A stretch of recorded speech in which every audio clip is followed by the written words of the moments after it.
tried to call you last night, but I don't think you knew my number. I called back to check your back, so appreciate it. I'm ready.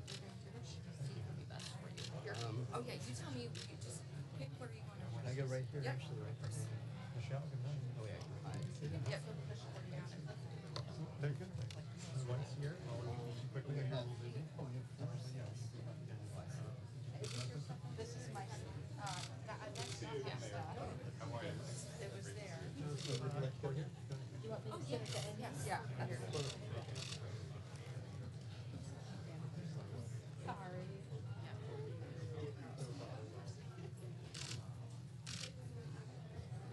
Hi, I'll meet you. Rob Toner. Yeah.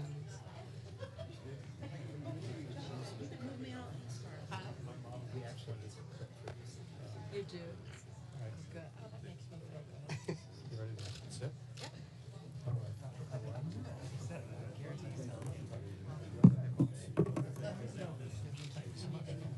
Great to see you. Thanks for coming by. Yeah.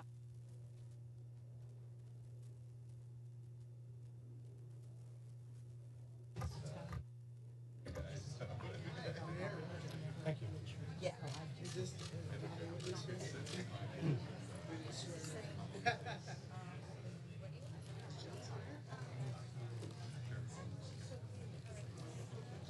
right, hey guys, if you're not first, you gotta exit as well. Sorry, if you're not a first photographer, you gotta exit as well. Not you, I'm not.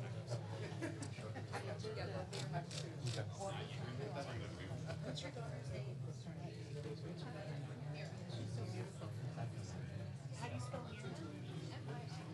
Mary's not going to go to Mary's. Yeah, it's a beautiful name. Did you say yes? I figured you were. I was with the State of the Union.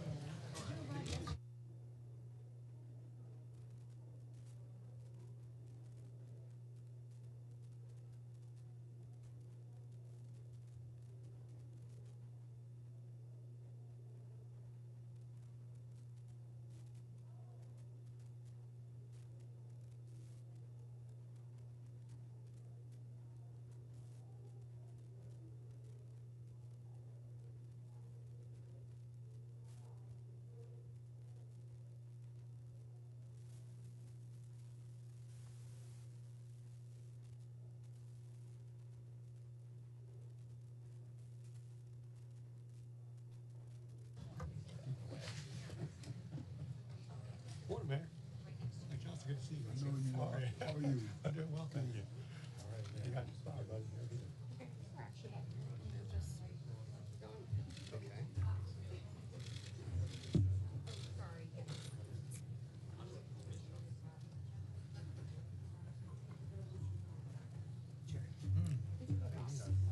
What? Oh, right. Oh, okay.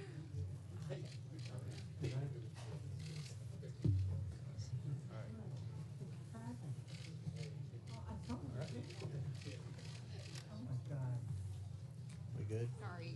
There's a dog in here. We're gonna. Hi. We're gonna. You all ready? Yeah. Okay. All right.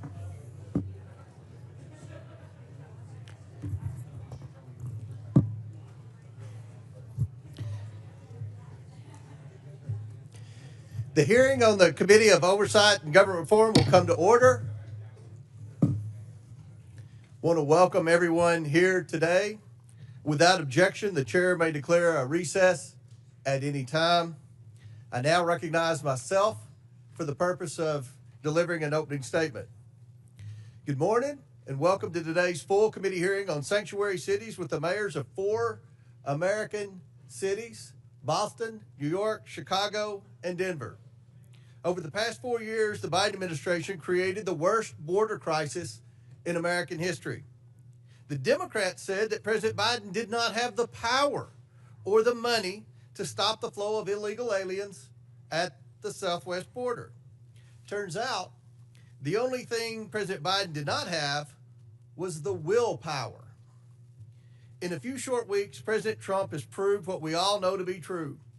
The Biden administration could have stopped the crisis at any moment if only they had the courage to enforce the law. Since President Trump assumed office, illegal entries at the southwest border have plummeted a 94% drop in 1 month. 94%. Under President Trump, the world knows that there are consequences for unlawful entry into the United States. The border crisis was not the result of climate change, a lack of resources, or a failure to grant amnesty. It was the result of the last administration's deliberate choice. President Biden enacted policies starting on the day he assumed office to allow millions of unvetted illegal aliens to pour into the United States. Many of these illegal aliens have long rap sheets that include violent crimes. President Trump has an electoral mandate from the American people to deliver on his promises to secure the border and enforce the immigration laws of the United States. And he is delivering on this promise big time. The mayors here today each lead so-called sanctuary cities. And let's be clear, these policies only create sanctuary for criminals. Sanctuary policies violate federal immigration law by protecting criminal aliens at the expense of the American people. Sanctuary cities and states refuse to cooperate with federal immigration enforcement efforts and harbor illegal aliens.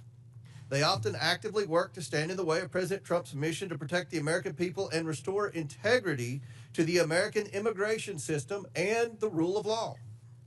Sanctuary cities forbid their officials, including those in law enforcement and public safety roles, from sharing information about illegal aliens in their cities with the federal government or turning over criminals in their custody to ICE.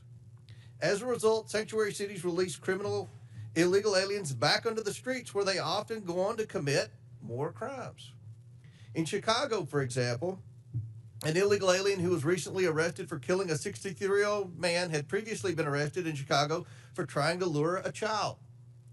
ICE lodged a detainer against the criminal alien, but Chicago authorities released him back onto the street because of the city's reckless sanctuary policy. And now an innocent man is dead because of Chicago's refusal to follow the law. These reckless sanctuary policies also force federal immigration officers to go into local communities to apprehend criminal illegal aliens. If sanctuary cities were to simply communicate and work with federal immigration authorities, then federal agents could arrest criminal illegal aliens in a secure environment like a state or local jail. Instead, they have to risk their own safety and public safety by having to go into uncertain, dangerous circumstances just to make arrests. Sanctuary cities make us all less safe and are a public safety nightmare. That is why I launched an investigation into sanctuary cities and why these mayors are here today. We cannot let pro-criminal, alien policies and obstructionist sanctuary cities continue to endanger American communities and the safety of federal immigration enforcement officers. Today, Mayors Wu, Johnson, Johnston, and Adams will be publicly accountable for their failure to follow the law and protect the American people. President Trump and his administration are taking action against sanctuary cities, and Congress must follow, not by allowing a single penny of federal funding to go to cities and states that prioritize criminal aliens over the American people. I now yield to Ranking Member Conley for his opening statement. Thank you, Mr. Chairman. Every member here today, Democrats and Republicans alike, agrees that violent criminals don't belong in our communities. We all want our cities to be safe and have zero tolerance for violent crime, irrespective of the status of the perpetrator. Where we disagree is that my Republican colleagues prefer a selective application of the law to shield the President of the United States from accountability and this administration from the rule of law itself. In America, we uphold the rule of law, independent from partisan politics, without fear or favor. Betraying those convictions, President Trump's Department of Justice has tried to force the conditional dismissal of very serious charges against one of our witnesses here today, in exchange for that witness's total and complete submission to the radical immigration agenda being propounded by the administration. And the DOJ has done so over the objections of a Republican acting U.S. attorney whom President Trump appointed. Rather than enabling a flagrant corrupt quid pro quo, 7 federal prosecutors, 7, including Republicans, resigned. One of them, a former clerk to Chief Justice John Roberts of the Supreme Court, said that anyone in his position, quote, would know that our laws and traditions do not allow using the prosecutorial power to influence other citizens, much less elected officials, in this way. History is calling on us now to stand up for those laws and traditions. Doing so also demands an affirmation of state and local sovereignty in determining the most effective ways to keep residents safe in compliance with federal law. To deny this sovereignty is an assault on the independence of every American city across the country. Today, Republicans have hauled before us the mayors of 4 major American cities to frame them as lawless because those cities have some limits on how intrusively and aggressively their own officials can conduct federal immigration operations and responsibilities. Let's be clear. The state and local laws that Republicans have issue with today are in full compliance with federal law. They do not obstruct ICE from carrying out its duties, and they are backed by evidence demonstrating that they keep people safe and safer in counties with laws that do not honor extrajudicial civil detainers and had significantly lower levels of violent crime than counties that have them. Mayors, police chiefs, sheriffs, and local leaders have made clear that the way to combat violent crime is allowing local police to do their local job of ensuring public safety in their own communities as they account for it. Commandeering them to spend limited time and resources as federal agents is a non-starter and can contribute to crime and non-cooperation in immigrant communities throughout the country.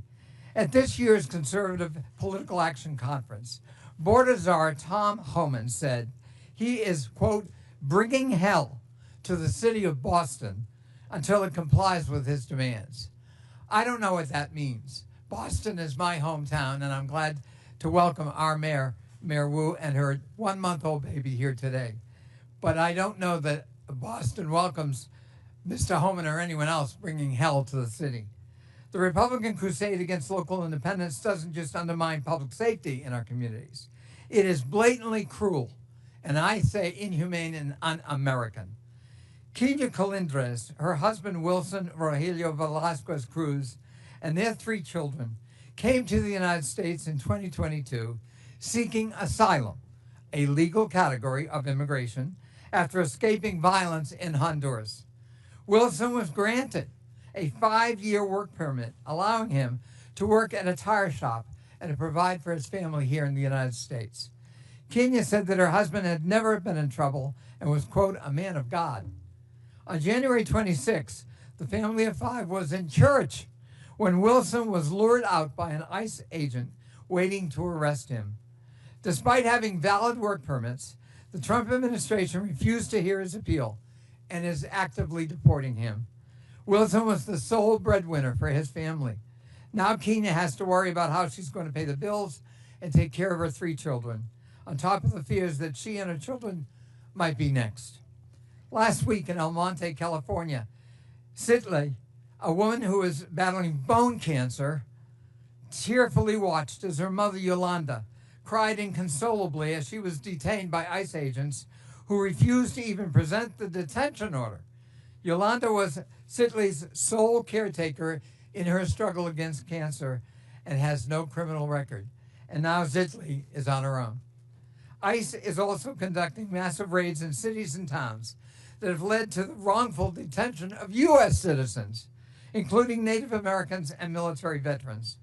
One school district sent a letter to parents warning that ICE may board school buses and demand documents from children.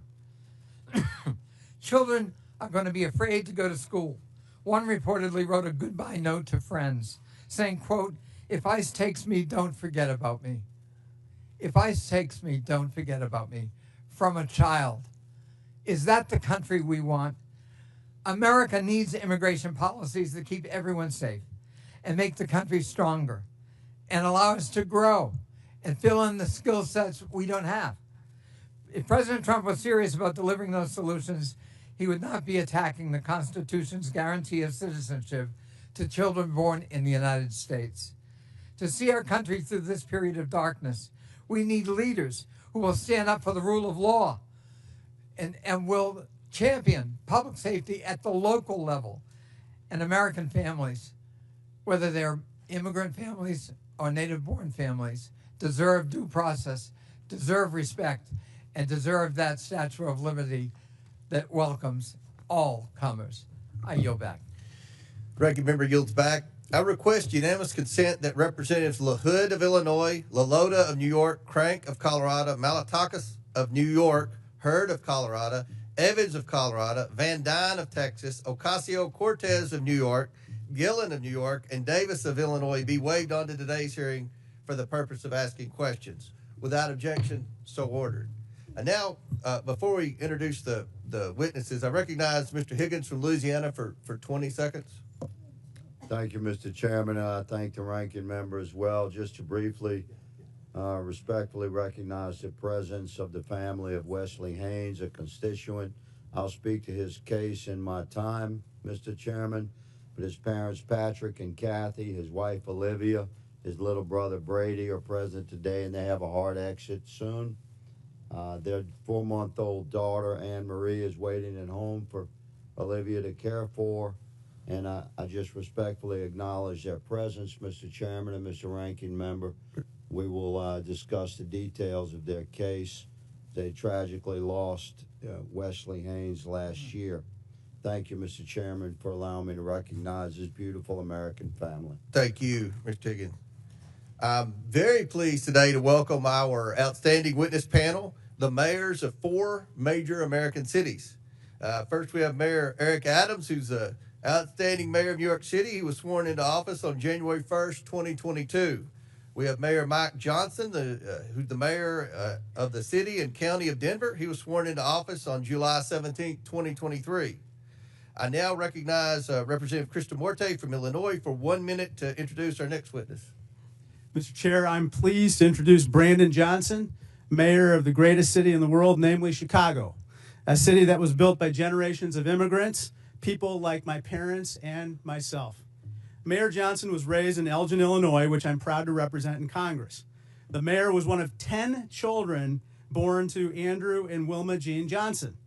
His parents inspired him to become a teacher in the Chicago Public Schools and then later to run for office.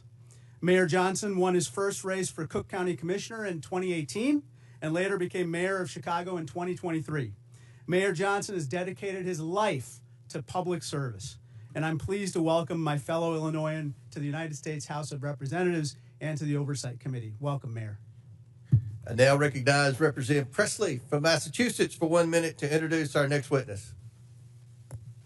Thank you, Mr. Chair. I'm proud to introduce Mayor Michelle Wu, a dedicated leader committed to making Boston a welcoming home for everyone, and the first woman and person of color to be elected mayor of the city of Boston. For over a decade, I've had the privilege of working alongside Mayor Wu and witnessing her dedication to public service firsthand. She leads with compassion, she is innovative and inclusive. Under her leadership, Boston has become the safest major city in America, a city that is welcoming to families from all walks of life. Just weeks ago, she welcomed her newest family member, baby Mira, who is with us today, a beautiful reminder of the future she's working to build. Madam Mayor, I am grateful for your partnership, friendship, and leadership. Thank you for being here. Gentlelady yields back. And finally, we're also joined by Mr. David Beer, who is the Director of Immigration Studies at the Cato Institute. Mr. Beer is the minority witness here today. I want to thank you all again for joining us, and I look forward to our discussion this afternoon. Pursuant to Committee Rule 9G, the witnesses will please stand and raise their right hand. Do you solemnly swear or affirm that the testimony you are about to give is the truth, the whole truth, and nothing but the truth, so help you God? Let the record show that the witnesses answered in the affirmative. Thank you all. You may take a seat. We, again, appreciate you being here today and look forward to your testimony. Now, let me remind the witnesses that we have read your written statement, and they will appear in full in the hearing record. Please limit your oral statement to 5 minutes, and we're going to limit our questions to 5 minutes, and that's going to be enforced today, and that's for both sides. As a reminder, please press the button on the microphone in front of you so that it is on and the members can hear you. When you begin to speak, the light in front of you will turn green. After 4 minutes, the light will turn yellow. When the red light comes on, your 5 minutes has expired, and we would ask that you please wrap up. I now recognize Mayor Adams for his opening statement. Good morning, Chairman Okoma, Ranking Member Connolly, and members of the committee. As mayor of New York City and a former police officer for 22 years, keeping New Yorkers safe is my top priority, and it has been our administration's North Star. When I entered this role, my job was to help our city recover from the negative effects of COVID. Most importantly, to bring down crime. As a result, overall crime was down across New York City last year, and we have now had 3 straight months of double-digit declines in major crimes. I'm here today to testify on how New York City can continue to reduce crime, even as a sanctuary city. To be clear, a sanctuary city classification does not mean our city will ever be a safe haven for violent criminals. It also does not give New York City the authority to violate federal immigration laws. To the contrary, New York City will always comply with city, state, and federal laws as it does now. Law-abiding immigrants in New York have an important role. Immigrant New Yorkers, including those who are undocumented, pay billions of dollars in taxes and contribute billions more in spending power to our economy. Immigrants also play a vital role in the functioning of the city. This was on full display during the COVID-19 pandemic. The various immigrant residents of our city worked to keep the city moving, while many other New Yorkers were able to shelter in place and work remotely. Hospitals, the food industry, and many other businesses were able to function because of the commitment of our immigrant population. As mayor, I do not control who enters or remains in our country, but I do have to manage the population that is within our city. In order to carry out this function without having long-term negative ramification, I must create an atmosphere that allows every law-abiding resident, documented or not, to access vital services without fear of being turned over to federal authorities. I cannot have a city where parents are afraid to send their children to school or where children are sleeping on the streets, creating the potential for child exploitation and sex trafficking. If an undocumented person refuses to seek medical care until they have a medical emergency, our city's healthcare system will be strained. And if an undocumented individual witnesses a crime but is afraid to call 911 for fear of being turned over to federal authorities, criminals will roam free. And it reminds me of my early days as a police officer. I have seen firsthand the damage that can be done when someone is too afraid to seek out the police. Early in my career, I responded to a man who was calling out for help. We caught the suspect, but when it came to filling out the police report, the individual, an undocumented man from China, said he did not want to file a report and put a target on his back with federal immigration authorities. Approximately 4 decades later, our country still is in desperate need of comprehensive immigration reform. And as a result, New York City was hit with the largest humanitarian crisis in our city's history over the last 3 years. Federal law did not allow me to stop buses from entering New York City. State law required me to provide all in our city with housing and meals and to educate children. City law makes it unlawful to collaborate with ICE for civil enforcement. We complied with all of these legal requirements and still managed the humanitarian crisis with the care and compassion, while at the same time bringing down crime, recovering our economy, and preventing any child from being forced to sleep on the streets. Comprehensive immigration reform is long overdue. While the solution is not within my control as a mayor, I am committed to working with federal officials to go after violent gangs and those who harm residents of our city. This is why we have over 330 NYPD officers assigned to different federal joint task forces. over 70 of which are assigned to task forces with Homeland Security investigation, the criminal investigation arm of ICE. Those task forces focus on many different important priorities, including going after violent gangs and child exploitation. I look forward to sharing New York City collaborations that we do daily with our city, state, and federal partners to keep New York City to continue to be the safest big city in America. Thank you. Thank you. I now recognize Denver Mayor Johnson for his opening statement. Good morning, Mr. Chairman, and thank you for inviting me to testify today. This committee convened this hearing on the critical topic of immigration. I want to tell you Denver's story. When I became mayor 20 months ago, Denver was already receiving buses of immigrants with little to no notice or coordination.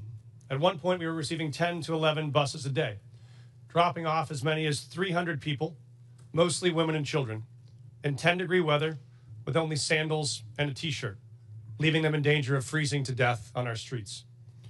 All told, 42,000 people arrived in Denver over 18 months, the largest per capita influx of any city in America. We are each entitled to our own opinion about what should happen at the border, but that was not the question facing Denver. The question Denver faced was, what will you do with a mom and 2 kids dropped on the streets of our city with no warm clothes, no food, and no place to stay? As mayor, I have to protect the health and safety of everyone in our city. As a man of faith, I have a moral obligation to care for those in need. As scripture says, for I was hungry, and you gave me something to eat. I was thirsty, you gave me something to drink. I was a stranger, and you invited me in. So that's what we did. In Denver, we believe our problems are solvable, and we are the ones to solve them. So we went to work. When we started, we had the largest encampment in Denver history, with more than 200 migrant families living in freezing temperatures. So we opened 8 different city shelters housing 5,000 people. City employees volunteered to take extra shifts, and Denver residents stepped up, making meals, donating clothes, furniture, school supplies. Some even welcomed families into their own homes. We helped 8,700 eligible individuals apply for work authorization so they could put food on their own table, pay their own rent, and reduce the strain on public resources. As a result, a year later, there is not a single migrant encampment left in the city. We have closed all of our shelters. We have connected people to jobs and housing, and the city's immigrant support budget has dropped by nearly 90%. And in the midst of this, migrants did not bring a wave of crime to Denver. In fact, crime went down. Homicides dropped 17%, shooting victims dropped 24%, auto theft down 29%. America is not just a place, it's a belief. Some people are born into it. Some fight their whole life to get to it. It's a belief that all are created equal.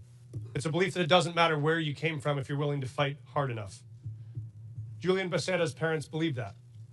So they brought him to this country from Mexico when he was 10.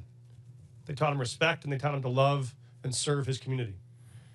As an adult, he decided the most honorable way to serve his community was in uniform. So he enlisted in the Air Force. Then he served as a sheriff, then finally as a police officer, where he served with distinction until one day he was pursuing a criminal on a dangerous bridge and fell to his death. In the midst of the immigration crisis, I attended the Fallen Officers Memorial as I watched officers hand Officer Becerra's 10-year-old daughter a folded American flag. I watched her cry as she wrapped her little arms around that flag and holded it tight the way she wished she could hold her dad, but never will again. For the rest of her life, she will cherish that flag, that American flag, because it is the country that her dad loved. It is the country he chose. It is the country he served. It is the country he gave his life for. So if we want to tell the story of what impact immigrants have in America, we must tell the full story. That story must acknowledge that this country is lucky to have people like Julian Becerra, who love this country enough to risk their lives to keep us safe, to keep all of us safe. When buses started showing up filled with migrants, some in my city were afraid, just like I'm sure some of your constituents are afraid. They were afraid about crime and homelessness and worried about what these new people might take away from them. I understand that fear. And the truth is, people who are new to this country do good and bad just like all of us. But there's another truth. When those buses kept on coming, Denver made a choice as a city, not to hate each other, but to help each other. Not to turn on each other, but to turn to each other and see if together we could solve a problem that felt bigger than any one of us. And that's what we did. It wasn't perfect, and it required sacrifice from all of us. But in the end, Denver came out stronger and closer than we were before. Because Americans expect us to do more than point fingers. They expect us to solve problems. So if Denver can find a way to put aside our ideological differences long enough to manage a crisis we didn't choose or create, it seems only fair to ask that the body that is actually charged with solving this national problem, this Congress, can finally commit to do the same. Thank you, Mr. Chairman. Thank you. I now recognize Chicago Mayor Johnson. Thank you. Thank you, Chairman Comer. Thank you to the ranking member Connolly and to the members of this committee. I have the great privilege and honor of serving as mayor of the city of Chicago, the third largest city in the nation. Established by a Black Haitian man and a Potawatomi woman, Chicago is and always has been a proud city of immigrants. Generations of new arrivals, including the descendants of the enslaved during the Great Migration, created a vibrant city where 1 in 5 residents is foreign-born. Each day I wake up to serve every one of Chicago's 77 unique neighborhoods and those who live in our great city. As mayor of Chicago, nothing is more important to me than the safety and well-being of all residents. And since I was elected, my administration has been laser focused on creating and implementing public safety initiatives that protect all Chicagoans. We launched the People's Plan for Community Safety, which builds trust between communities and law enforcement by prioritizing transparency and violence intervention. We established a dedicated robbery task force that reduced robberies by 25% citywide. We added over 200 detectives, increasing the clearance rates on our cases.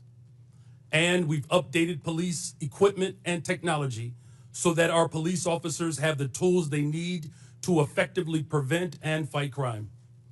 Our efforts to improve public safety by building trust with and investing in our communities are working. Violent crime is down in Chicago. The city ended 2024 with its lowest homicide rate in 5 years. The city is also safer because of our Welcoming City Ordinance.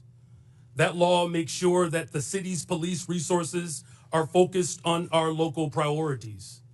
In fact, the 40 years of Chicago's leaders have recognized that our policies toward civil immigration matters help to prevent and solve crimes.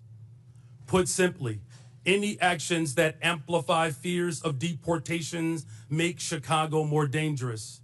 Those fears cause witnesses and victims to avoid cooperating with police. The cooperation of all people, regardless of their immigration status, is essential to achieving the city's goals of reducing crime and pursuing justice for victims. When there is trust between city's residents and the police, undocumented immigrants come forward to report crimes to local law enforcement and provide information that helps the police solve those crimes. And now, I know there are myths about these laws, but we must not let mischaracterizations and fear-mongering obscure the reality that Chicago's crime rates are trending down. We still have a long way to go, but sensationalizing tragedy in the name of political expediency is not governing, it's grandstanding. Every violent crime is devastating, but scapegoating entire communities is not only misleading, it is unjust, and it is beneath us. So let me be clear. Chicago's Welcoming City Ordinance and our other laws and policies do not lead to more crime. They do not prevent cooperation with federal law enforcement on criminal matters. And we do not harbor criminals. We arrest them, often because of laws that allow residents to feel safe helping the police. As mayor, I'm building a Chicago that embodies the dream of my father had when he came from Salis, Mississippi during the Second Migration, a Chicago that invests in housing, healthcare, jobs, and education. And that's why we've increased safe and stable housing by adding almost 4,000 more units, expanded access to healthcare by opening 3 mental health centers, and focused on getting our young people well-paying jobs, with summer jobs increasing by 45% since I've taken office. Our local partnerships have built a solid foundation, a better, stronger, and a much safer Chicago. We need this body's support for these efforts. We are ready to partner with you on the measures we know promote trust and create sustainable public safety. And to the people of Chicago and all hardworking people across this great nation, these values are our North Star, the drinking gourd we follow to a better future. We will not live in fear. It is not our portion. We will not go back. I do look forward to answering the questions of this committee. Thank you. Thank you. I now recognize Boston Mayor Wu for her opening statement. Thank you. Chairman Comer, Ranking Member Connolly, and members of the committee, my name is Michelle Wu. I am the daughter of immigrants, and since November of 2021, I have had the honor of serving as mayor of Boston. I'm proud to be here on behalf of our city, the police officers, first responders, city workers, the faith leaders, teachers, parents, and neighbors who partner every day to make Boston the safest major city in the nation. And I'm proud every day to work alongside the greatest police commissioner in the nation, Commissioner Michael Cox. Every year since I took office, we've set a new record low for gun violence in Boston. Last year, Boston saw the fewest homicides on record in the last 70 years. Those are the facts. And behind these record lows are historic highs. The most ever young people working paid summer jobs, the most pre-K seats at no cost to families, the most affordable housing built in a generation. We have invested in the kinds of opportunities that cultivate prosperity and eradicate crime. And the laws on our books promote the kind of community trust that keeps all of us safe. In Boston, our police department resources and taxpayer dollars go towards preventing and solving crimes. And when it comes to criminal matters, the Boston Police partner every day with state and federal law enforcement. But Massachusetts state law and the Boston Trust Act make clear that immigration is federal law enforcement's responsibility. We are the safest major city in the country because our gun laws are the strongest in the nation, because our officers have built relationships over decades, and because all of our residents can trust that when they call 911 in the event of an emergency or to report a crime, help will come. This federal administration's approach is undermining that trust. In the past month, I've met with residents and faith leaders in community centers and places of worship, asking my constituents what they want Congress to know. And what I heard over and over again was fear and frustration. I spoke with pastors whose pews are half empty on Sundays, doctors whose patients are missing appointments, teachers whose students aren't coming to class, neighbors afraid to report crimes in their communities, and victims of violence who won't call the police. This federal administration is making hardworking, tax-paying, God-fearing residents afraid to live their lives. A city that's scared is not a city that's safe. A land ruled by fear is not the land of the free. Next month, Boston will celebrate 250 years of our nation's freedom. And in every one of those years, Boston has welcomed the world to our shores. From the English immigrants fleeing religious persecution, to the Irish forced out by famine, to the families from Haiti, the Dominican Republic, Cabo Verde, Vietnam, and so many more who call Boston home today. We are the safest major city in the nation. We are home to the greatest healthcare, the greatest colleges and universities, the most advanced innovators, and the 2024 world champion Boston Celtics. We are the cradle of democracy and the city of champions. We are all of these things not in spite of our immigrants, but because of them. 1 in 7 signers of the Declaration of Independence were immigrants. On the last 4 Red Sox rosters to win a World Series, 1 in 5 were immigrants. Of all the faculty at Boston University to have earned a Nobel Prize, all but 1 were immigrants. Today, 1 in 4 Boston residents were born somewhere else. Most have jobs, many have kids, all of them chose this country as their home because, like my mom and dad, they believe that here, where you've been doesn't limit where you're going. The strength of your character has nothing to do with the color of your passport. And how hard you work matters more than where you were born. That wherever you're from, if you pitch in, look out for your neighbors, and cheer for the home team, you can build a better future here for the people you love. So to every one of my neighbors back in Boston, know this: you belong here. This is your home. Boston es tu hogar. Boston, 这la cayu, 这是你的家. This is our city. We are the safest major city in the nation because we are safe for everyone. Thank you. Thank you. I now recognize Mr. Beer for his opening statement. Chairman Comer, Ranking Member Connolly, and distinguished members of the committee, thank you for the opportunity to testify. The Cato Institute's half-century of independent research demonstrates that people of all races, religions, and birthplaces can thrive in a free society. Liberty must be protected, both from over-intrusive government and from private violence. Unfortunately, the president's chaotic, indiscriminate deportation plan does the opposite. It harms public safety, threatens Americans' rights, and undermines the successful integration of America's immigrants into its society and economy.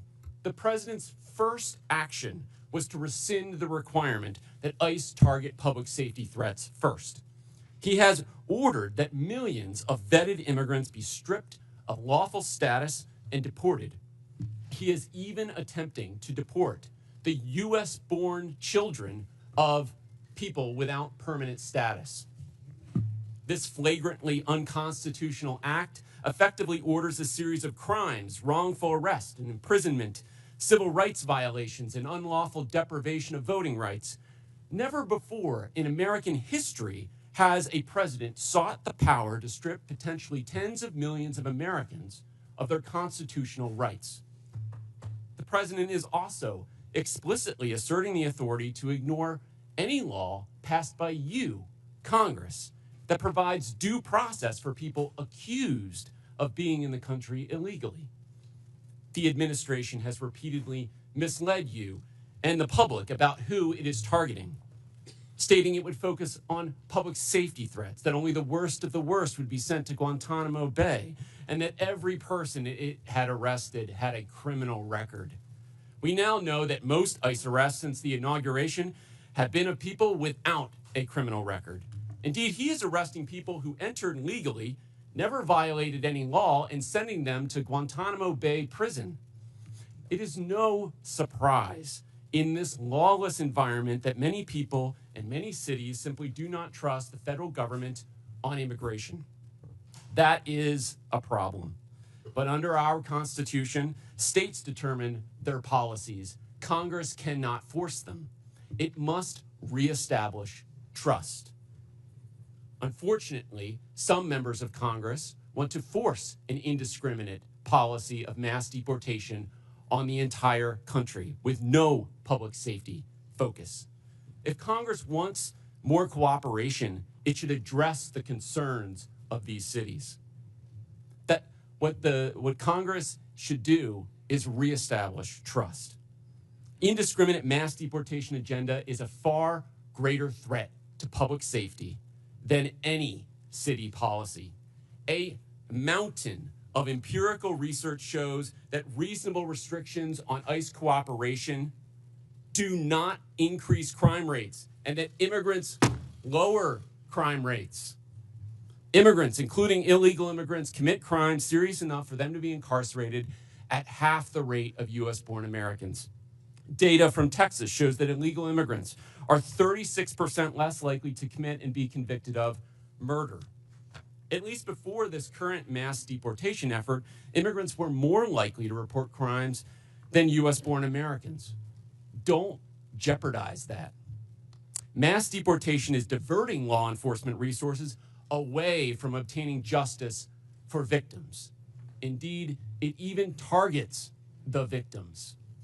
Sabotaging local economies and obliterating communities will not restore public safety. It will make us poorer while increasing the crime rate and victimization rate for Americans. There is a better approach. We don't need chaos and disorder of illegal immigration or of mass deportation. Why don't people come legally? Because Congress has provided so few options for them to do so, not updating its laws in the last 3.5 decades. Just 3% of those applying for permanent legal status in 2024 received it. That's the failed policy. Let peaceful immigrants pay to get vetted, work, and contribute legally. And let law enforcement at all levels focus on keeping Americans safe. Thank you. And our witnesses have concluded their opening statements. We're going to begin with questions from members. And I want to remind the members, we have 60 members today that are going to ask questions. So I'm going to strictly enforce the 5 minutes. I'll hit the gavel if anyone's still talking, and we'll allow the witnesses to answer the question. But let's please be mindful. We have a lot of questioners today for this very important hearing. And again, we thank the witnesses. I'll recognize myself to begin questions for 5 minutes. And I have limited time, so I want to start with a simple yes or no question. And I'm going to hold you all to that, because after the first question, then we'll allow for a little more time. But Mayor Johnston, in 2017, Denver prohibited city officials, including corrections officers, from assisting and cooperating with any investigation, detention, or arrest procedures related to federal immigration laws. The city also stated that federal immigration authorities shall not be granted access or allowed to use the secure areas of any city or county jail. Mayor Johnston, is Denver a sanctuary city? A lot of folks use that term. Yes or no? Sorry, Mr. Chairman. Folks use that term differently. I can tell you what Denver does. We do not. Okay, I take that as a yes. Mayor Johnson, no, yes or no? I take that as a yes. Mayor Johnson, on March 10th, 2023, you posted on X that Chicago must lead and live by the promise to be a sanctuary city. Is Chicago a sanctuary city? A 40-year policy of being a welcoming city. Yes. A 40-year policy of a welcoming city. Mayor Wu, in November 2024, you gave an interview noting that you served on the city council a decade ago when the Boston Trust Act was first passed. You said in that interview that in terms of Boston's policy, there is a prohibition on resources and personnel going to enforce civil immigration detainers, meaning Boston police and other departments cannot cooperate with ICE when it comes to detaining on civil warrants. Mayor, is Boston a sanctuary city? Boston is a safe city. I take that as a yes. And Mayor Adams, on November 12, 2024, you said, quote, "This is a sanctuary city," but I must comment that you have, of the witnesses today of the major cities, you have publicly stated that you were willing to work with ICE on detaining the most criminal illegals, and I want to publicly thank you for that. But my question to you, sir, is New York City a sanctuary city? Based on our classification, yes. Okay. Last year, in a Boston suburb, an illegal alien raped and impregnated his 14-year-old daughter while living in a shelter for illegal aliens. Mayor Wu, under Boston law, would you turn this criminal over to ICE on a detainer? Whenever there's a criminal warrant, Boston police enforce that and hold people accountable. So would you turn that criminal over to ICE? This happened outside the city of Boston, but I can tell you in the city, whenever someone commits a crime, whenever there's a criminal warrant, we hold them accountable. If ICE deems that they are dangerous enough to obtain a criminal warrant, and the Boston police will enforce it. Will you turn that criminal over to ICE? We follow the laws, and we make as a sure no. that everyone... In Chicago, an illegal alien who is a suspected member of a violent foreign gang who was brought into custody for his potential involvement in a murder. He was released when Cook County declined to press charges. This illegal alien is also facing charges for kidnapping and sexually assaulting his former girlfriend last year. Now he's on the streets. Mayor Johnson, under Chicago law, would you turn this criminal over to ICE on a detainer? Our local law enforcement works hard every day to get criminals off the streets of Chicago. Would you turn that criminal over to ICE? That's the problem. That's one of the topics of this conversation. That's one of the problems we've heard from Tom Hammond and from the Homeland Security is that in your cities, when someone's apprehended for a crime, and ICE is now with this new federal policy wanting to come in and deport the criminal alien, that you will not cooperate with ICE. Will you turn that criminal over to ICE? And we do not harbor criminals. Our local police department works hard every single day to ensure that the city of Chicago is Yes safe. or no? Will you turn the criminal over to ICE? With a criminal warrant from the federal government, our local law enforcement repeatedly collaborates with federal agents. So you're saying publicly today, you will turn that alien over to ICE in a safe place like a jail and not turn him out on the street and say, here you go, ICE, good luck. You will turn that criminal over to ICE. With a criminal warrant, as we have done for 40 years. Should that criminal be turned over to ICE? With a Barrett? criminal warrant, they are subject to the federal laws, and that includes deportation. My time has expired, but again, the point that we've got to iron out today is that we have to have cooperation. It is federal law to turn over those illegal criminals to ICE. And we have heard reports, and many of you have said publicly, that you are going to obstruct that. That is against the law, and we're going to hear more about that today. Now, I recognize the ranking member, Conley, for his 5 minutes. Thank you. Mayor Wu, I quoted Tom Homan, the so-called border czar, saying that he wanted to bring hell. He was bringing hell to the city of Boston. What did you understand him to mean by that? Let's talk about Tom Homan. Shame on him for lying about my city, for having the nerve to insult our police commissioner who has overseen the safest Boston's been in anyone's lifetime. Bring him here under oath and let's ask him some questions. I am here to make sure that the city of Boston is safe. Others may want to bring hell. We are here to bring peace to cities everywhere. Mayor Johnston of Denver, what would your reaction be if Tom Homan wants to bring hell to your city, Denver? We think that we have folks in Denver who are working hard, playing by the rules, paying taxes. There is no one that is seeking hell to come to Denver. What people are looking for is opportunity and hope. And for the That's record, available. he can do whatever he wants to do, I guess. But the fact of the matter is you absorbed on a per capita basis the largest immigration a year or two ago, and you indicated that your crime rate actually fell. It didn't increase. Is that correct? That is correct. Crime is down in Denver. We have homicides down 17%. Violent shootings are down 24%. And in Auto thefts Boston, down. I'm sorry, I've got limited time. Mayor Wu, same thing in Boston. The Boston crime rate has been falling, correct? We had 24 homicides last year, 24 too many, but that represented a tremendous reduction, one of the biggest drops anywhere in the country. Thank you. So the correlation between immigration and crime is false, as you point out, Mr. Beer. Perhaps you can elaborate that. I find it ironic that you characterized correctly, in my view, President Trump and Tom Homan's approach to immigration as lawless when they're invoking law and order and crime as the rationale for their lawlessness. Could you expand on the lawlessness and the irony of the fact that, as you point out in your testimony, the crime rate among immigrants is half that of the native population? That's right. I have a table in my written testimony that you can look at. Top 20 cities for immigration court filings over the last 4 years. 19 of those cities saw a decline in their homicide rate. If you look at all of the major cities, there is a negative correlation between increasing numbers of immigrants and the homicide rate. So that means more immigrants, lower homicide rates.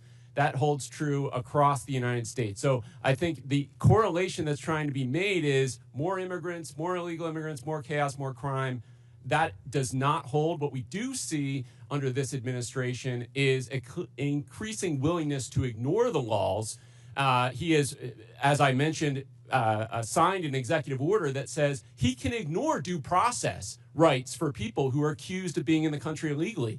This is an incredibly dangerous assertion of authority and should be investigated by Congress. And is it a reasonable proposition for a local leader? I know I was chairman of my county, which is like being mayor of a large county, and we focused on local law enforcement. We tried to help the feds when we could. We were cooperative where we could be, but our job was local law enforcement. And there is a clash when ICE behaves this way, and I described some horrible incidents. It instills fear in the immigrant community, and it fosters non-cooperation rather than cooperation, which is the mandate of each of these leaders, is it not? Absolutely. We want cooperation. Many of these cities are the reason why immigrants are more likely to cooperate and report crimes to the police than the U.S.-born population is. So there are good reasons to limit this mass deportation of people in their communities. I would just argue that the premise of this hearing is false. We have local law enforcement cooperating with the local political leadership, and it's working. It's bringing down crime rates. And the proposition that immigrants cause crime is false. In fact, patently false, as your testimony, I think, would demonstrate, Mr. Beer. And the idea that these are sanctuary cities that need to be punished is simply a war on urban America. And I'm proud of the mayors who are in front of us here today, and I thank them for their testimony, and I thank them for their service to their local communities. I relate to it, and I think it's a noble calling. I yield back. Gentleman yields back. Chair recognizes Ms. Boebert from Colorado. Thank you, Mr. Chairman. Mayor Mike Johnston, I hope we could start off on a level field of agreement here. So in your testimony, you said that locals were asking Denver, what will you do? When they saw 10 to 11 buses coming in a day and 42,000 illegal aliens entering their city. Denver, what will you do? And in a Fox 31 interview in January, you blamed state law for not allowing the city of Denver to coordinate with ICE, resulting in Denver being a sanctuary city, saying, quote, the whole state is bound by our state law in this, which is pretty consistent in some of these practices, like everywhere in the state. We don't honor ICE detainers, end quote. I've demanded Governor Jared Polis and the Colorado State Legislature to repeal them. Douglas County has led on a lawsuit to get those laws repealed. So, Mr. Mayor, would you join me today in calling and demanding that these sanctuary policies, these Colorado state laws, be repealed? Thank you, Congresswoman. Yes or no, Mr. Mayor? Pardon? Yes or no? Will you join me? I do not believe the detainer law needs to be changed. I can tell you what Denver okay, so does you right now. don't want them to coordinate with ICE, but yet you're blaming the state of Colorado for those policies. It's a statewide law. It's not a Denver law. And you're blaming the state of Colorado for the law, yet you will not call for that law to be repealed. Correct? Yes or no? We do coordinate with ICE presently. I'm happy to tell you what we do on this. We've honored detainer requests more than 1,226 times over the last What about years. before a warrant? There are many issues before a warrant. So if what happens is if ICE has sends us a detainer request, well, you have local law enforcement officers, Mr. Mayor, who are unable to coordinate with ICE to even get the initial warrant. They aren't allowed to tell them that they are illegal aliens. So unfortunately, you won't join me in asking for this law, demanding that this law be repealed. So let's keep going. In 2017, Denver passed an ordinance that ensured any city employee who spoke with federal immigration authorities would be fired, among other policies that have led to local and national media outlets to call Denver a sanctuary city. So now let me ask you, would a city employee be fired for communicating with anyone from the EPA? Right now, Congresswoman, our policy is we don't ask people's status. Would any city employee be fired for communicating and coordinating, talking with an agent from the EPA, a federal employee? Not to my knowledge, Congresswoman. What about Health and Human Services? Would they get fired for talking with someone from Health and Human Services? Not to my knowledge, Congresswoman. So they would only be fired for talking to federal law enforcement officers? No, that's incorrect, Congresswoman. Our This is an ordinance city employees do, Denver in fact, passed in 2017, Mr. Mayor. our city employees do in fact communicate with ICE. We do coordinate on multiple things with ICE. For instance, if there is a violent criminal warrant in the city, we No, pursue that we're warrant talking together. before the warrants, Mr. Mayor. There are issues happening before warrants are issued, and local law enforcement officers are unable to coordinate because there is no warrant. And your ordinance says that a city employee would be fired for communicating with federal law enforcement. So you've been mayor for 600 days. Have you ever called for that ordinance to be repealed? We are not unable to coordinate with ICE right now. We are in communication with ICE right now. Only if there is a warrant, but I'm talking prior to the warrant. We wouldn't have a reason to coordinate. Because you don't know if they're illegal, because you are unable to coordinate until there is a warrant. So that's why this ordinance needs to be repealed. So now the 600 days, there's been no time to ask for this to be repealed.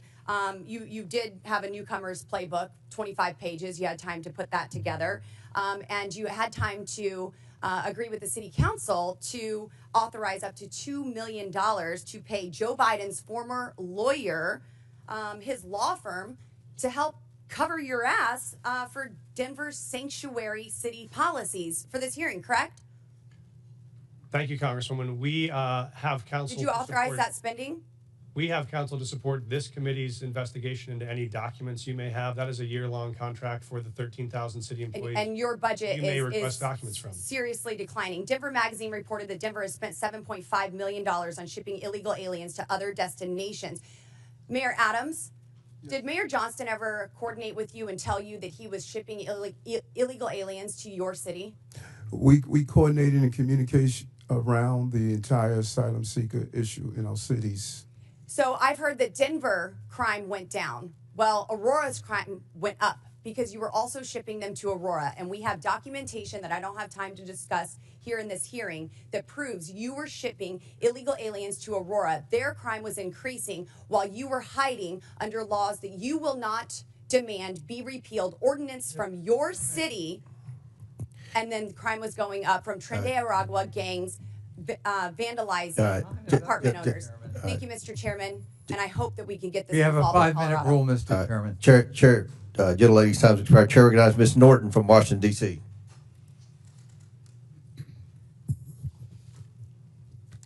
There have been a lot of talk today about these cities and their, in my view, principal decision not to respond to extrajudicial ICE detainers. But I would like to back up and talk about these detainers, what these detainers really are. Requests from ICE to unconstitutionally hold someone without due process or probable cause. Enforcing ICE detainers is also expensive, often results in mistakenly holding U.S. citizens and undermines public safety. It diverts resources from protecting the local community to carry out the federal government's job of immigrant enforcement. Mayor Johnston, what challenges do ICE detainers represent to your law enforcement and city resources? Thank you, Congresswoman. I think that was to me, right? Sometimes That's I get correct. confused. Okay. Thank you, Congresswoman. I think it's important, I appreciate to describe what Denver currently does in terms of what coordination looks like and what it doesn't, which is if we get a detainer request, if we have someone in our custody that ICE would like to get access to, what we do is we provide them a notification of release. And so if that person will be released from our custody, we notify them of the time and the date when they will be released. So ICE, if they choose to, could pick that person up. We have done that 1,226 times over the last 7 years. And that has enabled ICE, when they choose to be able to bring someone into custody. What we do not do is hold someone beyond their release date, because there are multiple courts who have found that to be unconstitutional. If someone is serving a sentence and that sentence expires this Friday, we can't hold them another 7 days without an additional charge. And so that is what state law does, and sheriffs around the state would say it is a strain on local resources to hold them for a civil issue that is not linked to a criminal charge that we have in our city or another jurisdiction. That's why we don't honor those types of detainers. Mayor Johnston, how about for Chicago?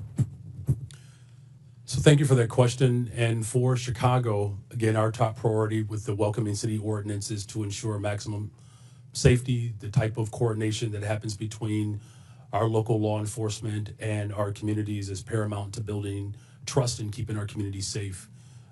The ordinance, as well as the state law, the Illinois Trust Act, which was passed with bipartisan support and signed by the Republican governor, Bruce Rauner, we do not permit our local law enforcement from engaging in any federal matters.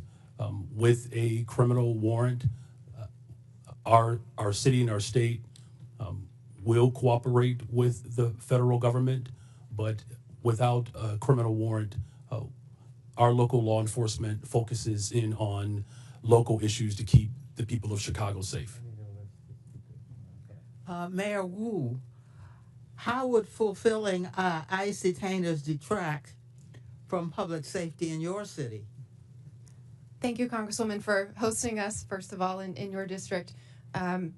We hear every day from Boston residents, a city that is 28% people who were born in another country, that the trust and feeling that they know they can call 911 when they need help, or if they have information to solve a crime and police need that help, that they feel comfortable in doing so. And so our policy in Boston is that regardless of your background or immigration status, you have access to our libraries. We want you to take your kids to school. We want you to be part of our community. And also, regardless of immigration status, if you commit a crime, if you do harm in the community, you will be held accountable. It is critical to the safety of Americans that cities have the ability to decide what is in the best interest of their people. Mayors and local enforcement know their cities best. I would yield any time remaining to the ranking member. I just want to underscore what the gentlelady has said. Local government knows best how local enforcement, law enforcement works. And cooperating with ICE is part of that, but they can't be a substitute for ICE doing its own job, which is a federal responsibility. Thank you for yielding. Before I recognize Mr. Jordan, I believe Ms. Boebert has a unanimous consent. Yes, Mr. Chairman, I'd like to ask unanimous consent to submit to the record multiple local news articles referencing Denver's sanctuary policies, including the Newcomers Playbook written by Mayor Adams and the budget, which shows millions and millions of dollars of the Denver city budget cut. Without objection, so ordered. Chair now recognizes Mr. Jordan from Ohio. Thank you, Mr. Chairman. Mayor Johnston, who's Abraham Gonzalez? Thank you, Congressman. He is a individual that was released from the county jail on Friday in the city and county of Denver. That's all you know about him? I do know that he was facing charges that the Venezuelan gang member arrested by Border Patrol on September 20th, 2023, released into the country by the Biden administration. A few months later, he's arrested in your city, charged with aggravated assault. On March 11th, 2024, he's charged with motor vehicle theft, stole a car, and then on March 20th, 2024, Mr. Gonzalez is charged with felony menacing. 6 days after that last charge, I send you a detainer, which includes an administrative warrant. Basically, it says if you're going to release this bad guy, this gang member who allegedly stole a car, menaced people, and assaulted people, give us a 48-hour heads up. Is that right?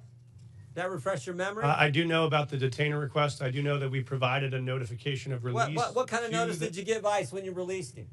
We gave him notification. I'm not sure how long in advance it was. I do know that. I do know that there were 1 hour notice, and you released him 5 days ago, right? Why not give him more heads up? Actually, let's put the slide up. Let's see what it says here. Let's put the slide up. This is what the Denver Sheriff's Department, it's kind of hard to see, so I'll read it. It says, Denver Sheriff Department, ICE notification being released to the streets. I simply said, we want just release him to us. You release him to the streets. Why not release him to ICE? Thank you. What we've done, and we do this regularly, we've done 1,226 of these, is we notify I'm asking about one. I'm not asking about the 1,200. I'm asking about Mr. Abraham Gonzalez, who's a gang member from Venezuela, stole a car, assaulted someone. You had him in your custody for how long? I know that we released him. 345 days you had him in custody. And I said, hey, can you give us 48 hours heads up? I don't know. You gave him 1 hour notice. Mr. Congressman, we notified them of release. There were 6 ICE agents present when he was released, so they had enough time to respond and to be present. Respond where?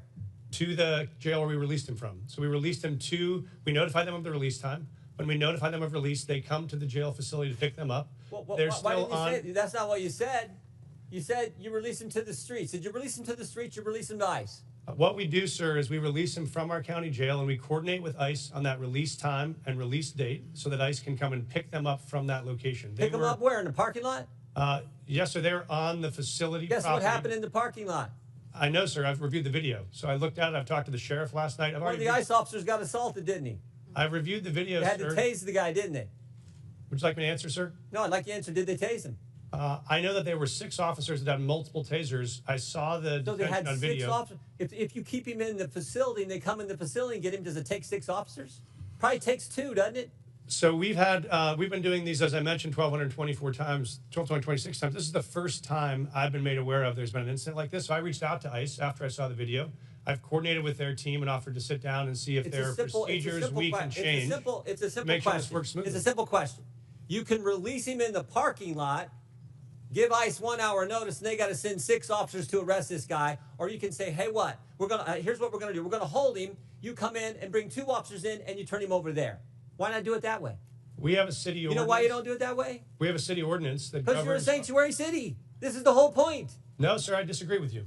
Okay. Because I'll tell you why. What if you talk about sanctuary as a definition of shielding people from law enforcement, we do not do that. What we do is provide services. In this context, what we did is we coordinated the An release. officer got assaulted because of your policy, which says we're going to release him to, in your words, not mine, to the streets. They have to arrest him in the parking lot. They bring 6 officers when they could have had 1 or 2 just come in your facility, into jail, and take the guy there. But you won't do it that way. I've seen the video. I've reached out to ICE. I've offered to sit down and coordinate on strategies. If we need to make adjustments to what we do on releases, we'll do that. This is the first time in the 1,226 releases You know, I read your so written we'll take testimony action. last night. I read your written testimony last night. 4.5 pages. And you used the words safe, safer, or safety 13 times. Talking about my job is to protect the safety of the people in Denver. We prioritizing making sure everyone in our community is safe. That's a lie. Because it was not safer for the ICE agents who are part of your community. No way was it safer. The safest thing to do is to say, ICE, we got him in custody. Come here, we're releasing. We held him 345 days. We can't hold him a second longer. We can't wait for you to come inside the building. We got to let him go, so you have to arrest him in the parking lot. That is how stupid sanctuary policies are and what they mean to the community that you put at risk and to the ICE officers ICE officer who was assaulted. And they had to use a taser on them. It's not good. Mr. Chairman, Time, Mr. Chairman. 5 minutes is up. Consent request. Gentlemen's time's expired. Chair recognizes Mr. Lynch from Massachusetts. Thank you, Mr. Chairman and Ranking Member Connolly. I want to thank the panelists for your willingness to come before the committee and help us with our work. You know, I truly believe that if we had a rational and comprehensive immigration policy in this country, if we competently regulated the flow of immigration, if we knew the purpose and circumstances of each immigrant's arrival here, and if every immigrant knew what was expected of them when they arrived, I honestly and truly believe that immigration could be the greatest blessing for our country. Look at our world rivals, China and Russia. No one is trying to sneak into China, sneak into Russia. It's because of what we offer here as a nation. There is a substantive issue that's at play here, and I want to address that. So under Article 1, Section 8, Clause 4 of the Constitution, it provides Congress, and I'll read the section here, to establish a uniform rule of naturalization. And Clause 18 further provides that Congress has the power to make all laws that shall be necessary and proper to execute its enumerated powers, including immigration. So it appears that Congress has taken up that responsibility in the Immigration and Nationality Act, which they exercised under constitutional writ. On the other hand, we have local so-called sanctuary city laws that at times, so those sanctuary cities laws tend to address local cooperation with federal authorities in your jurisdictions, within your cities. And sometimes it does appear that the sanctuary city laws are defending against the congressional grant of authority to operate in that area. Now, you all, as mayors, and I ask this of the entire panel, you deal with this every single day, and we've heard some of it in your testimony eloquently. How do we, as lawmakers, we're struggling with this right now. There's a tension between that authority of Congress to act under Article 1 of the Constitution, and then your responsibility, nobly taken, to provide a safe environment for the residents and visitors to your cities. How do we reconcile, and I'm asking you for advice. You have a great perspective on this. How do we together reconcile the tension between those two operating systems, grants of power? And I'd welcome any advice you have on that, because that's what we are struggling with up here in terms of trying to come up with a comprehensive immigration policy that addresses all of these concerns. Mayor Johnson? Congressman, I'm happy to start the response. We obviously believe there is a federal system that has federal obligations and state and local obligations. We think, as Mayor Wu said, that our officers are uniquely prepared, trained, and ready to enforce local law and to keep our city safe. We want to focus on that. We do not have the capacity for our law enforcement to be doing federal immigration enforcement, but we want to be partners in making sure we're pulling violent criminals off the street. We do that now. We've done it in the past. We'll keep doing it. But we think the capacity for the federal government to focus on. But what I'm trying to point out is this. So the current president of the United States, Donald Trump, rode into office on this issue. On this issue. He put people in fear. I'm in a state that's 2,400 miles from the border.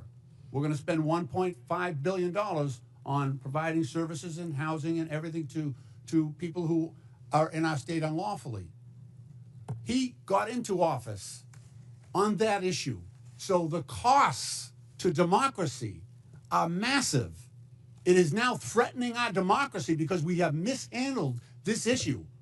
So we need to get together on this and turn immigration, like I say, into the greatest blessing that this country has, and not something that people are afraid of. That's the challenge. May I, Congressman? Please. This may be the last my blue. friend. This may be the last blue dress I'm wearing this month. It's going to be green from here on out as we celebrate Irish American heritage back at home. Please pass comprehensive immigration law that is consistent and compassionate. That will make our jobs possible, and we would so appreciate that partnership. I hear you. Thank you. I yield back. Gentleman yields back. Chair recognizes. Chair, I have a unanimous consent request. I didn't. I'm sorry. I have a unanimous consent request. All right. Proceed. Okay, I'd like to seek unanimous consent to enter into the record thousands of DHS agents shift to deportation instead of drugs, weapons, and human trafficking. That is February 2025 USA Today. Without Also, objection, so ordered. Parents pull kids from childcare as immigration fears hit U.S. youngest. Without objection, so ordered. Chair. Finally, an 11-year-old girl in Texas died by suicide after she was bullied about her family's immigration status, her mother says. Without objection, so ordered. Chair recognizes Dr. Gosar from Arizona. Thank you, Mr. Chairman. Mayor Wu, I'll be showing up at your house tomorrow with my bags at 5 o'clock. Leave your doors unlocked, please. What are you making for dinner? Because I expect a warm meal and a balanced diet. Now, I'm going to need a car, and please leave me some cash because I'm going to need to go to my doctor's appointment on Friday. That would be to Mr. Mayor Johnson. Now, I don't want to sleep on the couch, so put me up at a luxury hotel. the other Mayor Johnson. Obviously, you wouldn't like this because you don't know me, right? You know nothing about me. You might not like that. Sanctuary cities offer this kind of hope, this false hope to illegal aliens by saying that very thing. Stay with me. We don't tell anybody that you break our laws. Now, thank you. You've made the United States complicit and one of the largest purveyors of human trafficking in the world. Thank you. You're disgracing the legal immigration system that came here and the immigrants that came here the right way through Ellis Island at the time, now through our going through a process. And I want to talk about that process because I've always been told, and it's never been really challenged, is that good process builds good policy, builds good politics. I think that works really, really good because you can always fall back to the process. If the process isn't good, you always get a good process.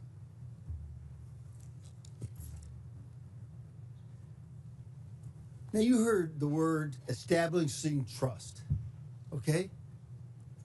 How can you establish trust at the very beginning when you have a false narrative here? You're defending folks who have broken the law.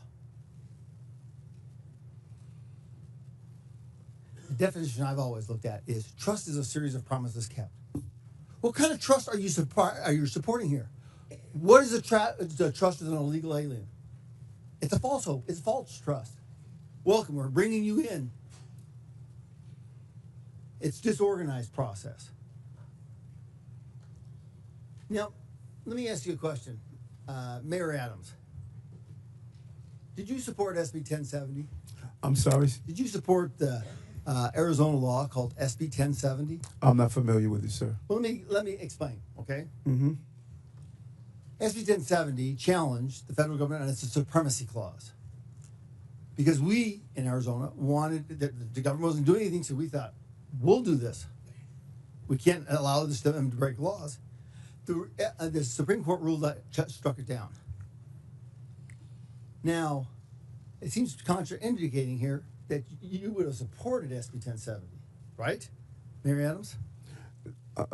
Based on the premise that you or would you violate the supremacy clause in regards to immigration? Would I violate the supremacy clause?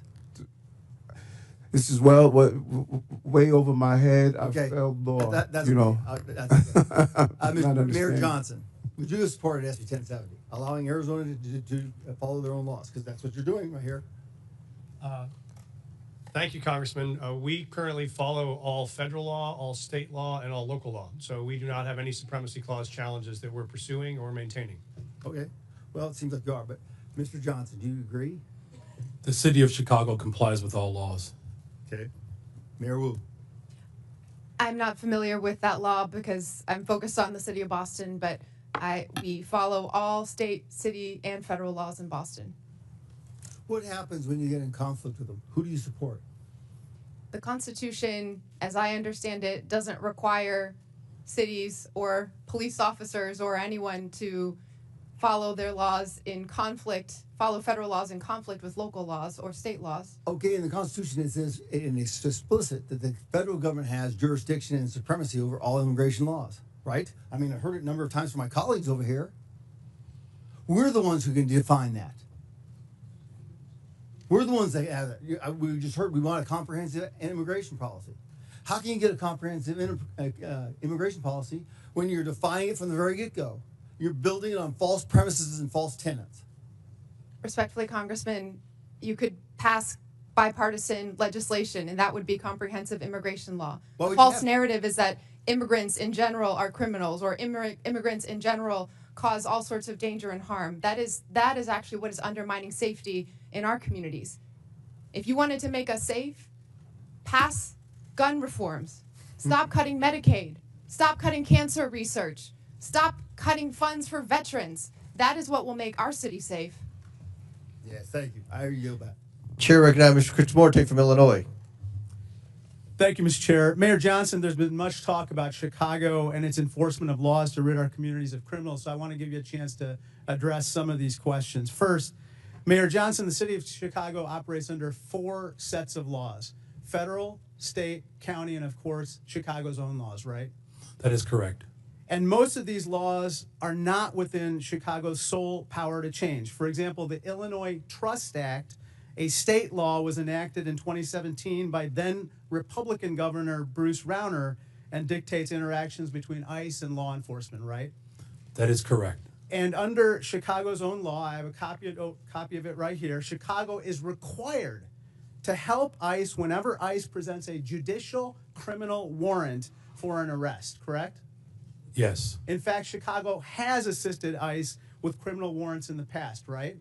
Yes. So just to clear it up, anytime that ICE does the work and goes to a court to get a criminal warrant to arrest somebody, the city of Chicago not only is required to, but does cooperate to remove that criminal from our community, right? That is correct. Let me turn to another topic. President Trump has said many things about Chicago, including that it is, I have this NBC News report, worse than Afghanistan. Mayor, I'd suggest the facts suggest otherwise. For example, Condé Nast recently named Chicago the best big city in America 8 years in a row. A friendly amendment, best freaking city in the world, city of Chicago. Chicago's the largest rail hub in America. That is correct. Chicago's a quantum technology hub in this country. $20 billion new investment. Chicago area is the home to the second most number of Fortune 500 headquarters of any city in America, right? Just voted again the top relocator for corporate headquarters for 13 consecutive years. And it's home to O'Hare Airport, the most interconnected airport on the continent. Is that right? That is correct. That doesn't sound like Afghanistan to me, sir, does it? The city of Chicago is a beautiful place. We also have 20% of the world's fresh water right in our front yard. Our restaurants are amazing. In fact, everything that is dope about America comes from Chicago. A Republican named Lincoln was nominated for president in Chicago, and a Democrat named Obama called Chicago home too. It's the city of big shoulders, the heart of the heartland, the home to the world's best pizza. And we're not going to take any slander from Donald Trump or anyone else lying down. Is that right? That is correct. Sir, I want to turn your attention to another topic. Mayor Johnson, you'd agree with me that high grocery prices are among the top concerns for the people of Chicago, right? The economic conditions that are unfortunately that are not being addressed by Washington has caused a great deal of trepidation and anxiety. Mayor Wu, according to USDA, the wholesale cost of a dozen eggs has gone from $6.59 since January 19th when Donald Trump took office to $8.39, a 27% increase, and this has got to anger Bostonians, right?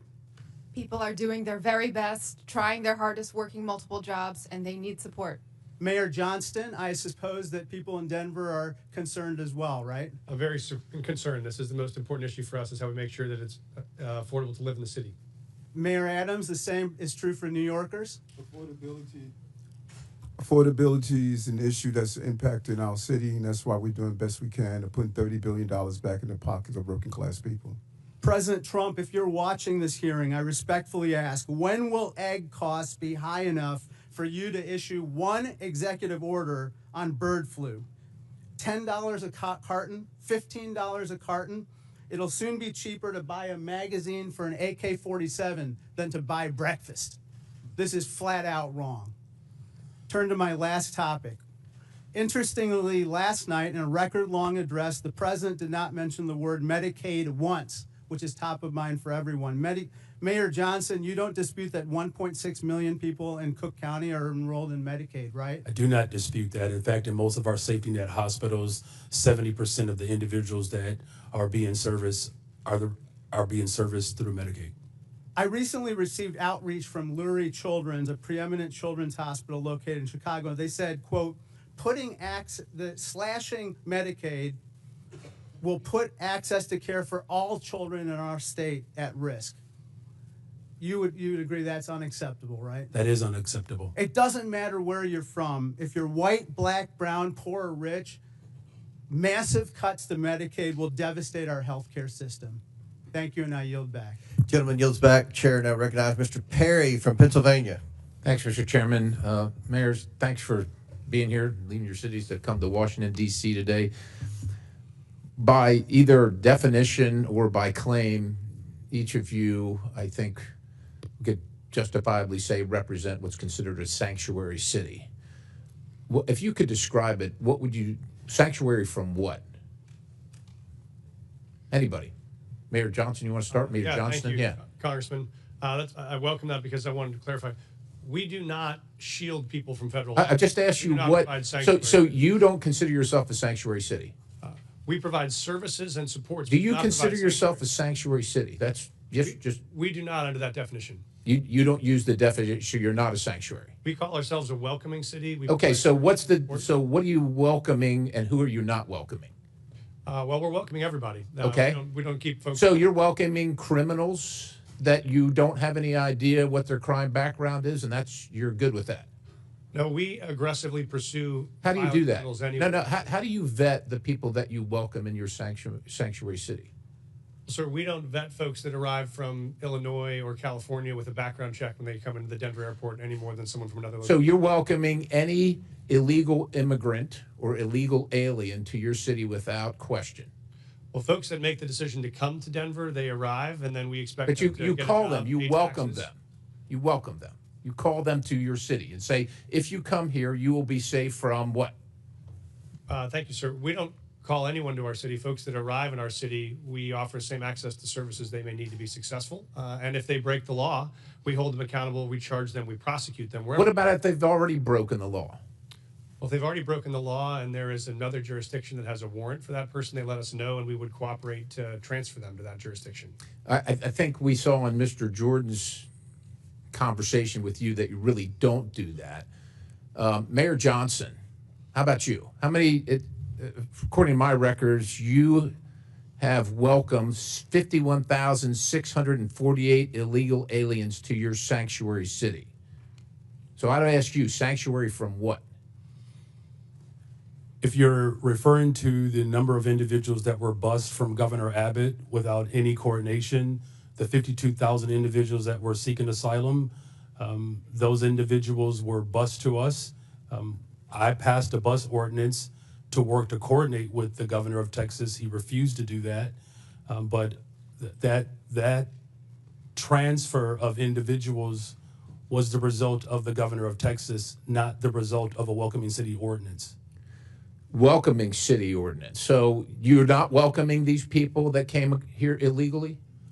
The individuals that were bused to us from the border. They were not welcome in Chicago? You didn't welcome them? You didn't provide them sanctuary? So the welcoming city ordinance is pretty straightforward.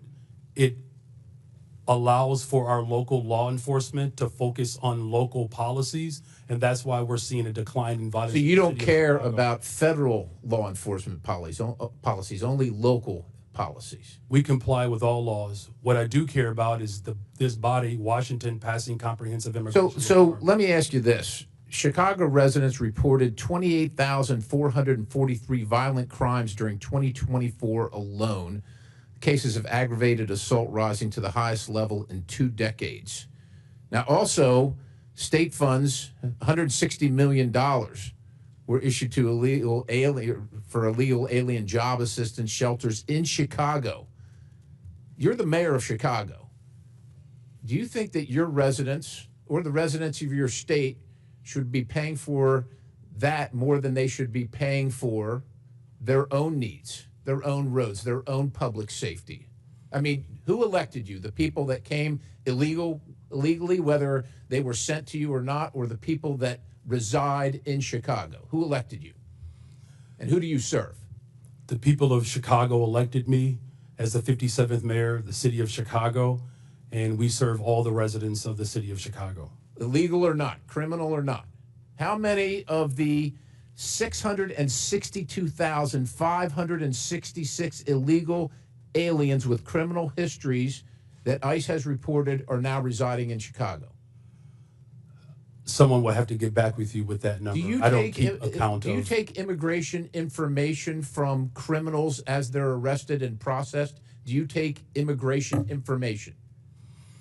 our local law enforcement focuses on getting all violent do you individuals off the determine streets whether of they're Chicago. here legally, what their immigration status is, as a function of your justice Gentleman, system? time's expired, but please feel free to answer the question, Mayor.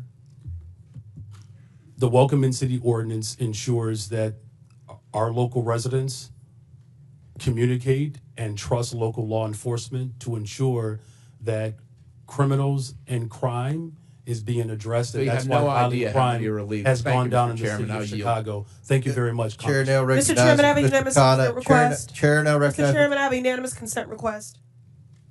I'm sorry, Ms. Presley. I have unanimous consent request. Go ahead. Thank you. I'd like to seek unanimous consent to enter into the record. Mass deportations would deliver a catastrophic blow to the U.S. economy. This is from the Joint Economic Committee, December 2024. From where? What publication?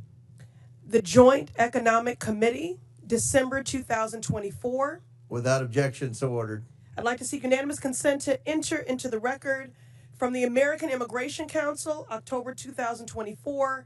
Mass deportation, devastating cost to America, its budget and economy. Without objection, so ordered. Chair recognizes Mr. Khanna from California.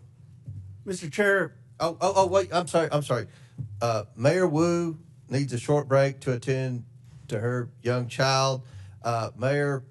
Mr. Chairman, I got the note that the baby's okay for now, so I'll continue. But thank you. I will. I believe from my husband that the baby's okay, and okay, well, and the arrangement, if it's okay, was okay. that everyone would take a break, so I wouldn't have to go into a back room by myself to nurse when it's time. Thank you. Chair recognizes Mr. Khanna. Thank you, Mr. Chair. Mr. Chair, I find the Republican position in this hearing quite ironic, because the Republicans are the party that are always touting local government, state government, local control, and not having federal overreach. So I want to explore actually one of your favorite topics on the other side of the aisle, the infamous mask mandates. I know how much you love them. When CDC came out with the mask mandate order of January 29, 2021, they said that we needed to have fines of $1,500 for anyone who didn't wear a mask on a plane or in a public space. And they said that there needed to be referred criminally to the Transportation Authority if they violated it more than once. Now, Governor Abbott said in Executive Order 38, we're not going to have our cities enforce the mask mandate. And Governor DeSantis said the same thing. We're not going to have our local police enforce the mandate. I want to ask Mayor Adams and Mayor Wu, because you had slightly different views on the mask mandate, but Mayor Adams, you were actually praised in New York for saying we are going to take away some of these mask mandates earlier so businesses can open and there can be a revival in New York. Did you ever, in law enforcement, to your knowledge, enforce the CDC mask mandate and ask your law enforcement to fine people who didn't wear a mask $1,500? What we did was look at the science and look at how it will impact business, and after issuing warnings in education. But I think it's fair to say, Mayor, right? You never referred anyone to the Transportation Department for prosecution, and you never had local police out there saying we're going to fine people $1,500 with the CDC mandate. The goal was to always ensure that people will carry out the procedure, and we did several education and warning in the process. Mayor Wu, you were a great advocate of masks and looked at the science. Do you know if your city government actually ever used police resources to carry out the CDC or Transportation Department's mask mandate where they were fining $1,500 or referring for criminal prosecution? I am not aware of any incidents of someone in Boston having been fined or prosecuted for any mask-related issues. We certainly prioritize public health and saving lives, and so our role as a city was to provide positive communication, outreach, make sure there were signs and different community organizations that could go and remind people to stay safe and and do their best to take care of each other and their And families. as much of an advocate as you were for masks, and I was an advocate for masks, would you have been hesitant to order your law enforcement, your local police, to say if someone was violating those mask mandates that we need to cooperate and turn them over to the Transportation Department for prosecution? Would that have given you some pause if the federal government were saying use your police departments to fine people $1,500 and give us their records for criminal prosecution? Yes, it would have. And so I guess I'm trying to understand, you know, if we set this precedent that we want cities to be enforcing every federal mandate, then what happens when there's a new Democratic president that comes and says, we want a mask mandate that the Republicans may not want? And when there are conservatives like Governor DeSantis or Governor Abbott saying we don't want our cities to enforce that? Do you see, Mayor Wu, any difference between a federal government asking you to enforce laws that ICE is doing versus a federal government asking you to enforce a mask mandate, or frankly, to enforce gun laws that may not be what your local city department is focused on? It does seem that local authority is part of our democracy and part of our system of government. Isn't the real issue here not one of immigration, but of federalism? Isn't the question, I mean, everyone agrees that there needs to be, if there's someone who's convicted of a crime, that ICE has the right to enforce those laws. The question is just, are you going to have local governments in this country be beholden to every new president's directives and armed for enforcing that? My view is that we ought to have local governments be able to use their police officers for their priorities. That, in its essence, is federalism, and it actually used to be the conservative Republican position. Gentlemen's time's expired. Chair recognizes Dr. Fox from North Carolina. Thank you, Mr. Chairman. Mayor Johnson, in the last 4 years, how much has Chicago spent on care for illegal aliens? Thank you for that question, Congresswoman. So since 2022, since the governor of Texas began Just shipping... tell me a number. I don't need a speech. Just tell me a number. So since 2022, since the governor of Texas was shipping individuals to cities across this country, the city's budget, roughly 1% of the city's budget over the course of 4 years. Mayor Johnston, the same question, and I don't need a speech, just a number. Thank you, Congresswoman. Thank you, Congresswoman. It's $79 million over the last 2.5 years. Mayor Adams, same question. How much has New York spent to care for illegal aliens? Approximately $6.9 billion went out of our taxpayers' funds. Mayor Wu, same question. How much has Boston spent to care for illegal aliens in the last 4 years? We do not ask about immigration status and giving city services and providing that access, so we do not have a number. Taxpayers have been bearing the brunt of the massive wave of illegal aliens who've entered the United States. The Biden administration seemingly declared taxpayers and hardworking Americans collateral damage in the pursuit of open borders.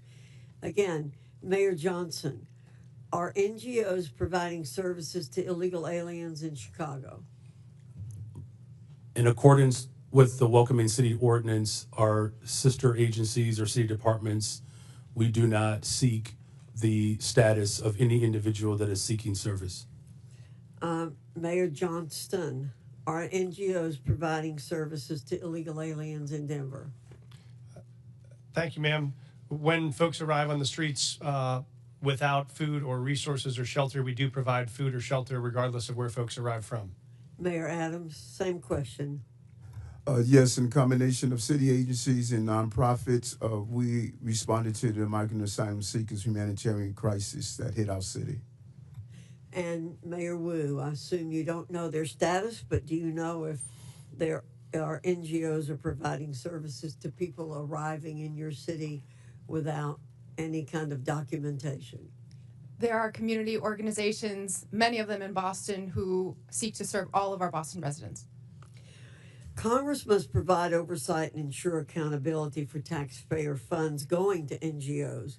Agents from Customs and Border Protection have been outspoken in opposition to allowing NGOs to assist illegal aliens in subversion of law and order. When asked if NGOs are working at cross purposes to the mission of Border Patrol agents, the chief of the National Border Patrol Council said, quote, "Most definitely, and they should not be allowed, but our government allows it," end quote. NGOs receiving taxpayer funding through grants pay for everything from food, shelter, and transportation to legal services that help the migrants traverse Mexico. That is why I introduced H.R. 245, the Grant Integrity and Border Security Act. This bill would require all NGOs who apply for a federal grant to certify as part of their application that they have not, will not, and are not engaging in acts that violate federal immigration law. If NGOs continue violating our immigration laws, then my bill would ensure that no federal funds can ever go to the violators.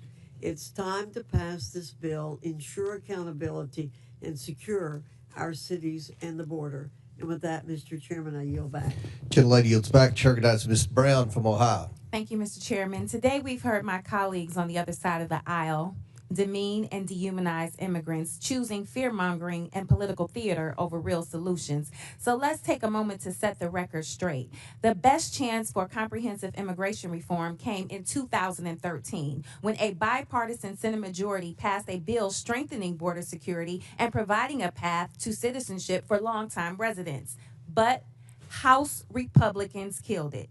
Fast forward a decade later to last year, the Senate crafted another bipartisan deal, one that would have enhanced border security and tackled the fentanyl crisis with better technology and more agents. But Donald Trump torpedoed it, preferring anti-immigration rhetoric to real solutions. So this isn't about fixing the problem, it's about exploiting it. And let's not forget, the president wasn't complaining about this when he was employing undocumented immigrants at his resort.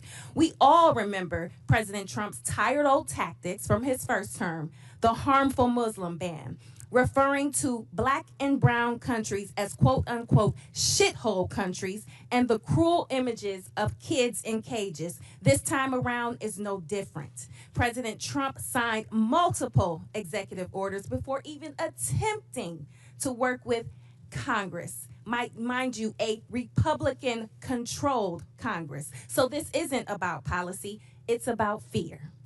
For the last decade, Trump has pushed menacing messages portraying all immigrants as criminals. But it isn't just coming from Trump. It's being amplified by right-wing media. A recent Ipsos poll found that people who watch Fox News are twice as likely to believe myths about immigration, including the false idea that immigrants commit more crimes than native-born Americans. This is objectively false, yet 2 in 3 Fox viewers believe it is true. This serves a purpose: fueling outrage, distracting from real solutions, and keeping the conversation stuck in a cycle of fear instead of facts. And Trump's latest immigration crackdown reinforces these misperceptions. ICE raids, choreographed for cameras, deportation sweeps with photo ops, wardrobe changes, and tough talk. The cruel performative videos of immigrants in shackles. $200 million in taxpayer money to air pro-Trump propaganda ads. Talk about waste, fraud, and abuse. All spectacle, no substance, all performance, no plan.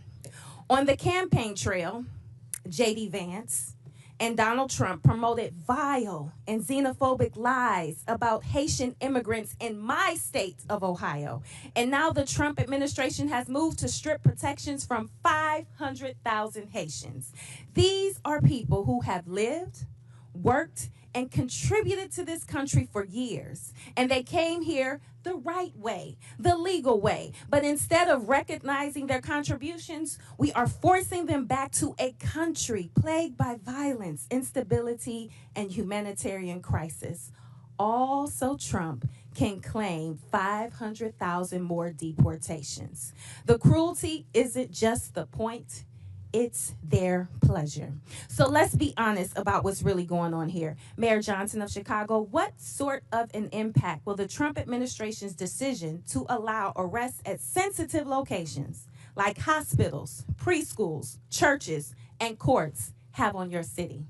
Thank you for that question. As a welcoming city space, it's important that the trust between the community and law enforcement is strong. That's ultimately how we have built a safer city. Just this year alone, violent crime is down 20%. Any type of threat to the civility and to the humanity of people is a threat to the evolution of our democracy. And so it's incumbent upon Washington to ensure that we are funding our education system, that we are funding our transportation system, our healthcare system, creating more jobs. Just since I've been in office, we've increased youth employment, summer jobs by over 40%. Making sure that our young people see their purpose is the value of this democracy. And so I call on this body to continue to invest in the city of Chicago that sends billions of dollars to Washington. Thank you. Fear and cruelty are not the solution. It's distinctly un-American and a dangerous distraction from the Congress's responsibility to actually deliver progress on this challenging facing our country. And with that, I yield back. Gentlelady yields back. Chair recognizes Mr. Grofman from Wisconsin. Yeah, just a couple comments first. As far as the idea who's committing crimes, we have no idea how many illegal immigrants in this country are committing crimes because nobody keeps track. Okay, if I go to a prison or a jail in Wisconsin with, I don't know, 1,500 inmates, and I ask how many of these people are here illegally or how many are citizens of another country, nobody will know the answer to that question. So that's why we don't have hard facts on how many crimes people committed.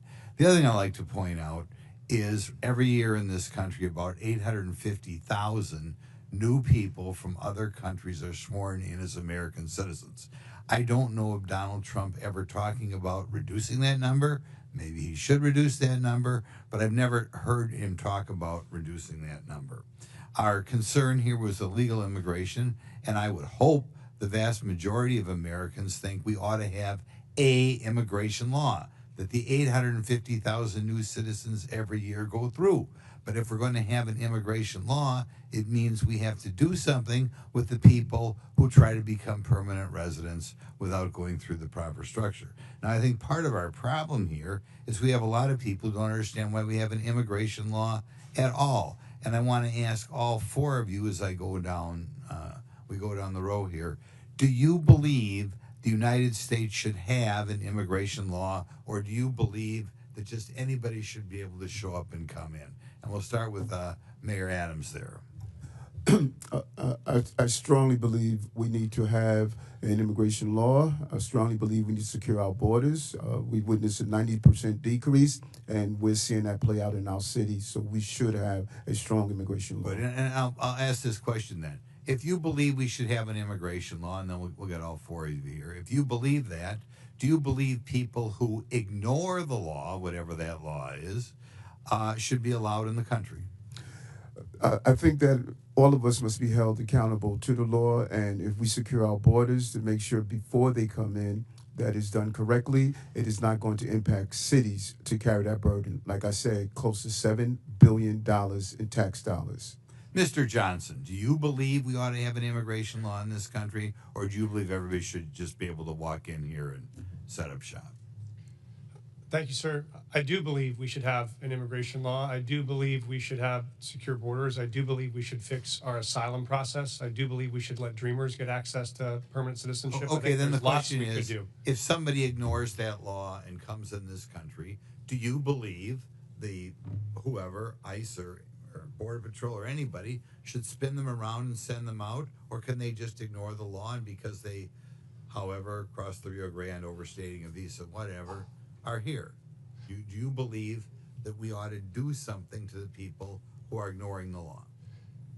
Thank you, sir. In the case of the folks we're seeing, they are coming here because they are claiming asylum. When they claim asylum, they then have a right to a day in court to see if that asylum claim is The valid. question is, though, if I come in this country and stay here and I have not gone through any formal process to become a citizen or to be a visa, legal visa or whatever, should we kick that person out? The folks that we're serving, sir, are trying very hard to navigate that legal process. It's often a 7-year wait for a court date when they arrive to this country. So part of it is the backlogged administrative need at the border. Every month under President Biden, at least the statistics I have, 30 to 40,000 people, what are called gotaways, came across the southern border, didn't ask for asylum, didn't ask for anything. Do you believe that people who just come across that way should be escorted out of the country, or do you believe just because they ran between the designated checkpoints that they, as the result, get to stay here forever? And so we're serving folks who are seeking asylum or have status, Well, of course, like temporary protected you status. wouldn't even know that. Or CBP-1. Okay, next mayor, Mayor Johnson, buddy from Chicago. What do you think? Should we have an immigration law in this country, or should anybody who comes here just be able to stay here? I do support the bipartisan legislation that was passed out of the Senate for comprehensive immigration Well, reform. no, that's not answering the question. Right now, people are breaking the law. Do you believe the United States should have an immigration law? As far as I know, every country in the world has an immigration law. Maybe there's one outlier or something. Do you and we have laws in the United States. Do you believe if people come here and break the law that they should be escorted out, or do you believe they just get to stay here forever? Our immigration system is broken. We have not had comprehensive immigration reform since 1986. May I answer fully? Yeah, his time's expired, but Okay. feel free to answer. Did you want Mayor Wu to answer your question, or are you finished? Okay, yeah. Go ahead. Yes, thank you, Congressman. Yes, I do believe we need cities everywhere clearly need an immigration law that has secure borders, comprehensive and consistent, compassionate pathways to residency and citizenship, resources to adjudicate the complexities of the law. And at the same time, I do not support mass deportation. That would be devastating for our economy.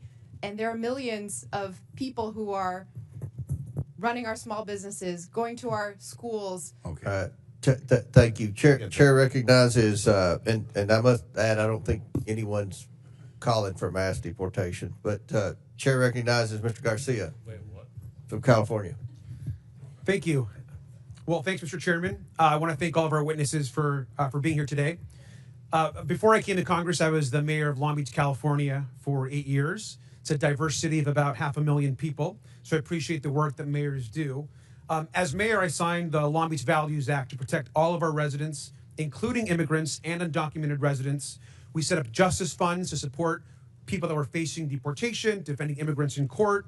These are policies that are strongly supported by my residents back home because they are good for all the community and make Long Beach safer. Now, we also know that immigrants make our communities vibrant and thriving places to live. The facts are that sanctuary jurisdictions or jurisdictions that welcome immigrants are overwhelmingly safer than non-sanctuary jurisdictions. That's actually a fact. Immigrants, both documented and undocumented, are also less likely to be incarcerated or to commit crimes than native-born people. We know this to be true. Again, these are facts, and mayors have every right to pursue the policies that you know are best for your residents. Now, the Trump administration has threatened to prosecute some of the mayors on the panel today and force them to comply with his extremist agenda. But however, Mayor Adams, you are in a different position. You, of course, are already facing serious criminal charges. And Mayor Adams, I assume that you are not going to commit perjury today. And I do believe, though, that you have an enormous amount of issues facing you ahead of you. And it means your criminal charges are absolutely relevant to us today. Bribery, wire fraud, willfully and knowingly conspiring to commit offenses against the United States. Mayor Adams, you, of course, deny these corruption charges against you. Is that correct? Yes. Yes, Congressman. Thank you. Now, I understand that you are proven innocent unless you are guilty, but you also have, sir, a trust problem. 4 of your deputy mayors have resigned. Now, this is serious, and Republican prosecutors agree that the evidence against you is ironclad, yet Trump's DOJ moved to drop these charges. Now, I just want to be and show this. I want to be just really clear and show this here. Now, look at how the Trump-appointed acting U.S. attorney who is prosecuting you described it. Because the law does not support a dismissal, and because I am confident that Adams committed the crimes with which he is charged, I cannot agree to seek a dismissal. Now, this is a conservative Republican who resigned when Donald Trump pressured her to drop the charges. And we know the Trump administration demanded that the charges be dropped. And this is key. They will be able to refile them against you, Mr. Mayor, at any time. I think, personally, that's why you sat next to the architect of family separation on Fox and Friends. Now, Tom Homan sat next to you and said the following, and I quote, "Getting on Rikers Island is step one. We're working on some other things that we don't really want to talk about on open air because the city council will be putting roadblocks up on us. The mayor and me have a commitment to several other things." Now, this was you, of course, and Mr. Homan, the architect of family separation. This is also incredibly concerning, Mr. Mayor. You sat next to him, you smiled, you badmouthed your own city council. Now, Mr. Mayor, we have a right to know if the Trump administration has actually coerced you into agreeing to anything. And Mayor Adams, I also want to be very clear. Are you selling out New Yorkers to save yourself from prosecution? There's no deal, no quid pro quo, and I did nothing wrong. And anything dealing with this case out of deference to Judge Ho, who's now addressing it, I'm going to refer to his actions. Well, Mr. Mayor, it appears, to me at least, that you are selling New Yorkers out.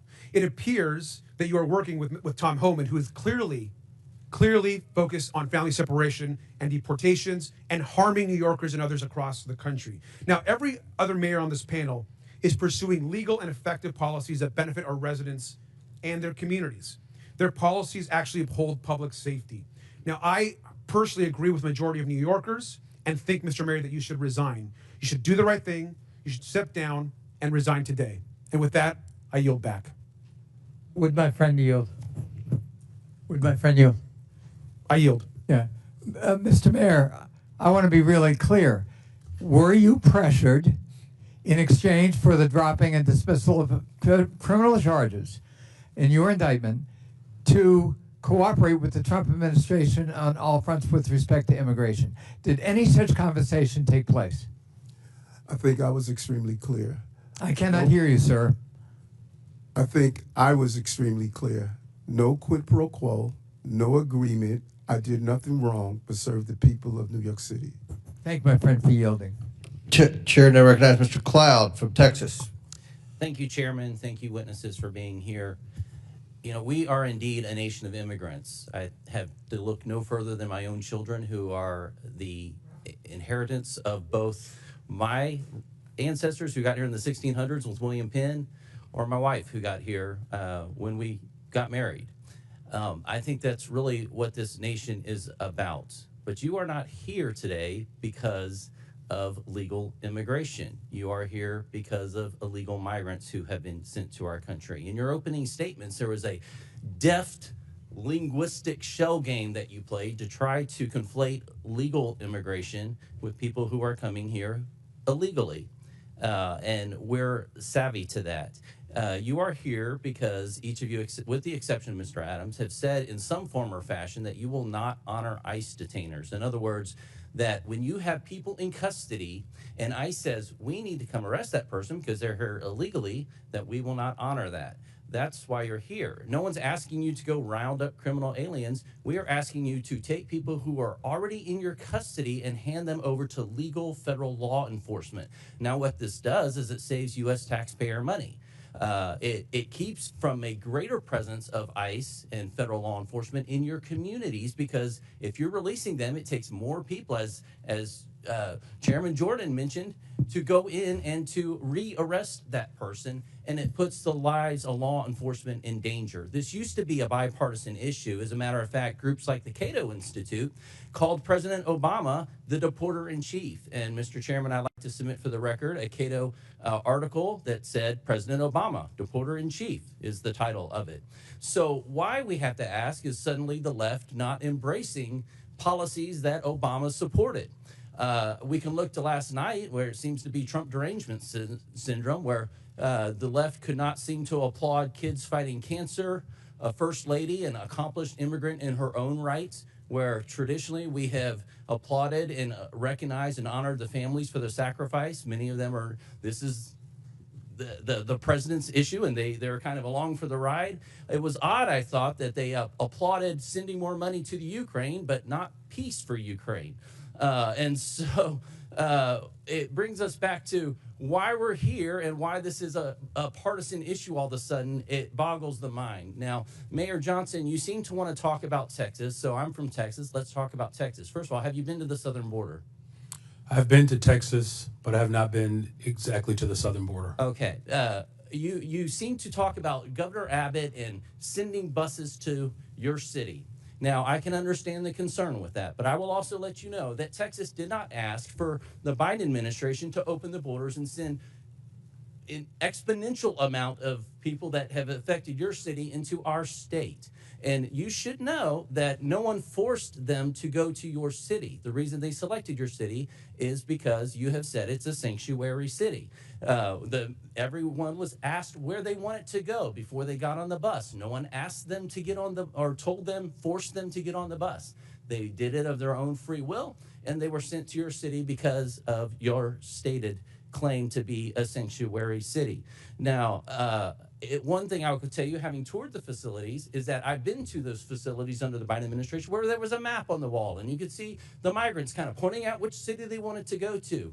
And I can also tell you, from having been through the immigration process with my wife, there's a difference between people coming here legally and then people who are, when I've been at the ceremony where the people are crying with tears as they take the oath of citizenship to come to this country, is far different than people coming across our border, waving the flags, not trying to assimilate into the United States culture, and sometimes bringing crime into our communities. This is an issue. Now, each mayor, I want to ask you, one of the issues recently is how much FEMA dollars have gone to support migrants and hotel rooms in your communities. Mayor Adams, do you know how many FEMA dollars is spent in your city? $80 million, and I've been to the border, and I saw those maps pointing to New York. Thank you. Mayor Johnston? Thank you, Congressman. I know we do have some federal dollars that I have to get back to in the exact amount. It's roughly 32 million, Mayor, 38 million, Mayor Johnson? I don't have the exact numbers. It's 32 million. I don't have the number. I'd love to know. 29 million. So understandably, citizens are concerned about that. Their taxpayer dollars that are supposed to be going to disaster relief for them and their communities going to illegal aliens. Do you agree, each of you, yes or no question, I only have a couple seconds. Do you recognize that it is against the law to harbor criminal aliens? Gentlemen, time's expired, but please answer the question, Mayor Adams. Yes, reading federal law, correct. I do recognize that, and we do not do that. The city of Chicago does not harbor criminals. Yes, we follow the laws. Mr. Chairman, I have a unanimous consent request. Proceed. I would ask to enter into the record two articles. One, talking about President Trump putting mass deportations to the heart of his campaign during the campaign. And just last night, Trump vows to use U.S. military for mass deportations. Without objection, so ordered. Thank the chair. Chair recognizes Mr. Frost from Florida. Thank you, Mr. Chair. So the year is 1969. My abuela, Zenaida, my grandma, Yaya, gets a call. And her, my mother, Maritza, my aunt, Sandra, and my grandpa, Pepe, have to go to a plane within 24 hours because they've been approved to come to the United States. They came here as refugees in 1969 during the freedom flights from Cuba for their new life in accordance with the promise of this nation. ICE arrested hundreds of U.S. citizens during Trump's first term. Again, in the last few weeks, ICE has detained Native Americans, a teenage girl from Nicaragua, Puerto Ricans, a Puerto Rican military veteran, all legal residents, but all who fit the description. I bet someone like my grandma would have fit the description too. Maybe even myself.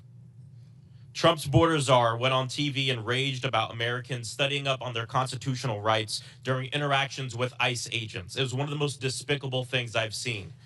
And the question is, why is he so upset that people know their constitutional rights?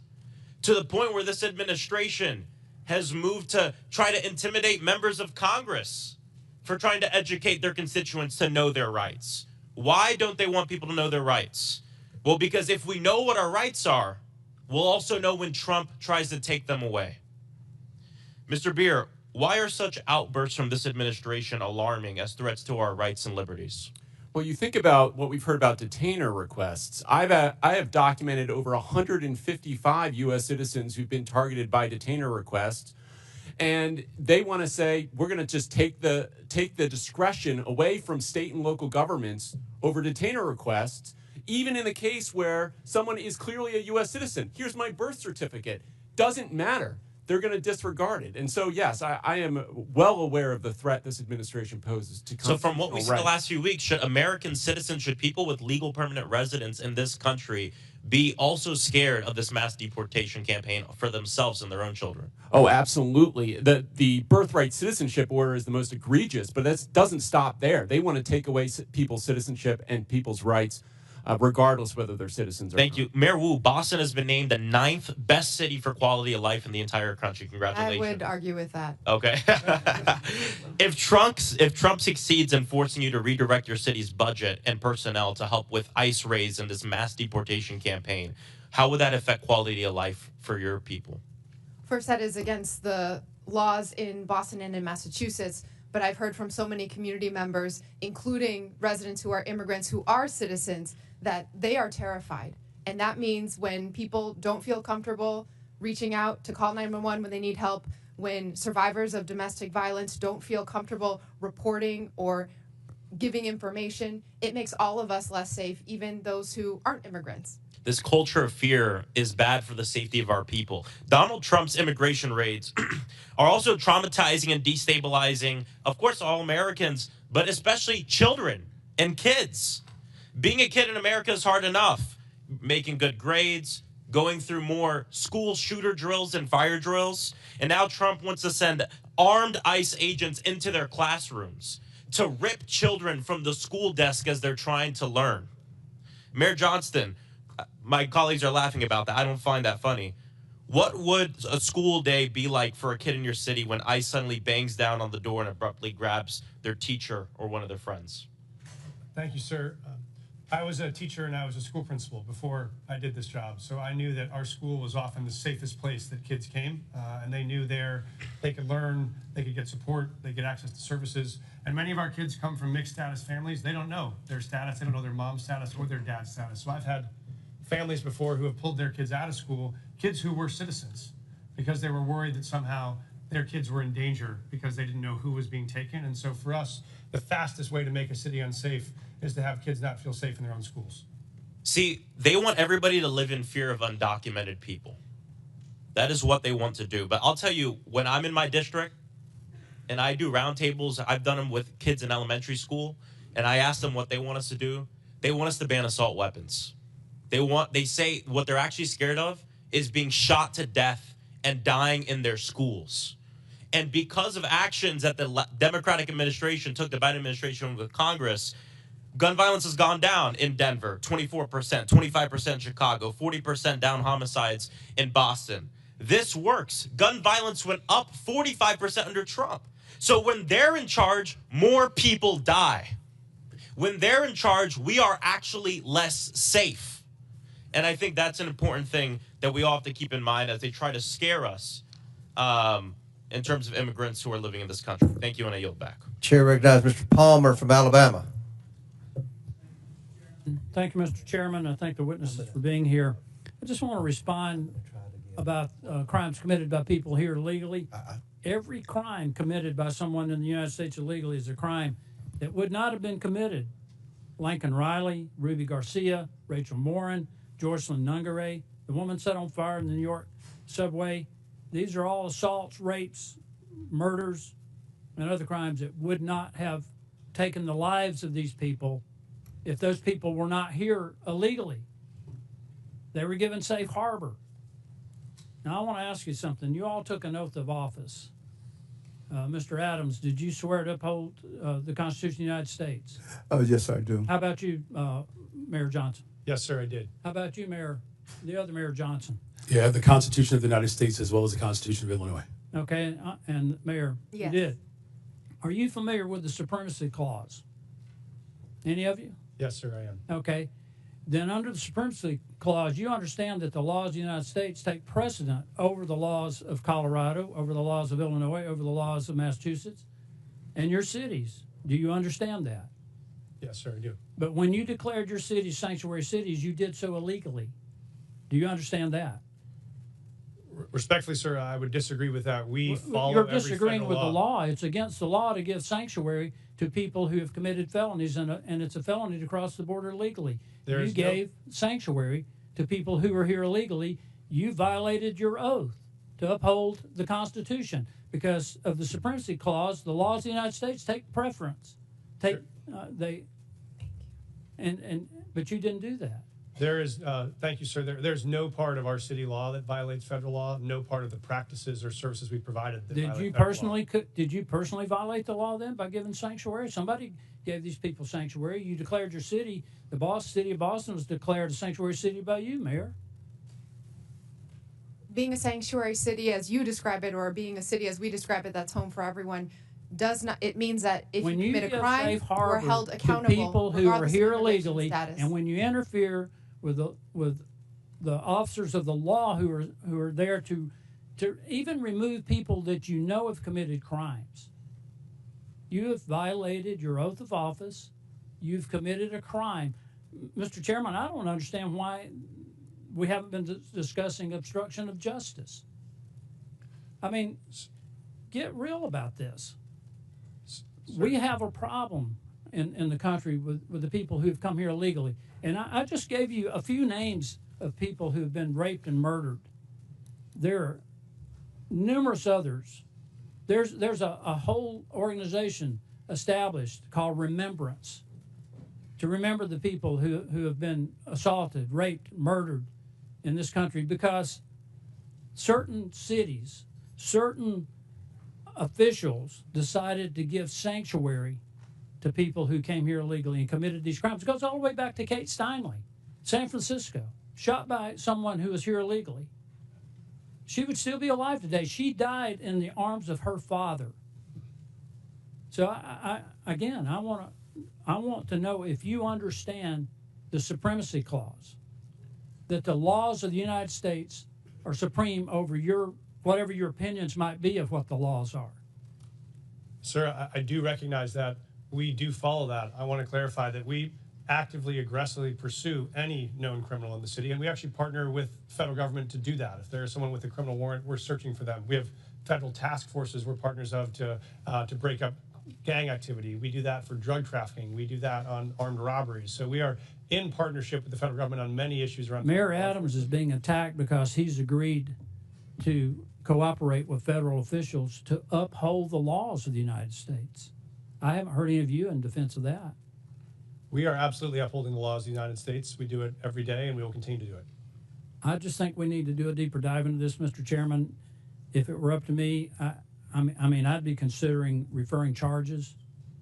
I think we've got a problem here when we decide that there's some laws that we will obey and some laws that we won't. I don't care who it is, Republican, Democrat, I don't care what office you hold.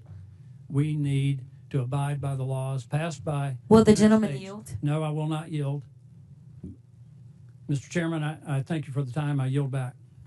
Gentleman yields back. We're Well, gonna have it's- we're gonna have two more. We're gonna have two more questioners. Then we're gonna have to take a break at the request of the witnesses. A 15-minute break, maybe 20 if we need that. But Chair recognizes Mr. Kassar, and after him, then Mr. Higgins, and we'll proceed with the break. But Chair recognizes Mr. Kassar.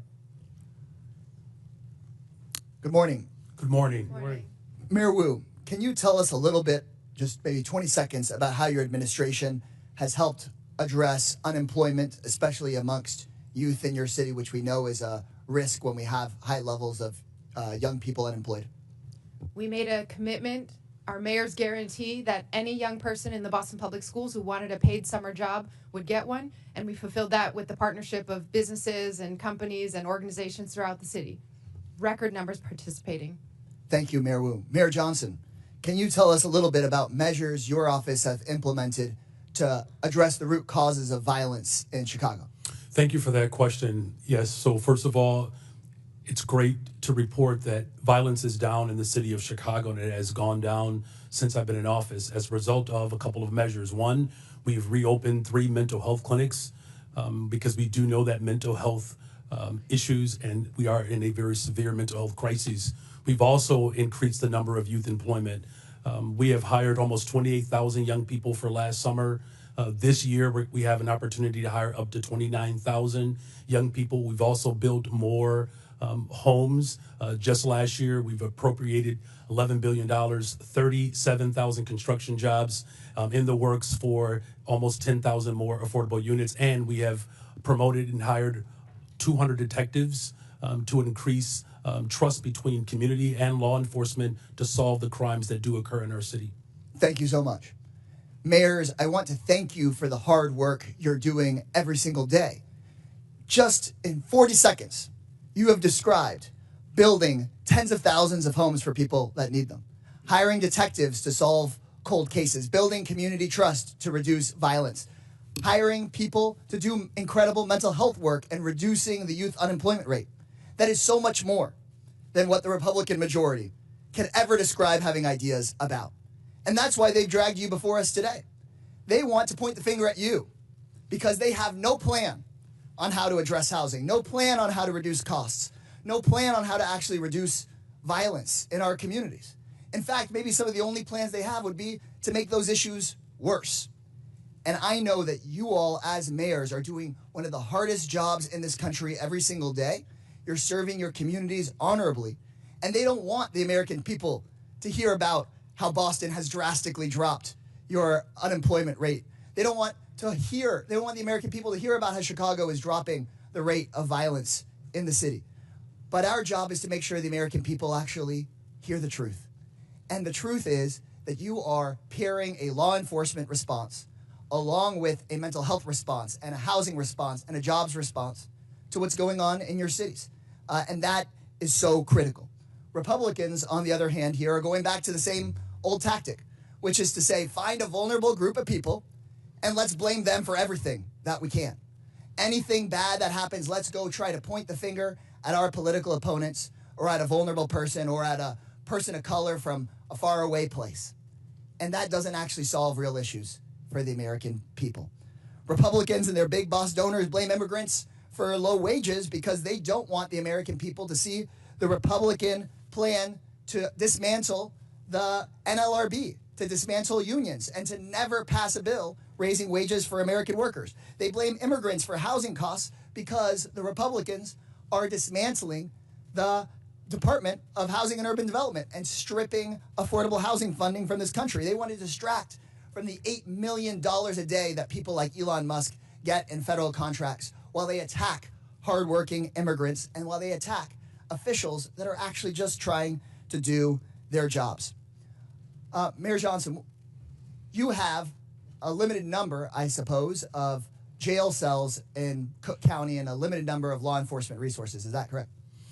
That is correct, and I do not have jurisdiction over Cook County jails.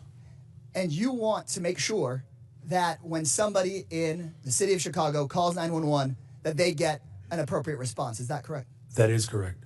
And so what I have been hearing all morning from my Republican colleagues is they want the federal government to go tell the city of Denver or the city of Boston or the city of Chicago. No, they want the federal government to be able to call you and take over your police resources or take over your county's jail resources, and you don't even represent the county, for whatever case they might come up with, the person is dangerous or not. Instead of having cities determine if somebody is dangerous and needs to be held, instead of having cities say, we want to make sure if you have an emergency that we get somebody to you and don't just send out our police to a call that may not be a priority just because somebody in the federal government wants to go after somebody with no criminal background and that isn't a threat. And so with that, Mr. Chairman, right before I yield back, I just want to thank people that are involved in local government, city council members, neighborhood associations, mayors, the people who keep our cities running.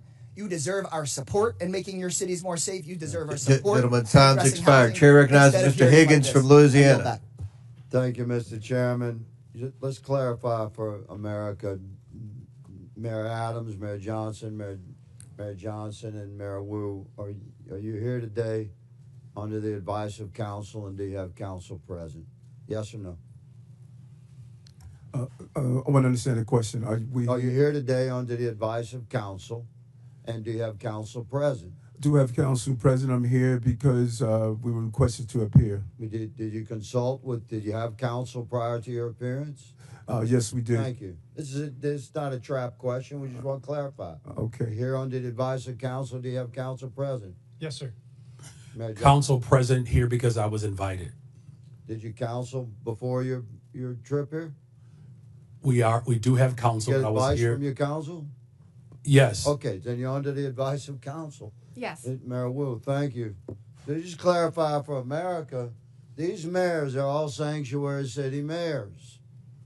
But the narrative is no longer comfortable because 3 months ago, we were at the tail end of 4 years of millions and millions of illegals coming into our country. It was out of control. The only thing that has happened since then is we had an election in November. And now we're not pulling the curtain back. We have ripped the curtain from the rods. We have revealed to America just how fast we could have secured our border if you had an executive that was willing to enforce the law. So now we're paying attention to our municipalities. And every one of them is lawyered up. They've changed their narrative. We got example after example. The mayor of Chicago, we must lead with and live by the promise of Sanctuary City.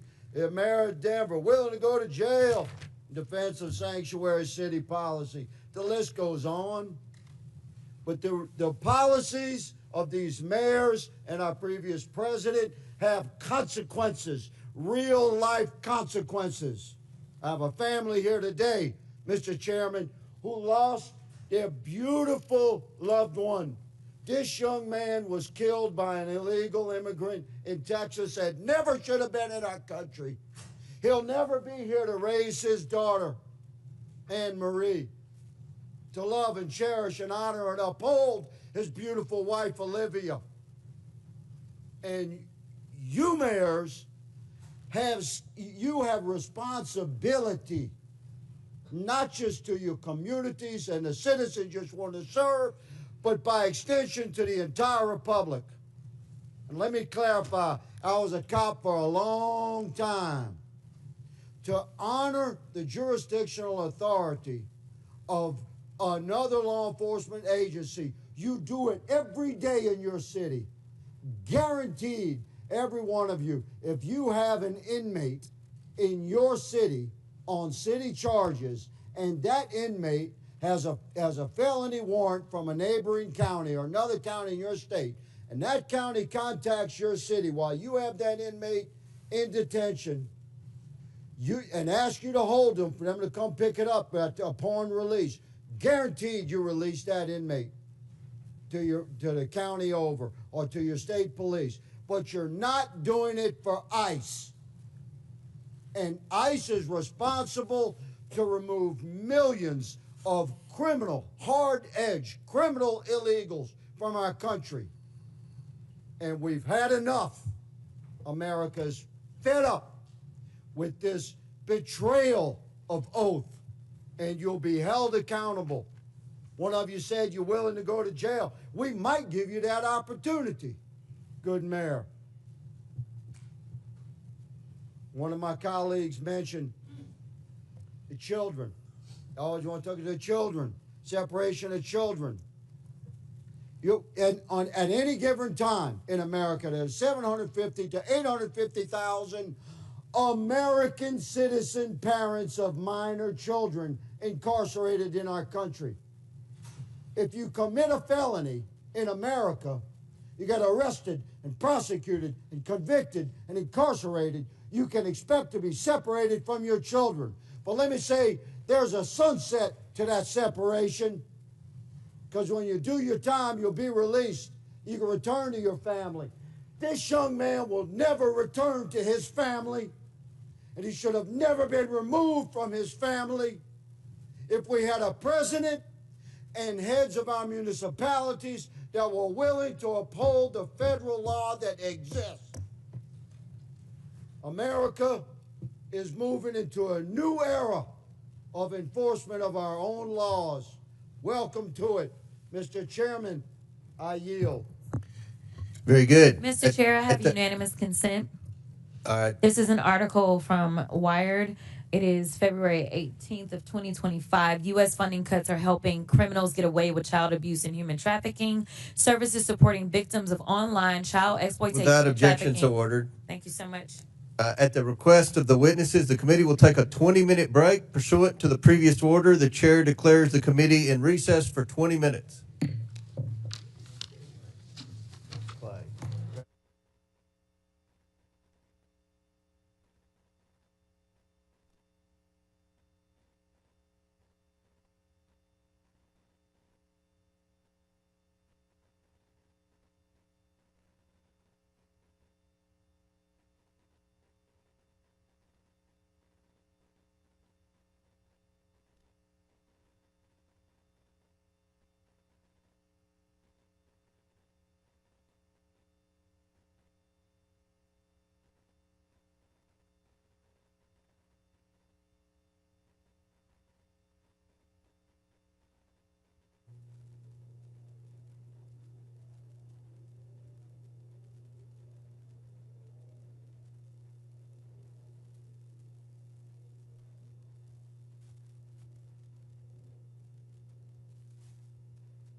We need one more mayor.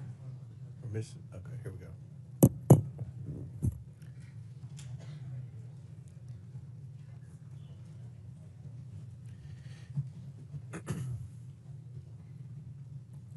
The committee will come back to order. Chair recognizes Ms. Lee from Pennsylvania for 5 minutes. Thank you, Mr. Chair. So we've heard a lot of accusations and sensationalism thrown around here today, which is not new for this committee. But I do think we need to be clear about what we're really talking about today and what the so-called sanctuary city policies actually mean. What Republicans are calling sanctuary cities, it simply means that a city or a state is not going to do the job of ICE for them. That's it. Republicans are acting like there's like a mythical barrier that keeps ICE completely out of cities. If you're listening to Fox News, they make it seem like they're police at the borders of Chicago keeping ICE agents out. And that's simply not the case. Republicans want every town, city, state to dedicate their limited resources to entering what's called a 287G agreement with ICE to either do their enforcement work on the ground or hold people in custody for an additional 48 hours on detainers. That's 48 hours beyond the lawful detention. To be clear, that is illegal. In more than 700 counties in at least 9 states, there are policies or court decisions limiting these ICE detainers, as it is such a blatant violation of the Fourth Amendment. And when people's Fourth Amendment rights are violated, it's the cities, not ICE, who face civil lawsuits. As a reminder to Republicans, the Fourth Amendment is the one against unlawful searches and seizures. Just last year, New York City's Department of Corrections had to pay $92.5 million in a settlement to those they unlawfully detained for ICE. Republicans are putting these mayors between a rock and a hard place. And the reason that they're doing this is because Trump is trying to get them to do illegal things. If they work for ICE, they risk violating their own residents' constitutional rights and opening themselves up to costly litigation. But if they don't do Trump's bidding, they're being threatened with losing federal funding. Today's hearing is nothing more than a shakedown against the mayors of some of our nation's biggest cities and a part of Trump's ongoing anti-city crusade. In Trump's America, if you disagree with his priorities, then you lose federal dollars. Just last week, Donald Trump actually called city leaders who oppose his cruel policies sick politicians. Just a few days before that, his border czar, Tom Homan, threatened that he would be bringing hell on the city of Boston. Mayor Wu, what do you think about these threats against Boston and their attempts to force you to enact policies that are against the very things your constituents voted for? The laws are most important and the safety of our residents are most important. And what I hear from all of our residents across every one of our neighborhoods is that, in fact, undermining the trust is what would make our city less safe. And so we need everyone to feel secure in their communities, like they can reach out, they can call 911 when they need help. And in our city, those laws actually help Boston police solve crimes. Thank you. Mr. Beer, question for you. I'd always thought that my Republican colleagues were strong supporters of state and local sovereignty and were against intrusion from the federal government. Do you think this lawsuit seems consistent with that position? Oh, absolutely not. If you look at the Supreme Court precedent on this, it came from a gun control law that said that state and local governments had to cooperate with the federal government on gun control. The Supreme Court said that's unconstitutional. Not a single member on this side, I believe, would be against that Supreme Court decision. Mm-hmm. There's nothing illegal about protecting people's constitutional rights and due process, education, and equal treatment under the law. But it is illegal for the federal government to withhold federal dollars that these cities' taxpayer dollars have gone towards. Mayor Johnson, Chicago ranks as one of the largest cities in the U.S. and has the third largest metropolitan economy, boasting a GDP of $860 million. This makes it one of the most economically diverse cities in the nation, correct? That is correct. Would it be fair to say that your city generates billions in taxpayer revenue and that the average taxpayer in Chicago and Illinois contributes more than around $20,000 in federal income taxes, which is more than $1,310 above the national average? That is absolutely So correct. can we conclude that Chicago residents pay significantly more in taxes than they receive in return, contributing at least $5 in taxes for every $1 they get back in federal support? More than our fair share. Thank you. Only 9 states have taxpayers that contribute more to the federal government than they receive. All 4 of our mayors are from states on that list. Yet Republicans are saying that they should lose that money because they don't agree with their dear leader. Trump and Republicans are attempting to take money from blue cities and blue states and give them to their red states. Republicans too often demonize blue areas and cities that are the very areas that are keeping the economy going. The attacks we've heard on mayors today are not only shameful, they're dangerous capitulations to the impulses of this president who is trying to expand executive power in nearly every direction. I'd like to thank our mayors, Wu, Johnson, and Johnston for coming in today, having the strength of courage to stand up to this administration. Thank you. I yield back. Chair recognizes the gentleman from Arizona, Mr. Biggs. Thank you, Mr. Chairman. So, Mayor Adams, you've agreed today. Sorry, over here. You've agreed today that New York City is a sanctuary city. Is that right? Based on the definitions, and it doesn't seem, Congressman, but there's now a uniform definition of that. But yes, Right, but that's what you've proclaimed. Mayor Johnston, you've previously also declared that you're a sanctuary city. Mayor Johnson, you said that Chicago must lead with and live by the promise to be a sanctuary city. Mayor Wu, you said Boston Police and other departments cannot cooperate with ICE when it comes to detaining on civil warrants. Of course, I don't know what Mayor Johnston would define it, but I do know that the Honorable Mayor Johnson from Chicago, they call theirs a welcoming city ordinance, and we've got Ms. Wu, Mayor Wu, who's referred to hers as a safe city. That's really interesting to me. So when you are a sanctuary city, you put limits on how much you're willing to cooperate with federal agencies' efforts to remove illegal aliens. And your policies then contravene federal law. You just do. Under Title 8 of the U.S. Code, it says a federal, state, or local government entity or official may not prohibit or in any way restrict any government entity or official from sending to or receiving from the Immigration Naturalization Service any information regarding the citizenship or immigration status of any individual. Yeah, so when I look at your guys' ordinances, and I got them all up here, and they're really interesting stuff, and Denver, I think you testified previously that you rely on the statutory section, am I right, of the state statute. So let's just review this. There's a distinction, and some of you have made that. Mayor Johnson of Chicago made this repeatedly, and Mayor Wu of Boston did. There's a distinction between criminal warrant, and you say we cooperate on criminal warrant, but there's 2 levels of cooperation at least. There's a communication level, and there's a passing the person off. That's one level with the criminal. But the civil level, this is what I want to talk about for a second, because all of these ordinances proscribe communication and transfer of someone where there's a civil warrant. Now, I know that all of you understand that a removal order is a civil order. And that means none of you and none of your agencies within your municipalities are communicating or passing over someone where there's a ICE removal detainer.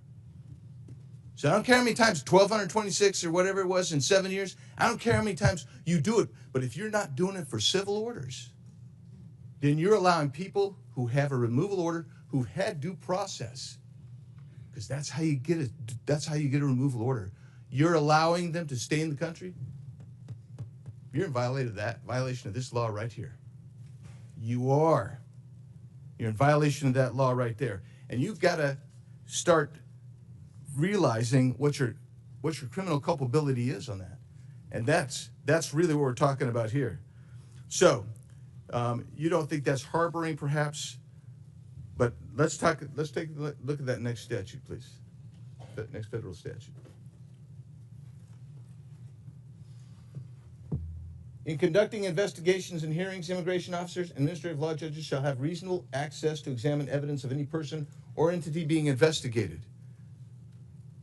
If you're holding someone back, even if it's under a civil warrant, because that's what you said you're not going to participate in, and you are preventing access to that person or evidence, you're in violation of this.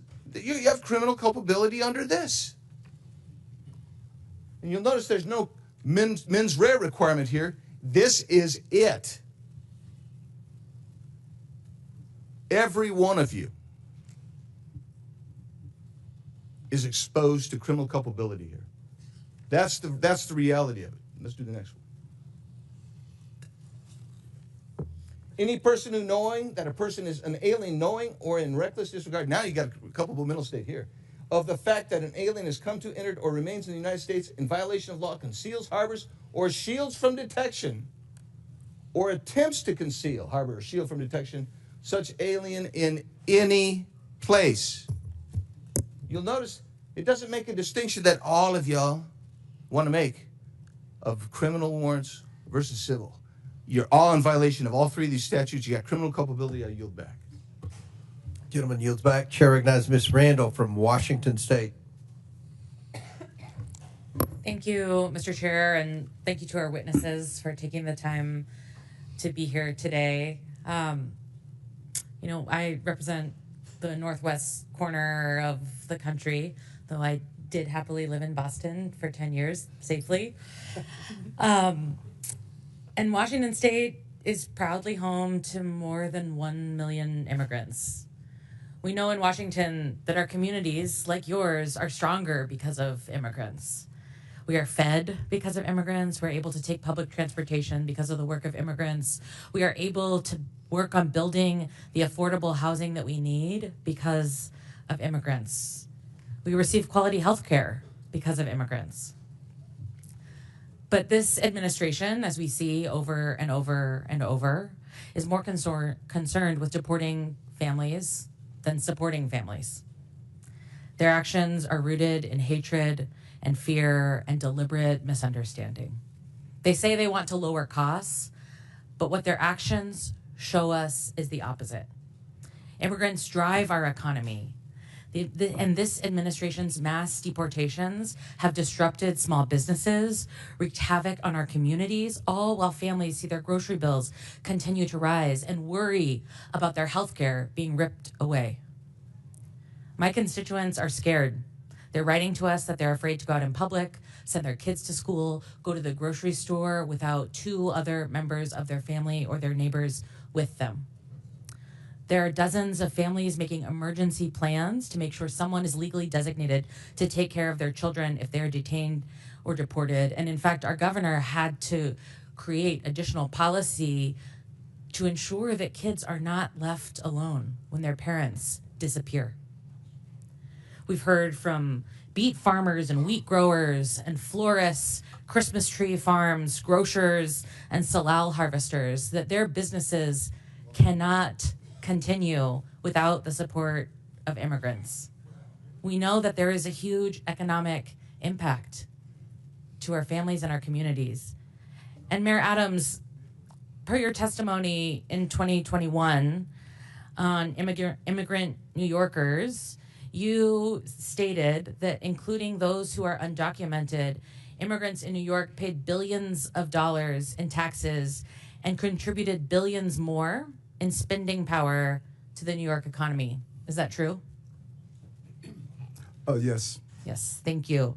So one can imagine if this administration continues its mass deportation plans in cities across the country, including New York, it would have a significant impact on all our economies. Mr. Beyer, can you speak to what the economic impacts of mass deportation would mean for the U.S. economy? Absolutely, it'd be devastating. You're looking at an instant recession if it was, some magic wand you could wave to get rid of all these people like they want. That'd be about a 7% drop in GDP. That's well into the trillions of dollars in lost production of goods and services that benefit Americans. And when you really think about it, when it comes to the cities, right, it's not equally distributed across the country. It's really these cities and some others that are going to be overwhelmingly impacted. So those neighborhoods, you're looking at a death spiral of economic activity when you remove so much of the population. And of course, we talk about just the people who are undocumented, but their children, their spouses, all those people are going to be affected by mass deportation. Thank you so much. And Mr. Chair, with unanimous consent, I'd like to enter this New York Times article, Frustration Grows Inside the White House Over Pace of Deportations. Without objection, so ordered. Thank you so much. And, this committee has been very interested in uncovering waste, fraud, and abuse. And I'd like to draw our attention to the ASMR deportation flight that the administration touted on their official social media channels. While previous flights, deportation flights, cost for about 10.5 hours, $47,000. This military flight that was commandeered from its mission of national security to take folks who were in detention centers already to a stopover in Guantanamo cost us $299,250 for the same flight. My folks in my community who are stationed at Joint Base Lewis McChord are being diverted from their essential missions to go to Guantanamo to be layover stewardesses for this this plan that's just for clicks. It's just to continue to stir up media. It's just to deliver on a promise that the president made and that he's worried that he will be accused of letting his base down if he doesn't carry out. Thank you. Chair recognizes Ms. Mace from South Carolina. Thank you, Mr. Chairman. All of the mayors here today are actively working to harm the American people you represent. You all have blood on your hands. I'm going to ask a series of yes or no questions today, and I would like to remind all of you, you are under oath. I only want a yes or a no to my questions. My first question, do you acknowledge breaking into our country is a crime? Mayor Adams, yes or no? Do you acknowledge breaking into our country is a crime? I acknowledge. Yes or no? I acknowledge. Okay, Honorable Johnson, he's not going to answer the question. Yes or no? Is breaking into our country against the law? Yes or no? Depends how you cross the border. Okay, Mayor Johnson, yes or no? Comprehensive immigration that's not an reform answer. policies Mayor are what's Wu? necessary in this Mayor Wu, moment. do you have a better answer than these gentlemen before you? Yes or no? Yes. Okay, do you believe it's acceptable for illegals who commit heinous crimes be released back into the public instead of being detained and deported? Mayor Adams, yes or no? Anyone break a crime? Yes or no? This is not hard. Yes or no? Anyone that break a crime should be detained. Okay, Mayor, yes or no? They should be deported. Okay, Mayor. Any individual Yes that or causes no? harm Yes or and no? breaks Okay, the law Mayor Wu? should be held accountable. This is why you have 6% approval rating, because you suck at answering questions. Mayor Wu? Yes or no? Anyone who's a public safety threat should be prosecuted. All right, I have my next question. When an illegal alien rapes a woman, do you believe you're on the right side of history? Mayor Adams, yes or no? Can we say that question again? Okay, Mayor Johnston. When an illegal alien rapes a woman, do you believe you're on the right side of history? Yes or no? I will charge and prosecute them. Yes or no? Okay, well, okay. You said you would go to jail, didn't you? I will For charge and harboring illegal prosecute aliens or something, Mayor Johnson? Could you repeat your question, please? When an illegal alien rapes a woman, do you believe you're on the right side of history? Could you clarify that question? Okay, Mayor Wu, yes or no? No, rape is obviously Then horrible. Why are you letting rapists back out onto the streets of Boston? That is not true. That is not what's happening in when Boston. When an illegal alien molests a kid, molests an underage kid, do you pat yourself on the back for being compassionate? Mayor Adams? It's despicable and he should be arrested. Mayor Johnson? I prosecute folks that commit crimes like that. You guys let them out on the streets. Mayor Johnson? We arrest violent criminals in the city of Chicago. Mayor Wu? We investigate, arrest, and prosecute. You guys don't sound very confident today. Would your city honor an ICE detainer on an illegal alien who rapes kids if one was issued today? Mayor Adams? Yes or no? In conformance with law, we will honor detainers. Mayor Johnson? If there's a criminal warrant, we'll help them pick them up. If there's no criminal warrant, we'll honor a notification request. Mayor Johnson? Criminal warrants, we always cooperate with federal agents with a criminal warrant. Mayor Wu? Get a criminal warrant, we will enforce. A criminal warrant. I'm talking about an ICE detainer on an individual who's here illegal who rapes kids. Do you all hate Donald Trump more than you love your country? Mayor Adams? I respect my president. I respect my Yes or country, no? and I You're having the respect hardest time my today. Senate. Mayor Johnston? I love my country. Yes or no? I love my country. Okay. Mayor Johnson? As a son of a pastor, I love everyone and this country. Mayor Will? I love my country and my city. Do you all, are you all willing to go to jail for violating federal law? Mayor Adams? I'm not going to violate federal law, so I don't have to worry about that. Mayor Johnston? We don't violate federal law either. You don't violate federal law. We do not violate federal Is it law. violating federal law if you don't honor detainer requests from ICE? Absolutely not. In fact, the statute Congressman Biggs Hmm. shared, we explicitly follow. The statute says you cannot prohibit city employees from sharing information about someone's status with the government. We do not prohibit that. Do you love illegal aliens more than you love your fellow countrymen? I love all the residents of the city and county. Mayor Johnston, are you willing to go to jail for violating federal law? The city of Chicago complies with all laws. Oh, I highly doubt that. Mayor Wu? We are not violating federal law. Mayor Wu, I have a last couple questions for you. Do you believe that ICE arresting a child rapist, quote, threatens everyone's safety, end quote? Yes or no? No. Does ICE arresting a murderous MS-13 gang member threaten everyone's safety? Yes or no? No. I would like to hold up this quote of you where you say ICE's efforts actually threaten the safety of everyone, end quote. Boston Mayor Michelle Wu. You're a hypocrite. Thank you, Mr. Chairman, and I yield back. Chair recognizes Mr. Chairman, I have unanimous consent Subramaniam. request. Mr. Chairman, I have unanimous consent request. Proceed. I'd like to seek unanimous consent to enter into the record this article, and I'll do this as a survivor of sexual violence myself. This is from Courts, March 2018. Without objection, so ordered. Data from Texas shows that U.S.-born Without objection, so ordered. We've put it in the record. I have an internet. You have what? Mr. Chair, can I have several articles. I need to enter them. Let me just go ahead with what the articles are. What they speak to. What's the next article? Let me proceed. Data from Texas shows that U.S.-born Americans that is commit not- more rape Presley, and murder than immigrants. Listen, this trend of you Data all from trying to get Texas thrown out of shows committee that so you can get on US-born MSNBC Americans is going to commit end. more We're not rape. going to put up with it. This is Chair my recognizes procedural Mr. right as a Subramaniam. member of this committee You can to go. enter You documents can go with into the Mr. record. Frost and Mr. I'm Green. reclaiming my time. That's what do you not want. get to No.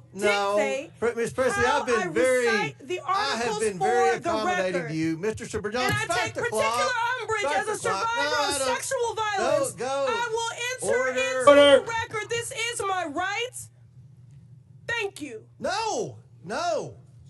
It is Mr. Subramaniam. Mr. Chair. No, you know the process of unanimous consent. You are not I have recognized. several articles to enter into the record. Mr. Subramaniam, if you don't go, we're going to recognize Mr. Timmons. Thank you, Mr. Chair. I just wanted to bring up a bill that's going to be before the floor, H.R. 32, a bill that would basically take away federal grants if the administration thinks you are a, quote, sanctuary city, which, by the way, isn't even very well defined. I'm not even sure from reading the bill whether your cities are even sanctuary cities to begin with. I think that's why that question may have been difficult for you to answer. But I think what's been very interesting to hear is how well you've been able to integrate and welcome immigrants into your communities, into your city's economies, and making the best out of a difficult situation. I find that very impressive. And but I wonder to the mayors here, Mr. Johnston, if you took away federal grants, how would that affect public safety of your city? Would that improve? Would that make your city more safe or less safe if we took away federal grants from your city? It would dramatically weaken public safety. I mean, we wouldn't be able to repair bridges that are falling apart. It means we wouldn't be able to put kids in preschool or give veterans medical care. It would be catastrophic. Thank you. Mr. Johnson, the same question. Mayor Johnson, the same question. It would certainly undermine all of the investments that we've made thus far. Since I've been mayor, we've provided $20 billion of new investments that contribute to the overall safety of the city of Chicago. Mayor Wu, same question. Would this make your city of Boston more safe or less safe? Withdrawing federal funds would make us less safe. Education makes us more safe. Housing makes us more safe, and we rely on those funds. And how did, let's take Mayor Johnson, how did many of the immigrants come to your city? You mentioned they came from Texas, is that right? That's correct, Congressman. They came on buses sent from Texas, mostly from El Paso. I feel like we have the wrong people in the room today. We have mayors of cities that are trying to do their best with the situation that they have. And then we have governors in Texas and Florida who are busing folks up to your cities. And so you're trying to make the best out of this situation. But somehow they're trying to make our immigration system worse, in essence, because they're taking the folks that come over to their states and they're spreading them across the country. And you're just trying to deal with that situation. Would you characterize it as that, Mayor Johnson? Yes, sir. We're just trying to manage the crisis in front of us, which is families being dropped off on our city streets in the winter with no clothes. Our calling is to make sure they're safe. And how would the Trump administration's funding freezes and cuts, would they undermine public safety in your city, Mayor Johnson? They could dramatically undermine public safety in our city. Everything. Mayor Johnson, same question. It certainly will undermine community safety if the Mayor federal Wu, government same undermines question. the investments in people of Chicago. It would undermine our safety too. So we're trying to make your cities more safe, but there's a bill here in the name of making your cities more safe actually makes your cities less safe. Would you agree with that, Mayor Johnson? Yes, sir, I would. Mayor Johnson, same question. Mayor Wu, same question. And I think this bill is actually, in a way, extortion, because you're basically trying to take away funding from a city if they don't do what the administration wants you to do. But, let's talk about extortion for a minute. Mayor Adams, I think everyone's a little bit concerned about the timeline of events that has led to your case being dropped. And so, Mayor Adams, did you meet with Tom Homan on December 12th of last year? Did President Trump say publicly that he considered pardoning you 4 days after that meeting? Yes or no? I don't recall what the president said in regards to that meeting. Well, he did. In January, did you meet with President Trump at Mar-a-Lago? Yes or no? Yes, I did. In this meeting, did you talk about immigration enforcement with the president? Talk about immigration in general. What was that? What did you talk about when it comes to immigration? Just how important it is to secure the border, and they were able to do so. We saw a 90% decrease, and I see that on my streets every day. Did you talk about your pending case with the DOJ? No, I did not. So the case did not come out. Have you ever talked about your case with the DOJ with the president? No more than what you heard him on the trail said that he thought it was important. I haven't heard much. Tell me, have you ever talked about the president and talked about your case in the DOJ with the president? Yeah, as I indicated previously, I'm going to say it again.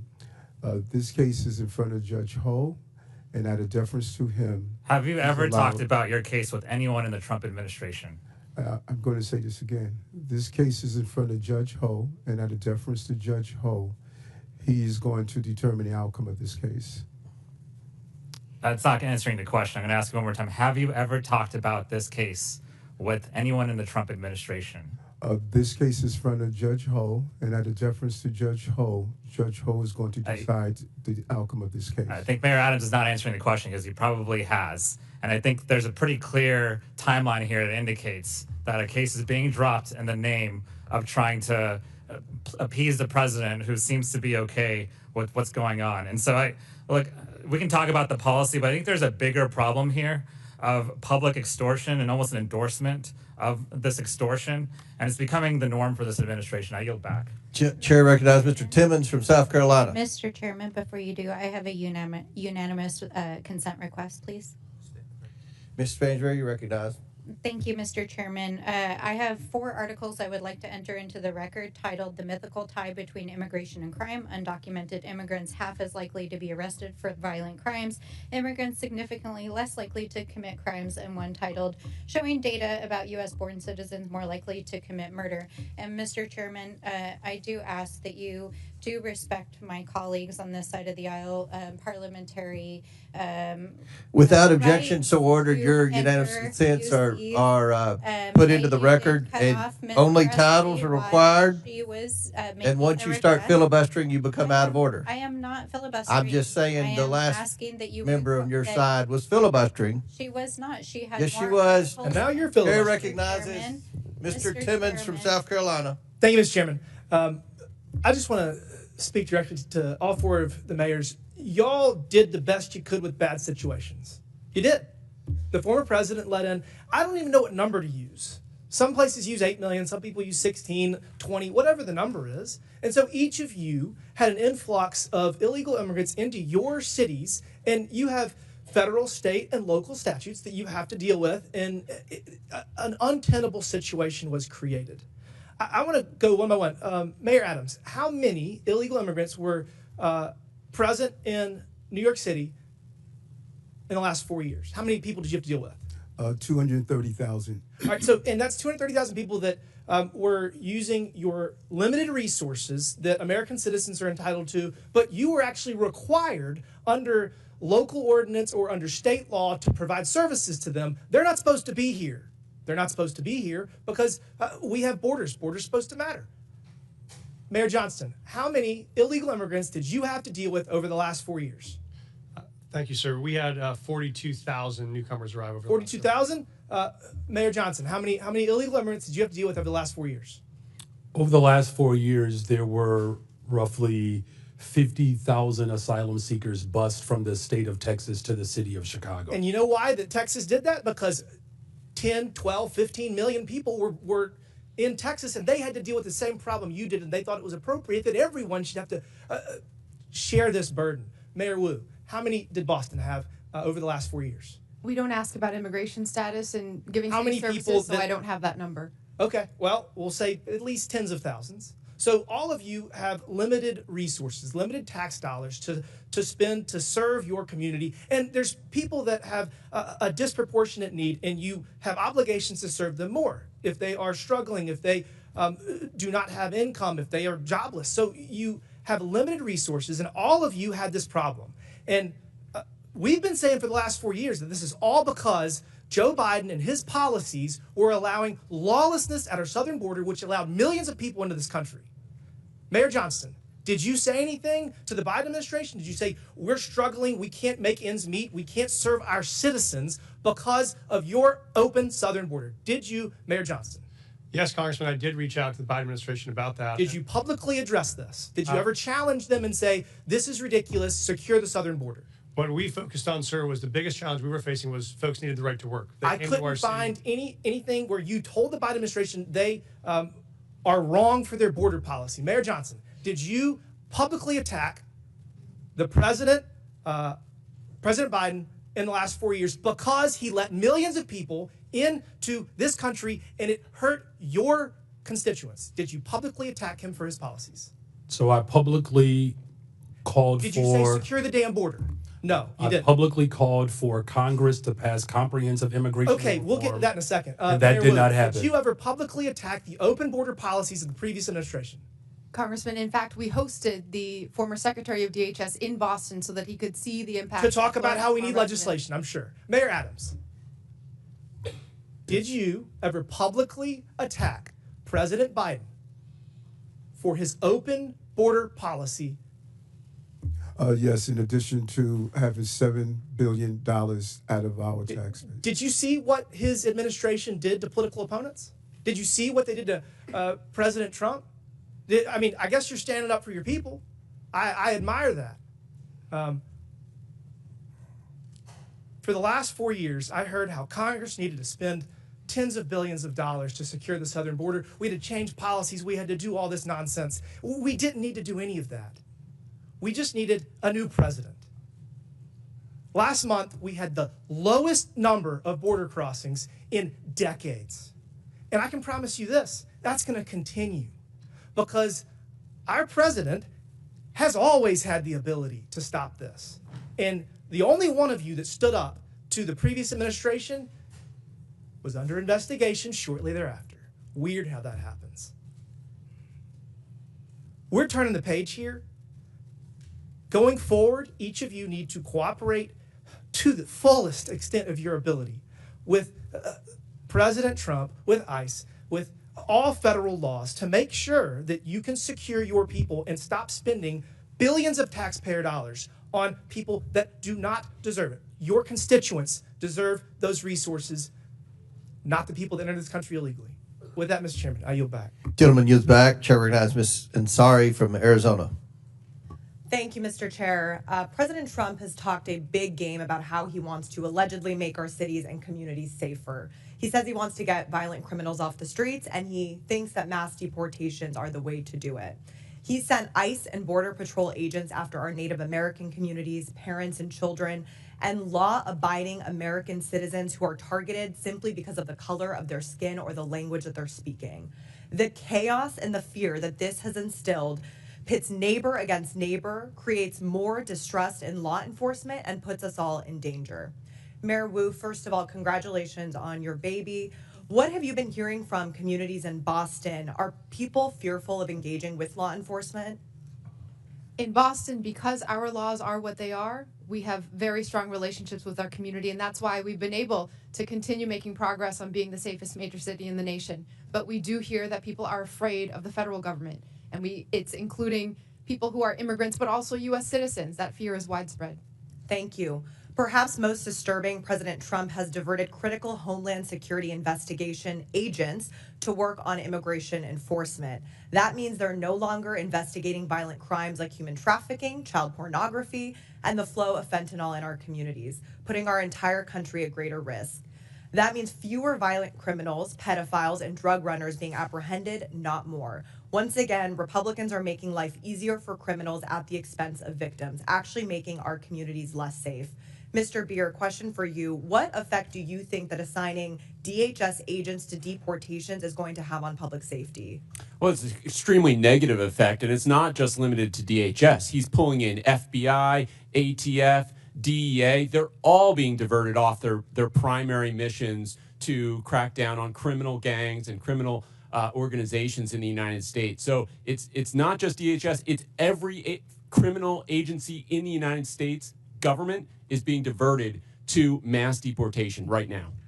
The Phoenix police chief has stated, we work with our federal partners all the time to work on criminal issues, not civil immigration issues. That will continue to be the stance of the Phoenix Police Department. I can tell you during my time on the Phoenix City Council, I served on the Public Safety and Justice Subcommittee. I heard constantly from our police force that they are understaffed and need to focus their resources on violent crime. But President Trump has also tried to force municipalities to divert their law enforcement personnel to aid in mass deportations. Diverting city police to deportations would mean that our officers are spending less time investigating murders, rapes, and robberies. Now, I want to shift to the economy. Mayor Wu, would you agree that local leaders and public safety officials who hear directly from constituents about public safety know better what your city needs to focus on than the White House does? And also, are you worried about ICE raids and the impact that it will have for businesses and economic prosperity? Yes, our local community knows best, and we can tell you in Boston, over our history, it has not been the word of presidents or kings or presidents who think they are kings that set what happens. It is our residents. And Mr. Beer, can you tell us more on what the economic impacts like food prices and housing costs of mass deportations would be and how this could affect a city like Phoenix? About half the cost of the fruits and vegetables on your in your grocery store is coming from the labor of immigrants and other workers at our farms. So it's an extremely important component of our agricultural production in the United States. If you look at where these people have gone, they have gone into the sectors where there is no work visa. There is no legal immigration option for employers to hire in these sectors. That is why we had so many people come, because of the labor needs of the United States. Thank you so much. I truly want to thank the mayors for being here and taking on these ridiculous attacks on our local officials. You know what is best for your communities and the people that you represent. You know better than Donald Trump. You know better than Tom Homan. You know better than Stephen Miller. So thank you so much.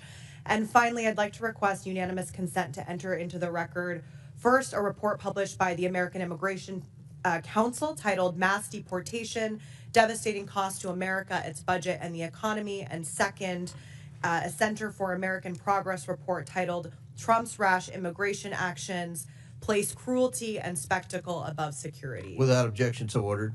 Thank you. I yield back to the ranking member. Chair recognizes Mr. Donalds from Florida. Thank you, Chairman. This is my third term on the Oversight Committee. We've been talking about illegal immigration and oversight the entire time. I remember we had a group of this committee that went down to the El Paso section of the border. This was back in February, March of 2021. And during that time period, we were at one of the holding centers, and there were these buses that were coming to the detention facility, and they were picking up 30 kids, 50 kids at random, walking out of the facility. And when I went over to question the bus driver that was transporting these kids, border agents told me, as a member of Congress, that you're not allowed to question the bus driver. And of course, people knowing me, I didn't take no for an answer, and I repeated the question. And I was told that this bus of children was leaving El Paso and going to San Diego.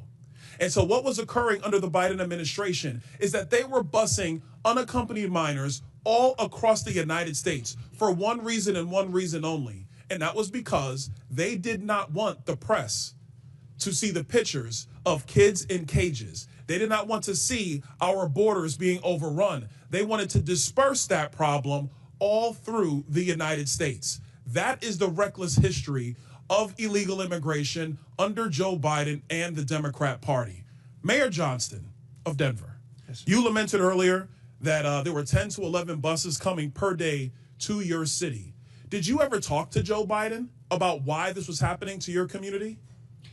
Thank you, Congressman. I both reached out to Governor Abbott from Texas. He didn't respond, and I did. Why would you reach out to Governor Abbott of Texas when it is Joe Biden, the former commander-in-chief, that opened up our borders? Why didn't you talk to him? Well, our buses directly were being sent from Governor Abbott in Texas, so that was why we reached out to say we're happy to collaborate on a coordinated entry system. We understand no one state or no one city should bear the entire brunt of this, but let's collaborate. But I did. So I'm glad you said that, because that brings me to my next point. Governor Abbott and Governor DeSantis, when they started moving illegal aliens out of their states who were bearing the brunt of what Joe Biden and Kamala Harris were doing, and they've sent them to Denver, they sent them to Chicago, they sent them to New York, they sent them to Martha's Vineyard. The reason why they did that is because you four could hide behind the realities of illegal immigration on border towns all through our country and on cities and states who did not want to see illegal immigration, but did not have the political representation to go to the White House. And only when it showed up on your doorstep did you get upset. Mayor Johnston, coming back to you, how much did your city spend on illegal immigration? Do you have a round number? Over the last couple of years on all newcomers, whatever their status was, it's around $79 million since 2022. $79 million. Mayor Johnson, Chicago. How much has the city of Chicago spent on illegal immigration? If you're referring to the 2022 up to 2024 of the buses coming from Texas, roughly the same percentage of the state of Texas, about 1% of our overall budget. What is that? Because I don't have the city's budget in front of me. Numbers. It's 1%, and if you want the actual calculation, we can make sure someone... You're the mayor. You don't have the math in front of you? It's 1% of the overall budget over the last 4 years. That's why you're a failing which mayor. is the Mayor same Adams, number that how was much did sent the city from of us New from York the actually state spend of on Texas. illegal immigration? Mayor Johnson, I already asked you. You don't have a hard number. And if you don't have a hard number, you're not running your city well. Mayor Adams, how much did the city of New York actually spend on illegal immigration? 6.9 billion of taxpayers' dollars. $6.9 billion of taxpayer money on a problem that was fostered on the American people. Mayor Wu, in the city of Boston, how much did you spend? We don't ask about immigration status and delivering city You don't services, ask so about we how don't much have money that the city number. of Boston has spent on illegal immigration. We Are you don't out of your distinguish mind? between immigration status. Do you as manage part your of our budget city or not, policies. Mayor That Wu? is how we keep Mayor our city Wu, safe. do you manage we your have budget or the not? numbers to prove it. I manage my budget. I have a AAA bond rating dating back 10 years. So to the city of budget. Boston, just understand that your mayor does not care how much of your resources she has spent on people who are not citizens The city of of Boston the city of is Boston. sick of having I'm people reclaiming my outside time. Boston Mr. telling Bear, us what Mr. we Bear, I have need. a question for you because I understand Cato's perspective when it comes to illegal immigration. I understand that the Cato Institute for a long time has had a standard of actually having open immigration into the United States. Generally speaking, I don't want to get into specifics. We support legal immigration. We want immigration to be legal. Let me ask you this question, because one of the great libertarians of the modern era, Milton Friedman, famously said, you can either have open borders or a welfare state, but you have to choose. Mr. Beer, what do you choose?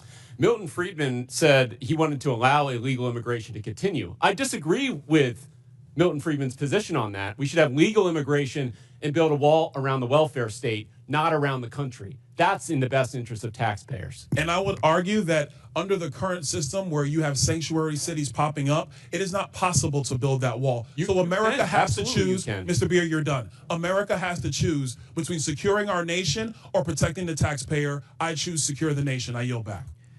Gentleman yields back. Chair recognizes Mr. Bell from Missouri. Thank you, Mr. Chair. In the 80s, there was the war on drugs. That didn't go so well. We essentially created classes of criminals for people, citizens, who just needed help.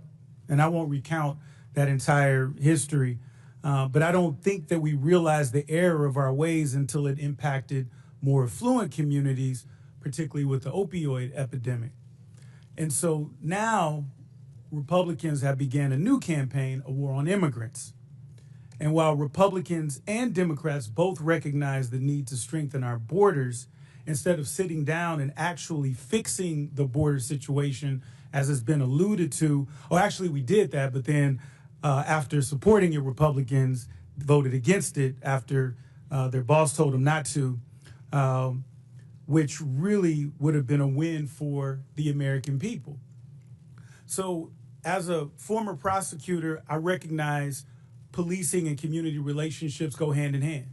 You have to have them in order to be effective with law enforcement.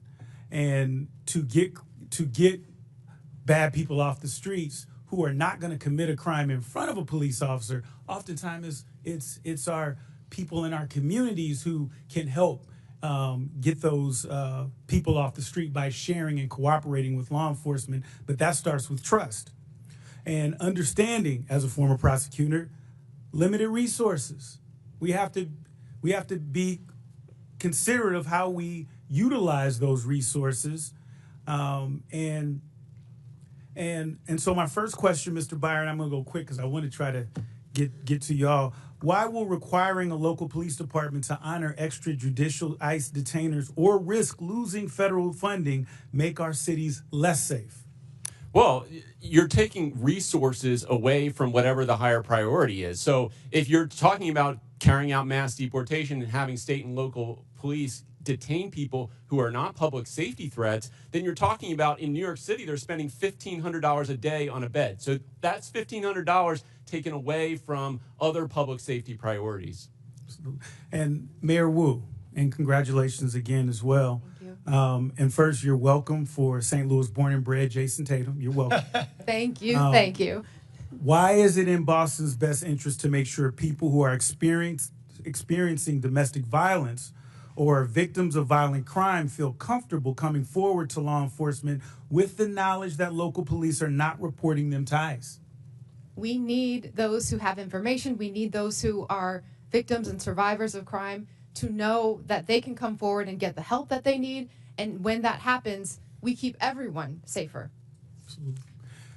And many law enforcement agencies have articulated that their primary responsibility is to keep communities safe by focusing on violent crime and public safety threats. However, deputizing requires officers to take on federal immigration duties, diverting resources and personnel from their core mission.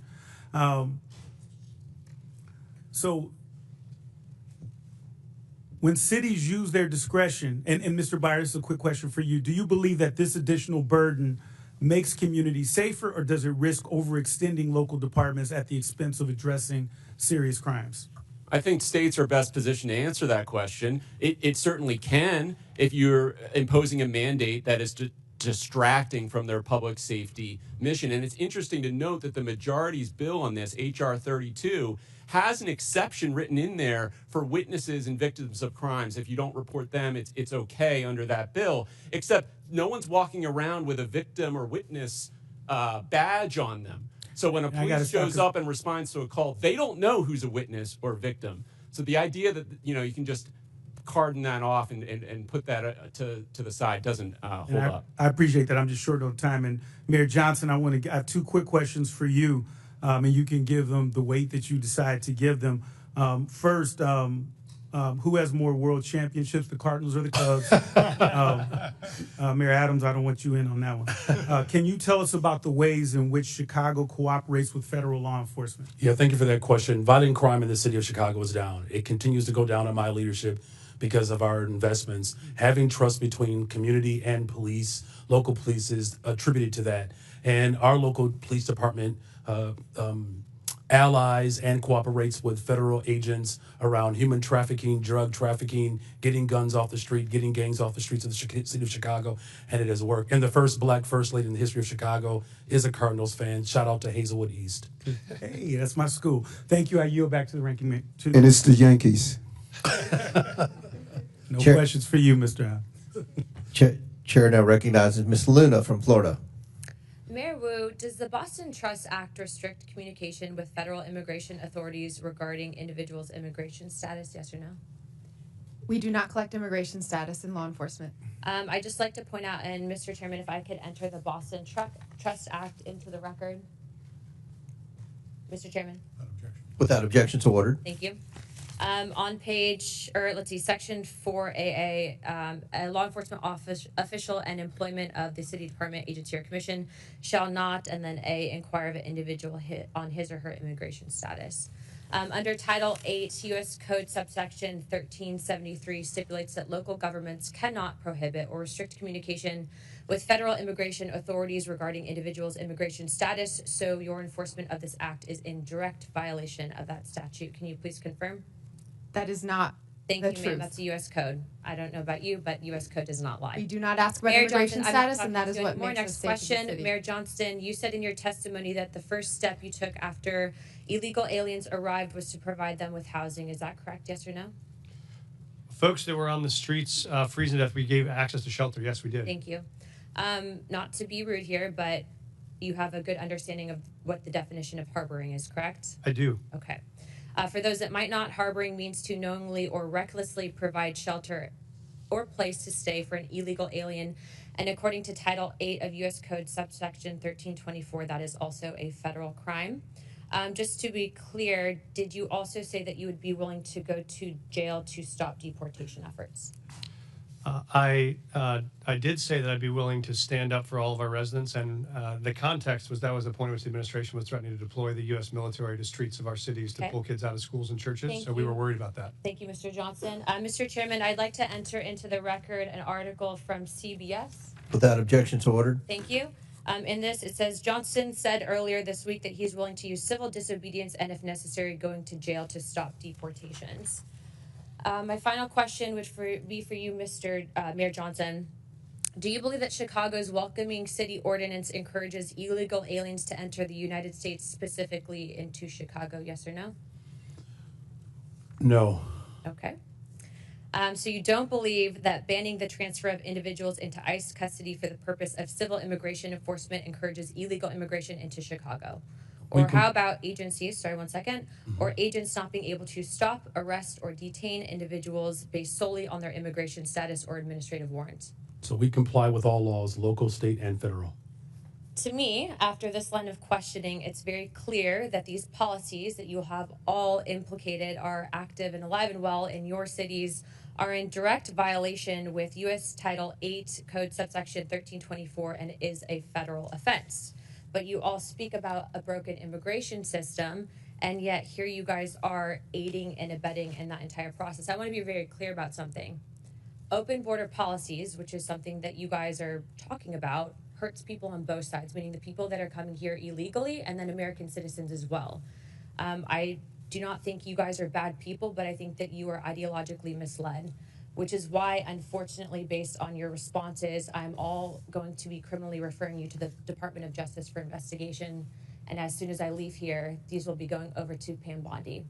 I'm not doing that in an effort to bully you guys, but I do believe that your policies are hurting the American people, and you can make that known with the evidence that you can present to the Department of Justice. But if you guys continue doing what you're doing, you're not going to help anyone. You're going to hurt more people, and that's exactly why I'm tired of it. The American people are tired of it. And Chairman, I yield my time. Would you yield your last minute? Yes, sir.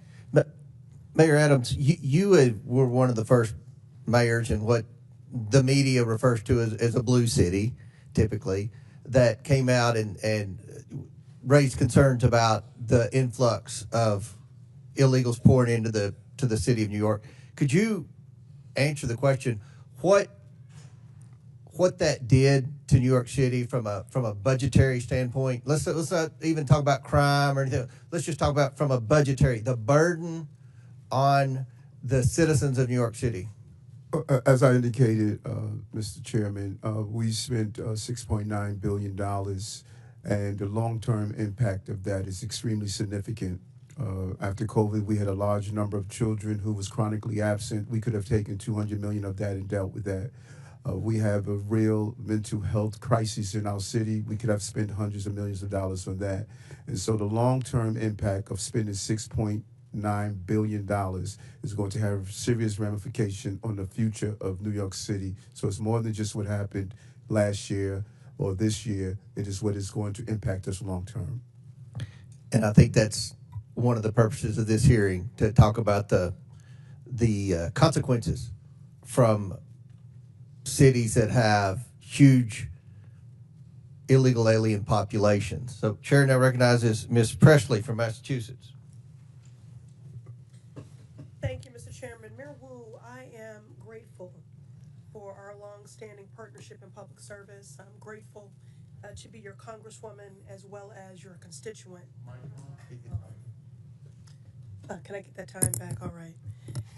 Again, grateful for our long-standing partnership in public service, grateful to be your congresswoman, and grateful to be your constituent. It's clear my colleagues across the aisle didn't do their homework, because the fears and division they're trying to project onto Boston are really the stuff of Fox News fever dreams.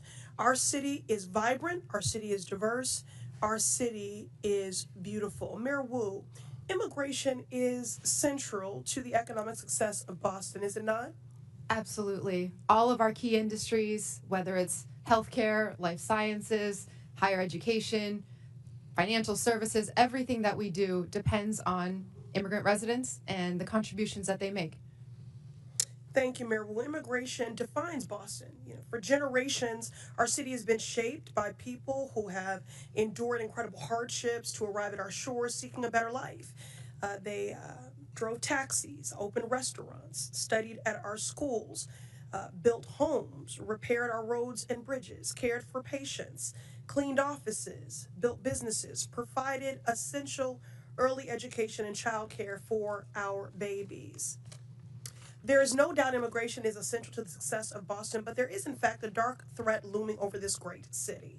That threat is the racist and xenophobic anti-immigrant policies coming from this Trump White House. Mr. Chair, I ask unanimous consent to enter into the record this Boston Globe article titled, "They're Going to Deport Us. Trump's immigration policies prompt some children to skip school." Without objection, so ordered.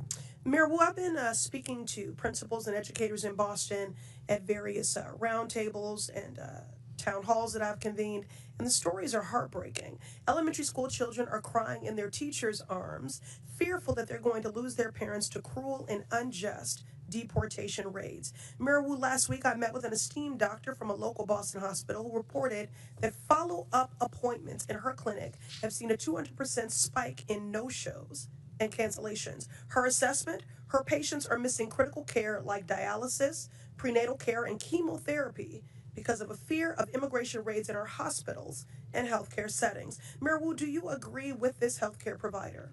Absolutely. We hear it from our shared constituents. People are afraid, and that is having huge impact on their daily lives when they're just trying to do right and be a good example for their kids as they pursue the American dream.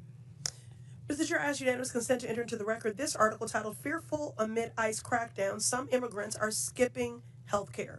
Without objection, so ordered. So here we have a man who thinks he is king, screaming anti-immigrant slurs from the Oval Office and what it has done to make Boston safer. Nothing, not a thing. But it has traumatized our kids, cost our elders their dialysis, delayed cancer patients' chemotherapy, and struck fear into the heart of hardworking people who not only contribute immensely to our city and our community, but whose labor and contributions are also essential to the very functions of daily life in our great city. The members of this committee would be well served by learning from our esteemed mayor, but a teach-in is not the charge of this committee. Remind my colleagues, this committee's purpose is oversight. The only person who has something to answer for is Donald Trump. He is single-handedly decimating decades of economic progress, vilifying our immigrant neighbors, and disregarding the Constitution and basic decency daily. This man points to our most vulnerable, scapegoats them for every hardship, while he himself is actually the source of the hardship that the American people are experiencing. My colleagues don't really care about criminality. If you really cared about criminality, you would do something about Elon Musk's power grab, stealing our data. You would do something about efforts to defund the National Institutes of Health cancer research. If you really cared about criminality, you would do something about people that want to rob our babies of food. Make it make sense. My Republican colleagues across the aisle believe a 6-year-old from El Salvador who wants to go to school and a mom who fled violence in Haiti are the reason that the cost of eggs are too damn high. And your housing and gas will follow suit shortly because of these Donald Trump tariffs. The shameful Republican ripoff slashing away at basic government services to line the pockets of Donald Trump's buddies so they can buy toy yachts and rocket ships. It is a shame and a sham. America has a problem, and it is Donald Trump. And if my colleagues really cared about criminality, they would do something about him. I'm grateful the people of Boston and my mayor stand with their neighbors from every walk of life. I yield back. Chair recognizes Mr. Gill from Texas. Thank you, Mr. Chairman, for holding this hearing on such an important topic. Mayor Johnson, I want to start with you. One of your first actions as mayor was establishing a deputy mayor for immigrant, migrant, and refugee rights. I want to ask you a series of questions. If you could answer with a yes or no answer, that'd be great. First of all, do you support allowing illegal aliens to obtain driver's licenses? Just yes or no? So the city of Chicago has been a welcoming city for over 40 years. I'll take that as a yes. Next question. And that's the policy that we will hold to. Do you support tax dollars subsidizing or paying for the health care of illegal aliens? I support investments in all residents of the people of Chicago, and that's what I do. That's a yes as well. Do you support free or reduced college for illegal aliens? Again, I support the investments of all residents of the people of Chicago. That is a yes. Next question. Do you support allowing non-citizens to vote in local elections? Again, I'm not over the jurisdiction of that type of law, but again, I'm committed to investing in all residents of the people of Chicago. I'll take that as a yes. I've got an article from the Chicago Sun-Times, and I'll quote here briefly. Johnson proposed, among other things, that all residents, regardless of citizenship status, be able to vote for Chicago Board of Education members. Next question. Your website states, and this is your campaign website, quote, "I will not stop fighting until abortion access is completely secure for people all over the country," end quote. Yes or no, do you support taxpayer-funded abortions for illegal aliens? I support the reproductive rights of all people, all women. That is a yes as well. Your mayoral transition website mentions support for creating a Chicago Board of Education non-citizen advisory board. Again, yes or no, do you support appointing non-citizens to government advisory boards? I was invited here today to discuss welcoming cities. Yes or no? I was invited here to discuss welcoming This cities. is a yes or no If you're question. interested in asking me You're not questions gonna about the filibuster. welcoming I'll city, take that as a I'm yes. happy We're to gonna answer move those on. questions. No, we're going to move on. As you know, President Trump, unlike the previous administration, has taken serious action to bring foreign criminal gangs to justice, to take our border back and to restore public safety in our communities. He designated 8 transnational criminal organizations and cartels as foreign terrorist organizations. These are groups like Tren de Aragua, MS-13, Sinaloa, other of some of the most grotesque and ruthless and brutal organizations in the world. You, as mayor of a sanctuary city, have been virtually giving favors to illegal aliens. Apparently, you support an enormous amount of taxpayer resources going to them as well. But you yourself have also received a lot of gifts. And for those of you who don't know, Mayor Johnson has a secret gift room that is not given access to the public or for access to the Office of Inspector General. I'd like to ask you a couple questions about that. Do you know everyone who's given you a gift since you became mayor? The city of Chicago has had a policy for 40 years yes or no question. where there are individuals that would like to give gifts to I'm the city of reclaiming my Chicago, time. I'm going to take that as a and we no. do not accept those when gifts. Did We you become receive mayor? them on No, I'm behalf going to reclaim my of time the city here. of Chicago. You're not going to filibuster here. When did you become mayor? I was elected mayor of the city of Chicago in April of 2023, and I was sworn in May 15th on June of 12th, 2023. On June 12th, 2023, you received Hugo Boss cufflinks and a personalized Mont Blanc pin. Do you know who gave you those? So I did not receive those personally. The city of Chicago You received those them. on behalf and of that's the city right of on behalf of Chicago. the city of Chicago. I Every understand mayor the difference. in the Do you know history of who- Chicago who has you know who provided gave those gifts to the city of Chicago? Do you know who gave those to the city of Chicago?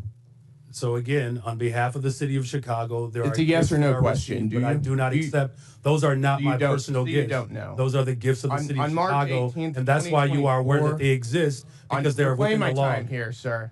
On March 18th, 2024, you received a Gucci tote bag. Do you know who gave you that? Gave the city of Chicago that? Ken, I was here and I was invited. I'll also to take that respond as to no. the On March questions 19th, around 2024, welcoming the city. And I'm city of happy to answer Chicago any of those received questions. A Vinci bag, a Kate Spade purse, and Carucci shoes. Do you know who gave the city of Chicago those?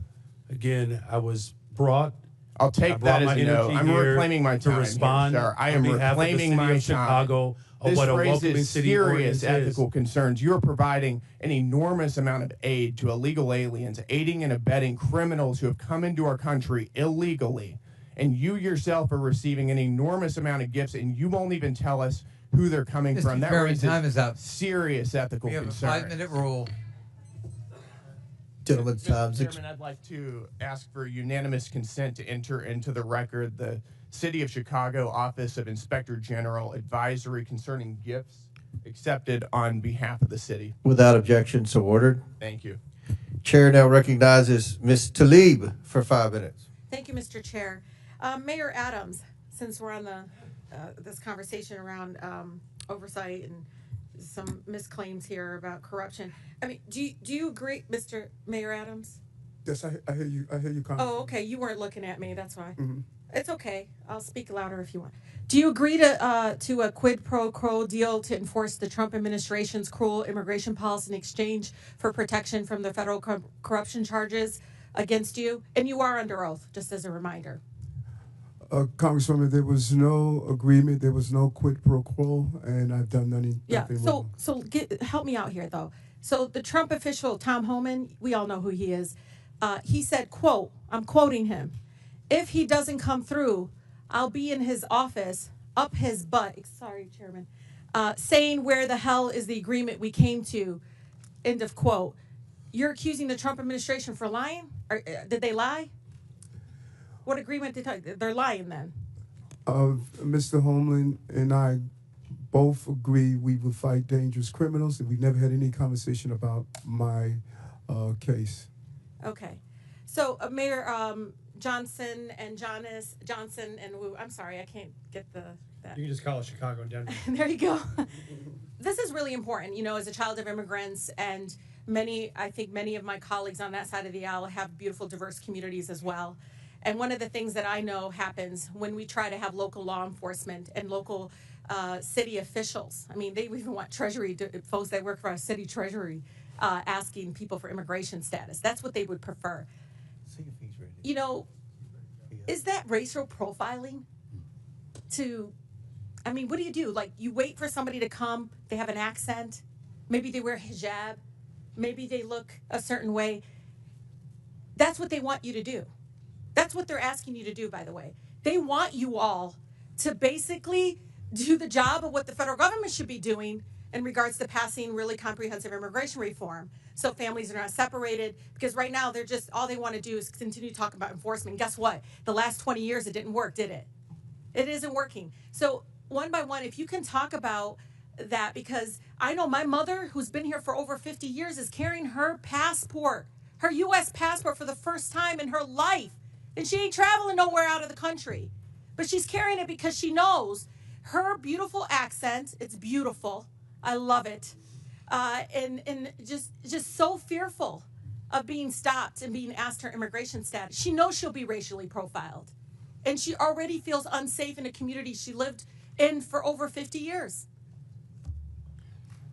Thank you, Congresswoman. I would just agree. We don't think it's relevant to know someone's status when they come into a public library to check out a book, or if they come to the hospital for service, or if they come to register their child for school. The Constitution says you're entitled to an education. Our job is to provide it. So we think that's unnecessary, and it just scares people away. Yeah, Mayor.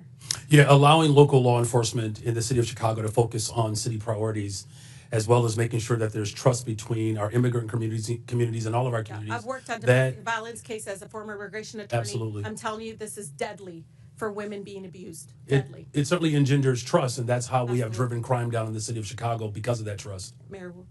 Thank you, Congresswoman. Boston is proud to be the safest major city in the country, and we do not ask about immigration status when providing city services. We also are clear to all our residents that we do not care about immigration status when we hold people accountable for doing harm in the community as well. Yeah, because when I hear sanctuary city, I hear anti-racial profiling. I really do. I hear okay, we're not here in the business of trying to enforce broken immigration laws that are inhumane, completely immoral right now. That's what I hear. And I, as a former immigration attorney, when I hear the story in Denver, and trust me, ICE is there waiting to pick them up. They sent 6 of them, and they couldn't handle 6 of them couldn't take this guy that they're supposed to pick up. Doesn't make any sense to me, because they're there. They're pretending they don't know that as a fact. But one of the things that bothers me about all of this is the executive order of rescinding the sensitive locations. Why this is important. They basically want to do immigration enforcement and racial profiling, and immigration enforcement that's race-based, because I'm at the Canadian border in Detroit. Do you know the majority of people coming down undocumented is Canadian? But guess what? It's still the brown folks that are overwhelming. ACLU did a study, is overwhelming the ones being targeted, detained, and deported. And so for me, the sensitive location, this is hospitals, schools.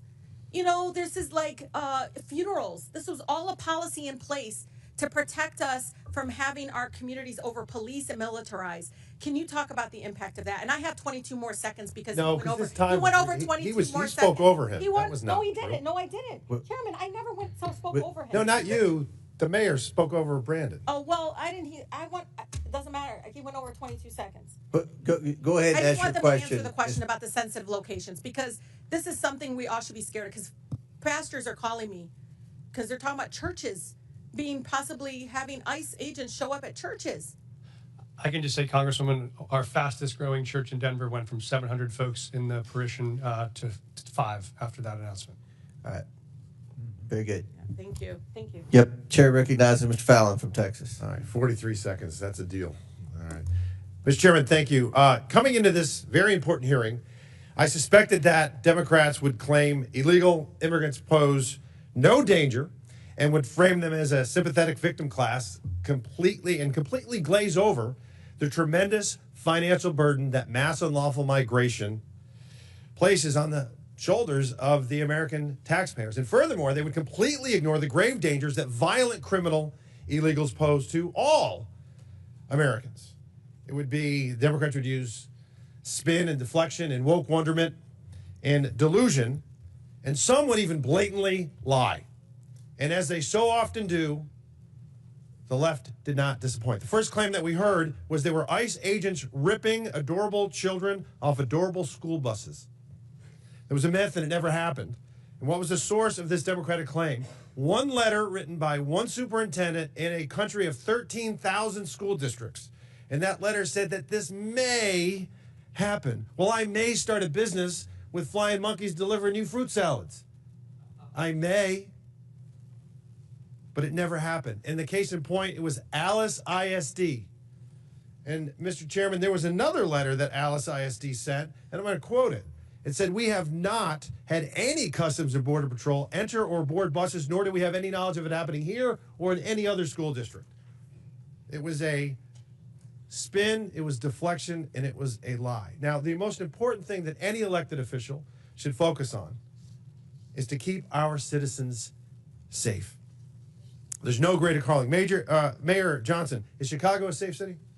We are a safer city since I've been in office. Crime Safer is down. city. Okay, sir. Crime is down Sir, do you over know 20%. that, sir, no, you're not just going to this year overtalk. alone. Mr. Chairman, I reclaim my time. You're not going to overtalk me. Brandon's, he was very nice, and he's a freshman. Not going to do that. In 2022, I find it interesting that you say Chicago's safe. You have a higher murder rate than Haiti. And the Biden administration put up a travel advisory saying to Americans, don't go to Haiti. I hope that the Trump administration puts up a travel advisory saying, don't go to Chicago. In fact, the Haiti has a murder rate of 18.02%. Chicago has a murder rate of 18.26%. I can see why, sir, you have a 14% approval rating. Mayor Wu, you're a Democrat, yes? Yes, Okay. You supported the Biden-Harris administration politically? I did. Yeah, okay. Do you think that they took border security seriously? I think Washington failed on immigration and continues to do so. So let me ask that again. Did you think the Biden administration took border security seriously? I think Washington It's a failed. yes or no. It's not a trick question, Mayor. I think there's responsibility across this entire. Come on, we can eke it out of you. Yes or no? Did Biden Harris do a good job? You were supporting Kamala Harris, so apparently you must have thought she was okay on it. Washington. Okay, has so you're not failed, going to answer. and Well, we here's are the thing. cleaning up We can deal with pieces delusion. at cities. No, Mayor, I'm going to reclaim my time. We can deal with delusion or we can deal with data. So let's talk about some data. I find this interesting. Under the 12 years that Barack Obama and Donald Trump were president, there were 460,000 illegal encounters annually on average. Under Joe Biden, it was 2,641,000. It was 600% worse. Mayor Wu, you would agree with me, I hope, on this. Vladimir Putin's a bad hombre, and he rules over an authoritarian regime, yeah? Yes. Bipartisan agreement. Wonderful. There were, under President Trump's first administration, 98 Russian nationals that were apprehended on the southern border entering the country illegally. Under Joe Biden, it was 127,415, 130,000% worse. Terror watch list went from 11 under President Trump to 382. That might be one of them calling right now. February of 2024, 190,000 illegal immigrants were apprehended. This past month was only 8,000, a 96% reduction. Now, the common theme that we heard from a lot of oversight Democrats is a bold-faced lie that illegal immigrants, or I should say immigrants, are less likely to commit crimes. What they're doing is they're fusing legal immigrants with illegal. When you bifurcate, when you separate them, yes, legal immigrants are less likely to commit crimes, but illegal immigrants are more likely to. Non-U.S. citizens account for 7% of the U.S. population, yet account for 15% of the federal arrests and prosecutions, according to the Justice Department. The Federation for American Immigration Reform found that if you were an illegal immigrant, you were 2 times more likely to be incarcerated in California and New York, and 5 times more likely in Arizona. And in my home state, in June of 2011 to June of 2024, or January 2024, Mr. Chairman, there were 428,000 criminal aliens booked in Texas jails. 299,000 of them were illegal immigrants charged with murder, rape, sexual assault, kidnapping, assault et al. 187,000 convictions. So it is an outrageous claim to say that when we secure the border, no, 42 seconds left. No, you don't. No, I got 20. Yes, I do, because she went over 42 seconds. Spare me. Mr. Chairman, I got 20 seconds left, and I'll wrap He's up. wrapping his question up, but he's doing. It's an outrageous claim to say that securing the border and enforcing our immigration laws does not make Americans safer, because it does. And if you don't agree with that, I would encourage you to talk to Lakin Riley's family or Jocelyn Nerngray's family. Mr. Chairman, I yield back. Gentlemen, thank you. Chair recognizes Ms. Stansberry from New Mexico. All right. Well, thank you, Mr. Chairman. I always think that we should sage this room after these hearings because we hear a lot of crazy stuff in here.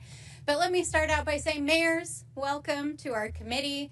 Thank you for serving your cities and your people. I have to say, as also an elected official, you have the hardest job in America. There is no job harder than being a mayor of a major city.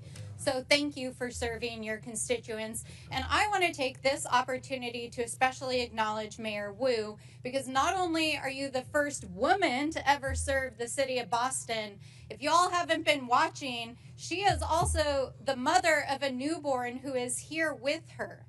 She has a 7-week-old baby, and she showed up to testify and be yelled at by our colleagues for 4 hours. So I say to you, Mayor Wu, may your daughter grow up to be a fierce leader like you. Thank you. Now, I want to reject the fundamental premise of this hearing, because what this entire effort is about is intimidating state and local officials, attacking law-abiding immigrant families, and spending millions of dollars of taxpayer dollars, both in the administration and in Congress, to make ads that are complete smoke and mirrors, trying to say that Donald Trump has somehow secured America's safety. What they are doing is not making America safer. In fact, it's a total and complete lie, because Donald Trump has failed to actually even secure the border. He's failed to stop illicit drugs like fentanyl from crossing the border. He's failed to secure sufficient staffing and technology to stop human trafficking and illicit drugs from crossing the border. He's failed to support local law enforcement and behavioral health programs to address the issues that are affecting our communities. And he's failed to even execute on the most basic thing that he said he would do, which was to pass immigration reform when he got into office. Here we are, Donald Trump. Where's your immigration bill? Oh, wait, you don't have one. That's right. Because none of this is actually about making America safer. In fact, all of this is making America weaker. He's dismantling our federal law enforcement that would actually go after cartels and drug traffickers. Over the last 6 weeks, Donald Trump has taken out the most senior FBI officials and the officials in our U.S. attorney's offices that were actually prosecuting the cases against the drug cartels. Donald Trump took out the law enforcement that were prosecuting those cases. So let's be real about that. He froze federal law enforcement funds all across the country. I have tribes in my district that still haven't had their DOJ grants reinstated. Let's be real about what's going on here. He's frozen funds to refugee resettlement and other immigrants groups permanently who have outstanding receipts. There are refugees and asylees that had waited decades to get to this country from war-torn parts of the world, and they literally had their flights canceled the last 2 weeks, while Donald Trump is sitting in the Oval Office and offering millionaire oligarchs a free ride into America with his gold visa program.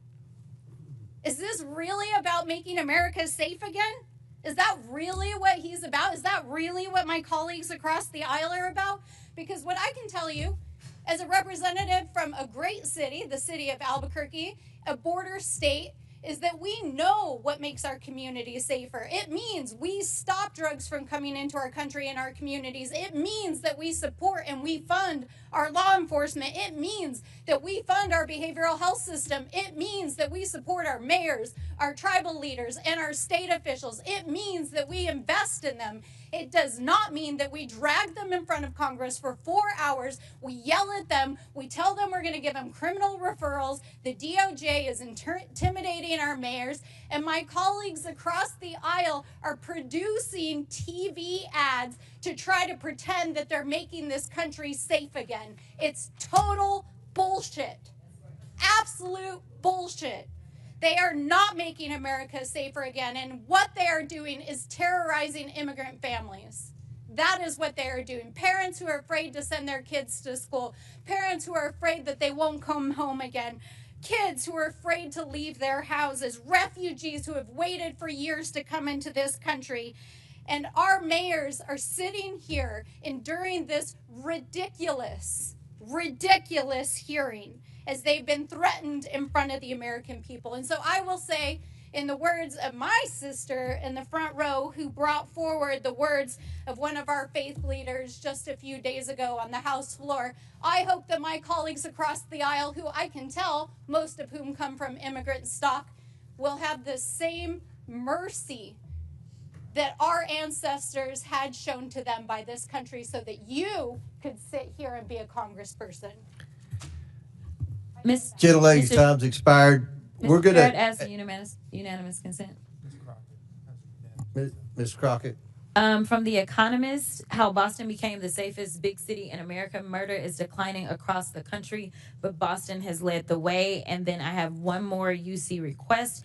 It is from insightcrime.org. Gang violence in Haiti continued to surge in 2024, following a trend that began after the assassination of President in 2021. The country reported a record number of homicides in 2024 with over 7,000 murders for a rate of 62%, up from 40.9% in 2023. Without objections ordered, at the request of the witnesses, we're going to do one more questioner. It'll be Mr. Sessions from Texas. Then the committee will take a 15-minute break. Last questioner before the break at the request of the witnesses will be Mr. Sessions from Texas.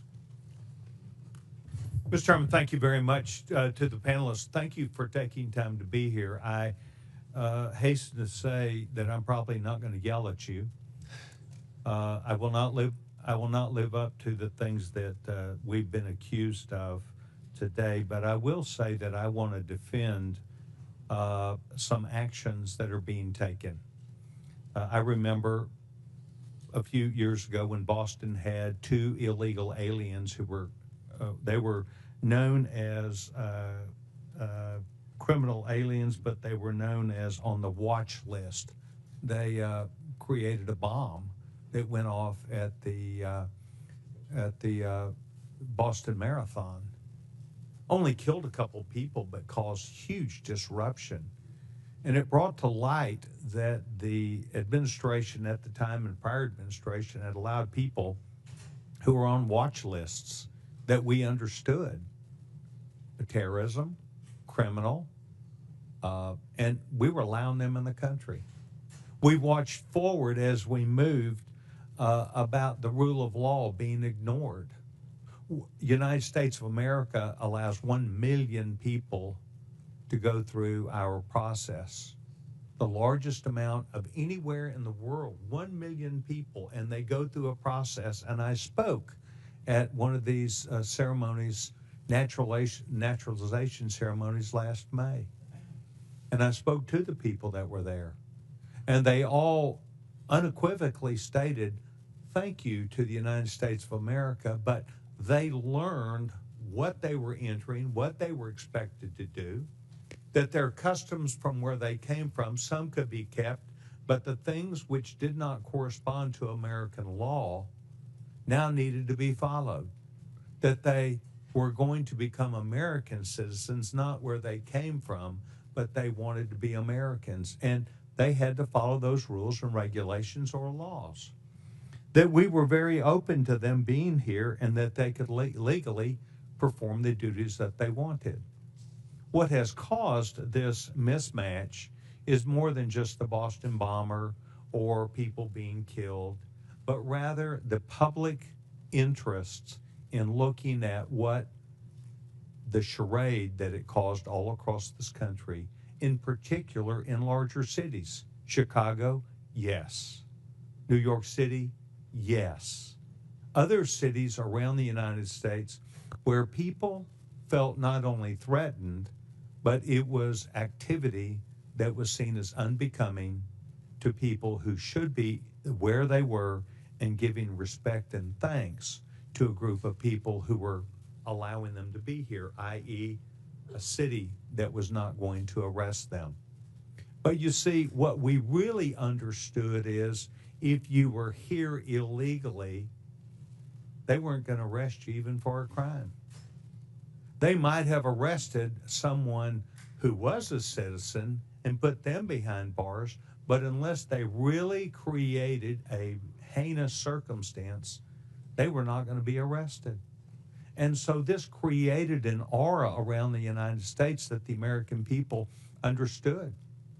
And that is one of the reasons why you saw the American people not only vote with their hands, but vote with their emotions about the need to bring back not just law and order, not just rule of law, but the ability that we had as an American people to rethink the entire issue.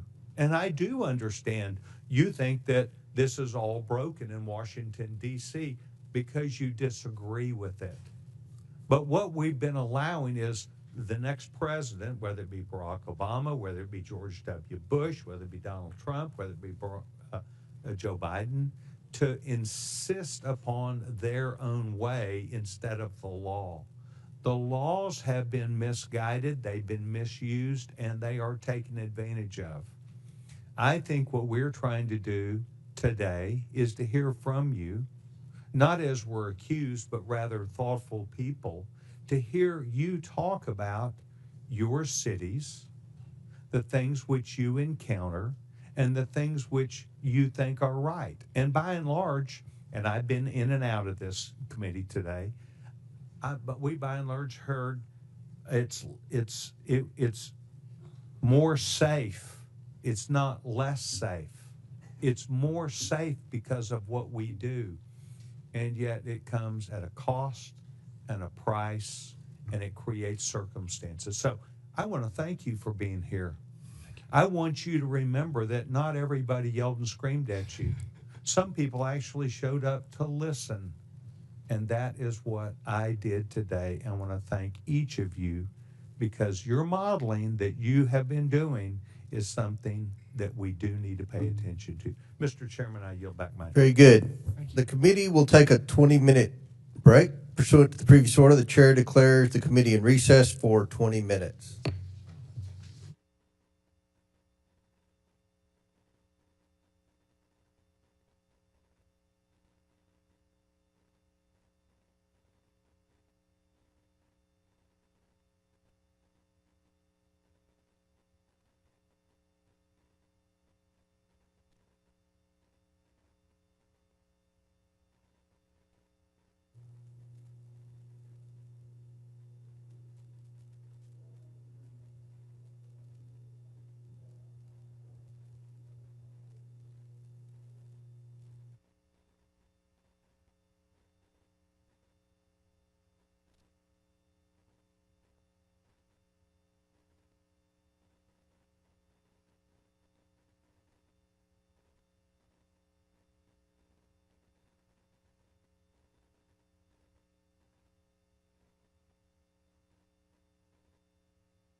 I think the mayor's out here. Okay. Yeah, Mr. Chairman.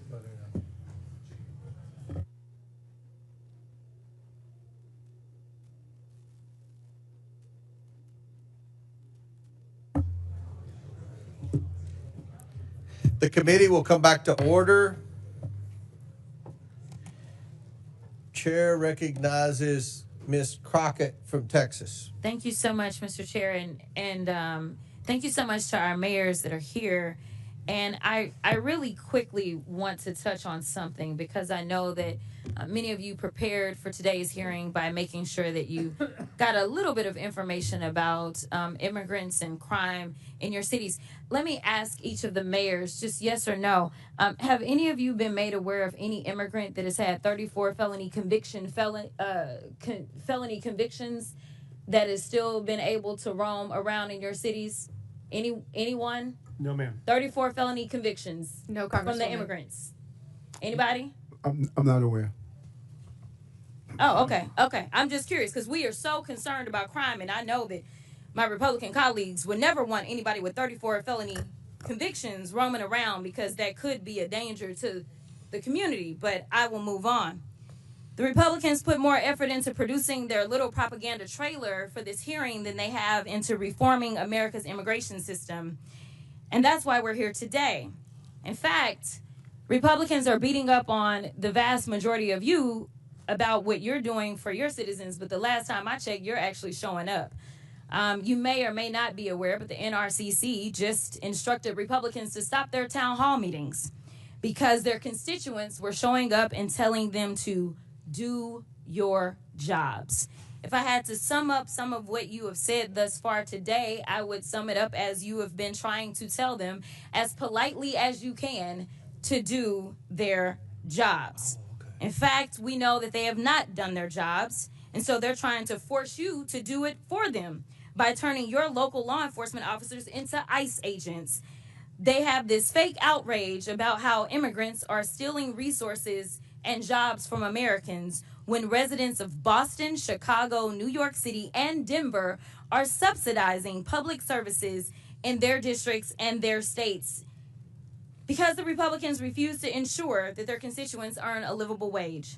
Look, they don't have a plan to fix immigration in America because they don't want to. Mass deportation isn't a plan. Arresting kids in schools or worshipers in church isn't a plan. But there are important points to discuss as it relates to immigration in America. So, Mr. Beer, in January, you testified before the Judiciary Subcommittee on Immigration, Integrity, Security, and Enforcement. During that hearing, we played a little game called Rhetoric or Reality. Do you remember that? I remember, yeah. Okay. Well, let's go ahead for round two. Why don't we? Rhetoric or reality? Immigrants are a burden to the American taxpayers because they deplete our federal resources. That would be rhetoric. Correct. In fact, the Congressional Budget Office estimates that immigrants will lower U.S. deficits by a cumulative $1 trillion and increase the U.S. economy's size by nearly $9 trillion over 10 years. Is that correct? That is correct. In 2023, 47 million immigrants paid nearly $652 billion in taxes, $58.1 billion in taxes alone into Texas. Rhetoric or reality? During his first administration, Trump improved enforcement of U.S. immigration laws. He did not.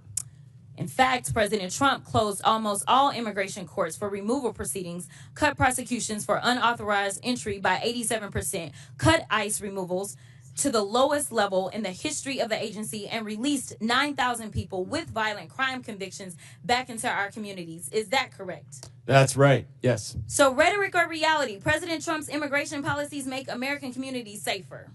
No, they don't make communities safer.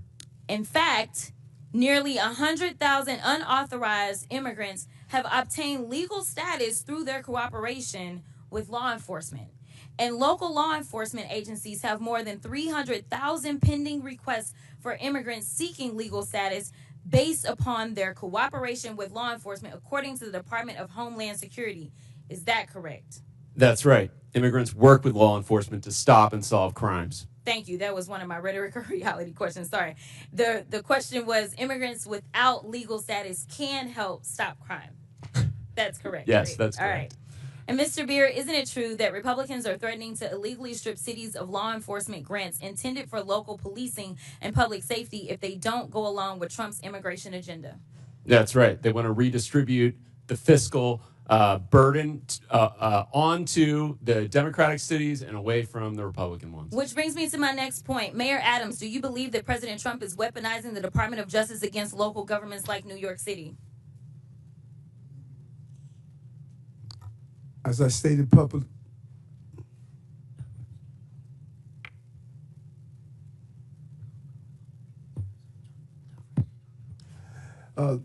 thank you for the question, Congresswoman. And as I indicated previously, this case is in front of Judge Ho, and I'm going to allow the judicial process to go forward.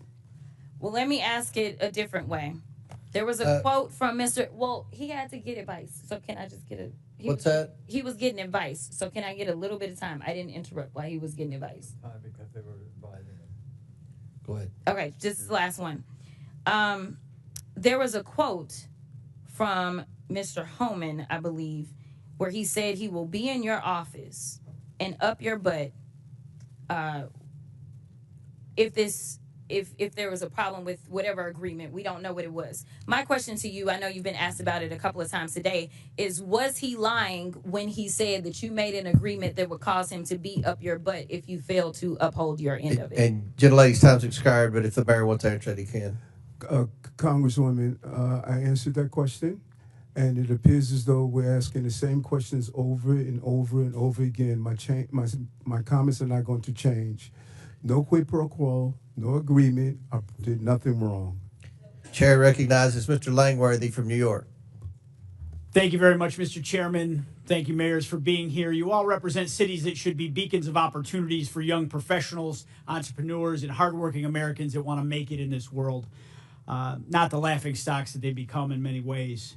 New York was once hailed as the capital of the world. Boston was admired for its founding role in America. Chicago was the gateway to the West and the icon of the Great Lakes. And Denver was admired for its natural beauty.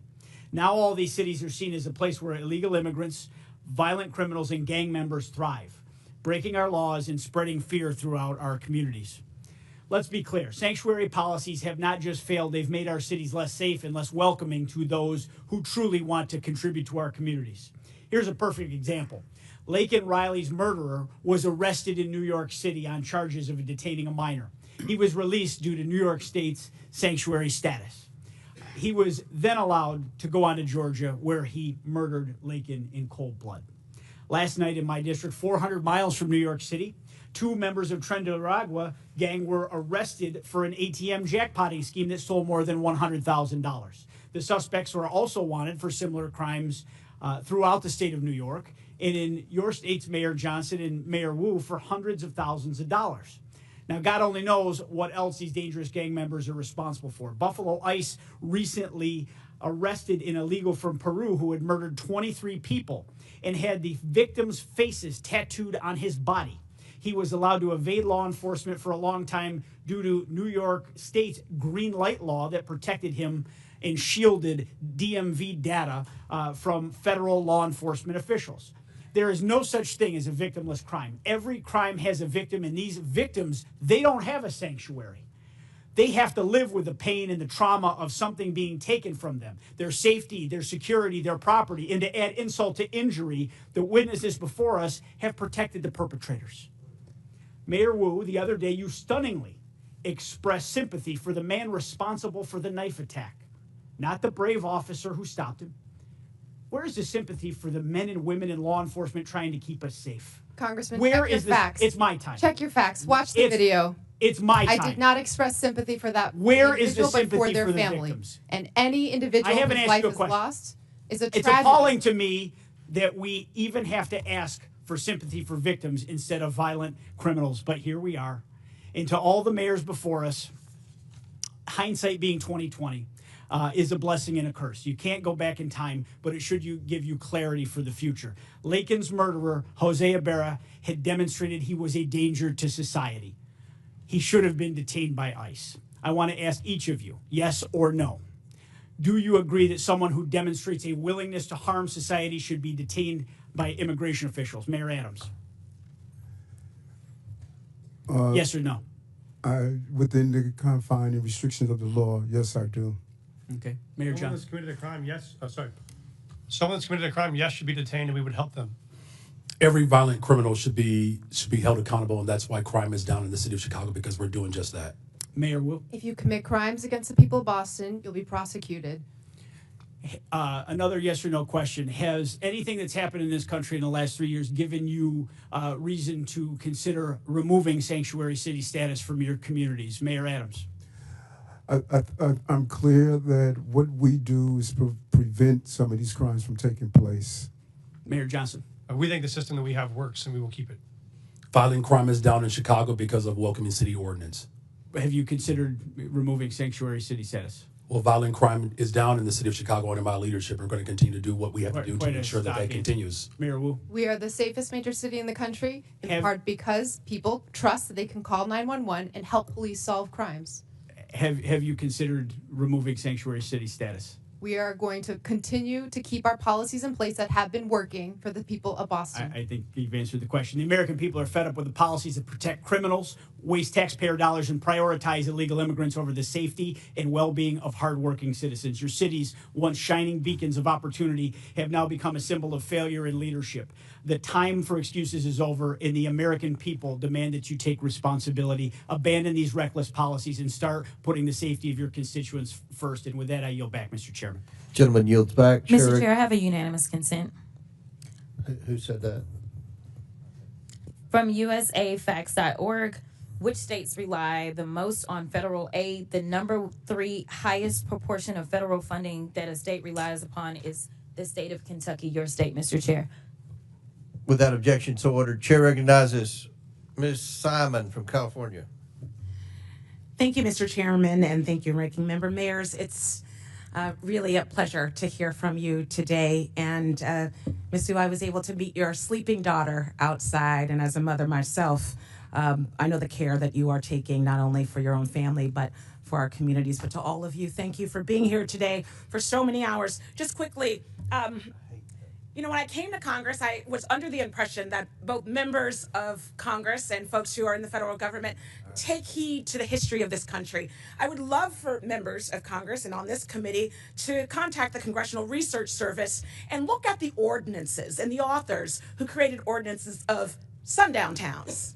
That animus is almost mirrored with the conversations today about our immigrant communities. So when you get in your Uber and when you talk to your nurse and when you go home, I want you to look in the face of the folks that you are disrespecting today. The real crisis is a crisis to me and many who study this issue for a career. It's a broken asylum system. Right now, 3.7 million folks are in this country waiting, and they have waited years, meaning these folks fleeing violence for years are waiting for an immigration system that works. That is not on the duty of these mayors. It is our job, it's the federal government's job, create an asylum system that honestly purports what we say on the base of the Statue of Liberty, and let's get that work done. Don't blame our mayors who are supporting young people and elders and bringing in federal dollars for health care.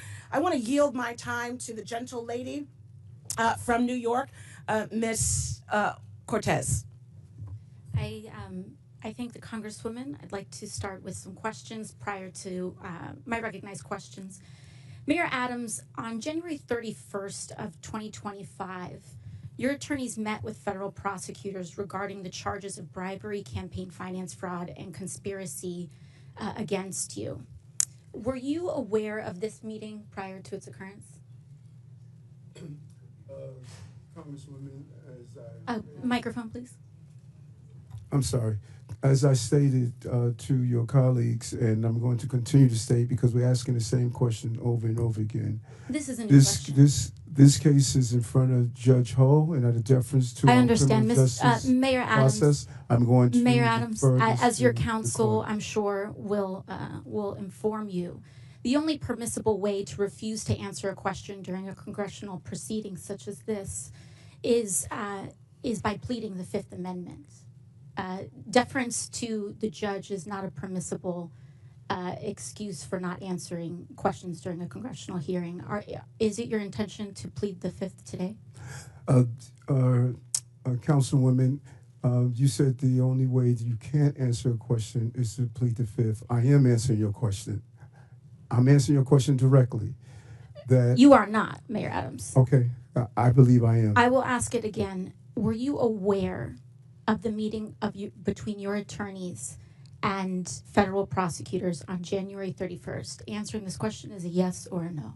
And I'm going to answer it again out of deference to Judge Holt with this case. That is not an answer, Mayor Adams. He is going to deal with the outcome of the case. Mayor Adams, is it your intention to not comply with these questions?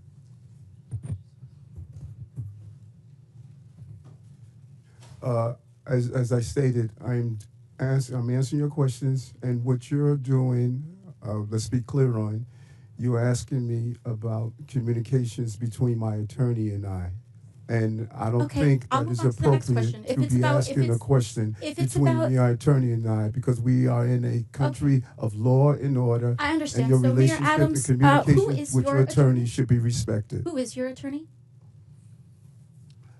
Alex Spiro. Alex Spiro, thank you. Now, Mayor Adams, have your attorneys ever met with city officials? That is not covered. I'm not asking about your conversations with your attorneys. Have your attorneys met with city officials, New York City officials? Any communication or activity between my attorney Yes or and I no? is Have up to your attorney have your and I. personal You can reach out attorneys to, met with New York City officials? Alex Spiro, my attorney, to deal with those communications. Mayor Adams, in this meeting, did anyone representing you, including perhaps Mr. Spiro, agree or allude to any arrangement with the Trump administration that would involve changing city policies in exchange to reconsideration of the charges brought against you? You say in this meeting? Can you be clear? In the January on 31st meeting. Again, there was never any agreement, never any quid pro quo. And That's not what I'm nothing asking. wrong. Never any agreement, never any quid pro quo. Was there an allusion to a shift that in I've New York done City wrong. policy? Gentlelady's time's expired. And I just want to remind everybody, Mayor Adams is here voluntarily, and we appreciate that. The topic of the hearing is about our illegal alien problem and the drain on the cities and what the solution is. So, Chair now recognizes Mr. McGuire from Virginia. Thank you, Mr. Chairman, for convening this important hearing. The American people deserve answers on the disastrous policies of sanctuary cities.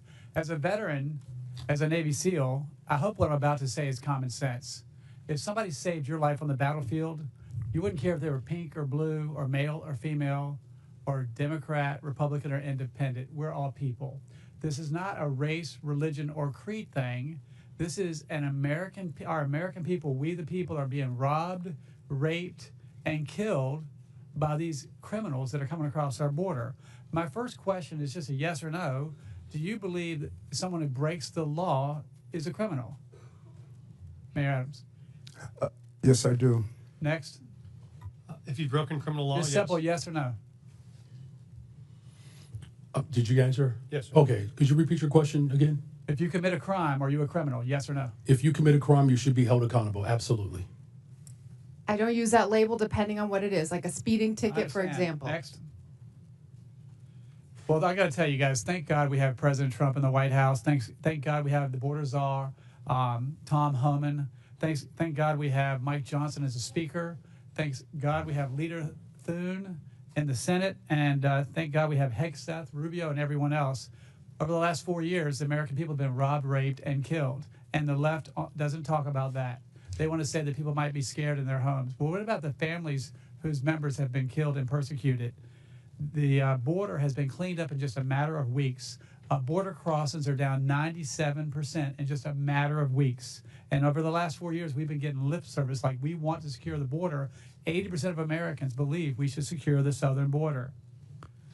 We are all elected leaders, and I assume you all sought these positions to help your citizens improve the quality of life in your city.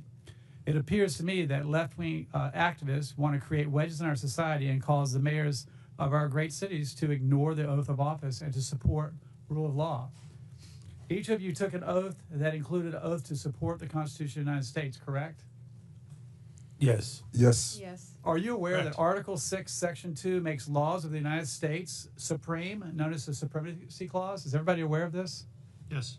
I'm shocked Yes. that you all, as elected leaders, flaunt violating federal laws as if you are running a political campaign. We are a nation of laws. We lose credibility as a nation when we disregard or ignore the law and the people die. As of July 24th, there are more than 660,000 illegal aliens from criminal backgrounds roaming the United States. It is estimated that a total added cost of illegal aliens nationwide is $150 billion per year since the start of 2023. The federal government has spent more than $1.45 billion reimbursing local jurisdictions and non-governmental organizations that provide travel, shelter, and other service to illegal aliens. What about homeless veterans that are living on the street? What about Hurricane Helene victims that are still suffering in North Carolina? What about those folks that are suffering from the forest fires in Los Angeles? Chicago has spent over $639 million. Denver spent over $365 million. Boston is spending potentially, well, about $1 billion annually. And New York City estimates it could potentially spend $12 billion on illegal aliens from 2022 through fiscal year 2025.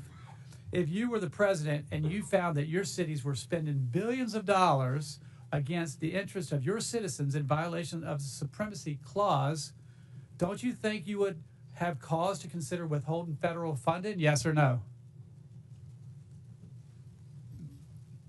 No answer? No, because we've not violated any federal law. Yes, you are making the taxpayers of this nation foot your bill for your potential whims that you don't agree with is wrong, and that is getting people killed. Mayor Wu, in the Boston area alone, Tom Homan said there are at least 9 accused child rapists. That is who inaccurate. That is false. My time. That is false. Local I'd like authorities to see the refuse facts turn on over that. to Again, US put him under Immigration oath and ask the Customs questions Enforcement. here. How could you do that to your citizens? It sounds like you care more about your politics than the safety of your citizens. Imagine the parents of those children abused by someone you all released into society. Congressman, our It safety could have been statistics prevented. are the lowest in the country, In my lower than your district. A little girl was age 14, was raped by an illegal alien. He was released from jail 4 times because it seems, and a lot of you guys on the left, you believe that criminals are good, police are bad, and no one cares about the victims. This horrific crime was avoidable, but it was sanctuary policies like yours that allow the offender to travel to the U.S. and end up in my district. And with that, I yield. Gentlemen, yields. Chair recognizes Mr. Min from California. Thank you, Mr. Chair. I want to take a moment just to note that once again, this committee is failing to do its job and actually exercise oversight in the way it should. My phones are ringing off the hook with people who are angry as hell about what they see as the rampant corruption of this administration, the illegal activities of Elon Musk and Doge, and the massive cuts to Medicaid that Republicans voted for last week. Literally not one person has called to ask about the immigration enforcement priorities of the cities I represent, let alone Boston or Chicago. This hearing is an attempt to distract from the actual waste, fraud, corruption, and abuse that is happening at unprecedented levels in this country right now. So thank you to the witnesses. I want to start off with a few simple yes-no questions for y'all. First, please raise your hand for the mayors if you are aware of any laws or policies that prevent federal authorities from enforcing immigration in your city. Okay, no hands are raised. Please raise your hand if you're aware of any cities or states in America that have laws or policies that prevent federal authorities from enforcing immigration law. Any cities or states. Okay, I just want to know for the record again, there are no hands up. And as your answers make clear, this whole sanctuary city, quote unquote, debate is a sham. There's no place in America, not one, that actually provides sanctuary from federal law, period. The real issue here is whether state and local governments should spend scarce taxpayer dollars to help the federal government enforce its immigration priorities. Whether local police should spend their time focused on their actual jobs, keeping our streets safe, apprehending violent criminals, solving crimes, or whether they should be deputized to help enforce federal immigration laws. And a lot of cities and states, including my state of California, have made the very reasonable decision to say, hey, we want our teachers, nurses, doctors, cops, firefighters to focus on their actual jobs and not be dragged into this Republican war on immigrants. And let's be clear, the Republican immigration policies being pushed forward right now are counterproductive and will make us far less safe, something several of our mayors pointed out in their testimony. Look, I support a 100% ban on all illegal border crossings, but the reality is we already have over 10 million people here in this country without proper immigration status, many of whom have been here for decades. And if you have ICE agents patrolling our courthouses, police stations, and hospitals, that means that those undocumented immigrants are not going to go anywhere, but they are going to stop reporting crimes or seeking medical care, and this makes us all less safe from the rapists and murderers out there. Now, recently, my Orange County Sheriff, Don Barnes, a staunch conservative, issued a statement outlining his position on immigration enforcement. And here's what he stated. The Orange County Sheriff's Department does not enforce federal immigration law. It is not part of our primary mission, and we remain focused on violations of state and local laws. The department will provide for your safety and respond to your calls for service regardless of your immigration status. We do not and never will ask the immigration status of victims, witnesses, suspects, or those who call to report crimes. We enforce state and local laws equally without bias and without concern for your citizenship. Now, I actually think this is a pretty good summary of what each of you are describing happens in your cities, a situation where the federal government enforces immigration law while states and local authorities enforce state and local laws, and it makes a lot of sense. I don't know what my colleagues on the other side think, but I don't want my police focused on immigration status and asking people about that. I want them focused on preventing violent crimes. But with that, I want to shift gears to address Mayor Eric Adams. Mayor, as has been well discussed in this committee, you are the first sitting mayor in modern New York City history to be indicted while in office.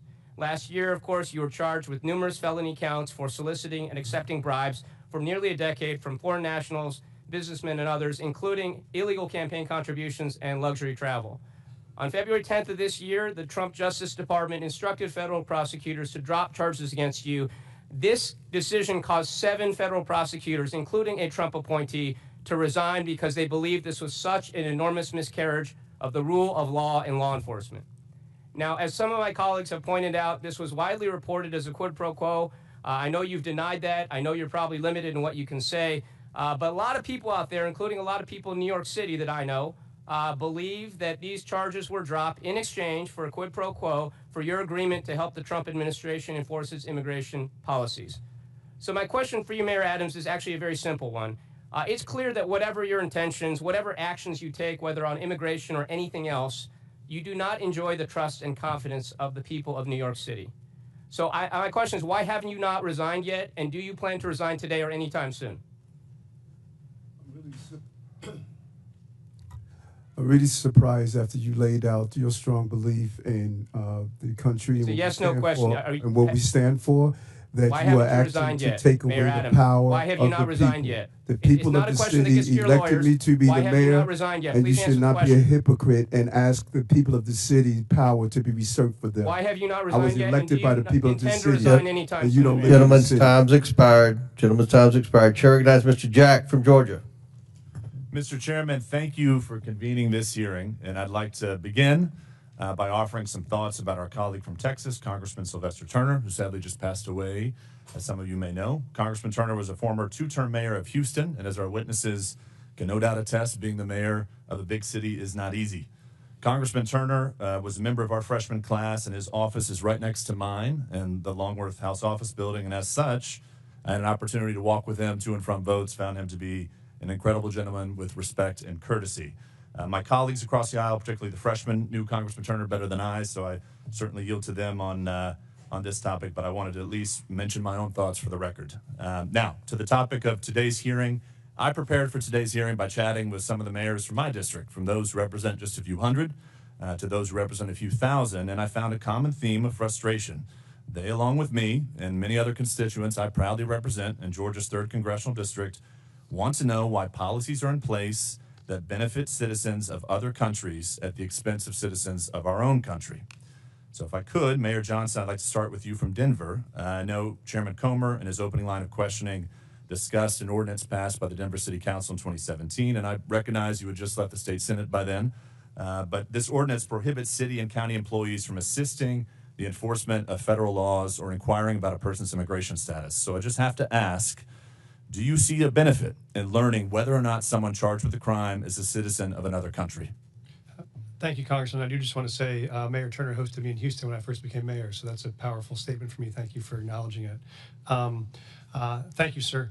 We don't ask someone's status when we first contact them because it's not relevant to whatever charges we may be pursuing. They may list their country of origin on a document that we ask for. It does not indicate their immigration status. They could have legal status but be from another country. Okay. Mayor Johnson of Chicago, do you see a benefit in asking someone charged with a crime whether or not they're a citizen of our country?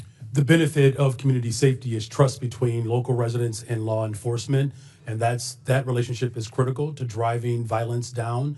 Under my leadership, violence has gone down in the city of Chicago. And Mayor Johnson, if I can ask, have you ever disciplined, fired, or arrested law enforcement officers or correction officers if they notified ICE or other federal immigration officers of an illegal criminal alien in lockup or courts in violation of your sanctuary city policies? Have you ever disciplined, fired, or arrested a law enforcement officer that worked with ICE? That is not, I don't believe that's under the jurisdiction of the mayor. I don't arrest people. Or are there issued memos in which you direct Chicago officers from not assisting with enforcement in immigration law or helping ICE identify folks who may not be here legally? We do have documentation around making sure that the residents of the city of Chicago know their rights. That's important because it builds trust between law enforcement and community. By having that confidence and trust, people are more likely to come forward to report violent crime regardless of their immigration status. Well, I have to submit to the record, Mr. Chairman, an article from News Nation Now, January 21st, 2025, in which it says Chicago police reminded they cannot cooperate with deportations. And if I may ask, Mayor, are there any memos? Thank you. Are there any memos that direct Chicago police to not cooperate with President Trump's deportation plans? Well, so local law enforcement, we're not federal agents. So local law enforcement in the city of Chicago, they do not dub as federal agents. But that having been said, from your mayoral office, have you ever issued memos to the police department instructing them not to cooperate with President Trump? We remind people of what the Welcoming City Ordinance entails. Would you submit to the committee any written documentation to the Chicago Police Department as it relates to this? For the Welcoming City Ordinance, we're happy to make sure that this body has that ordinance, and that policy has been around for 40 years. Thank you very much. Mayor Wu, back to my line of questioning with Mayor Johnston and Johnston. Do you believe that if you are asking someone who's been charged with a crime, whether or not they're here in our country legally, is that a proper and beneficial thing to do?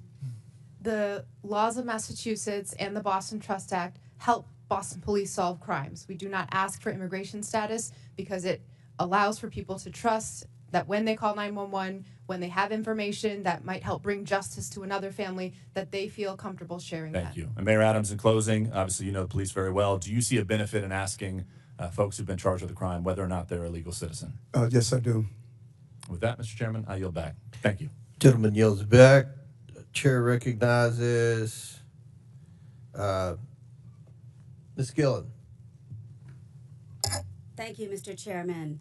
I think one thing everybody seems to agree on here is that our immigration system is broken and desperately needs to be fixed. And I ask my colleagues on the other side of the aisle to work together with us to fix our broken immigration system, to fix our broken asylum system, which isn't fixed by firing the top immigration judges who can actually help us fix this problem. But my focus here today is the effect on my constituents on Long Island.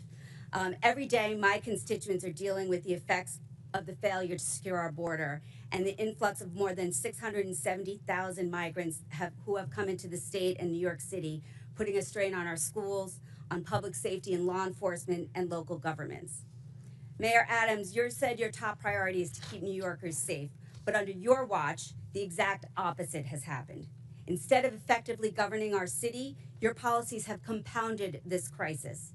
New York has housed migrants in the Roosevelt Hotel for nearly 2 years, not only giving them food and shelter, but also debit cards. In New York, taxpayers have paid about, as you acknowledge, $7 billion to respond to this crisis. That figure is outrageous. And now, instead of stopping the bleeding, you are going back and asking the taxpayers of New York to spend another $1 billion on this crisis.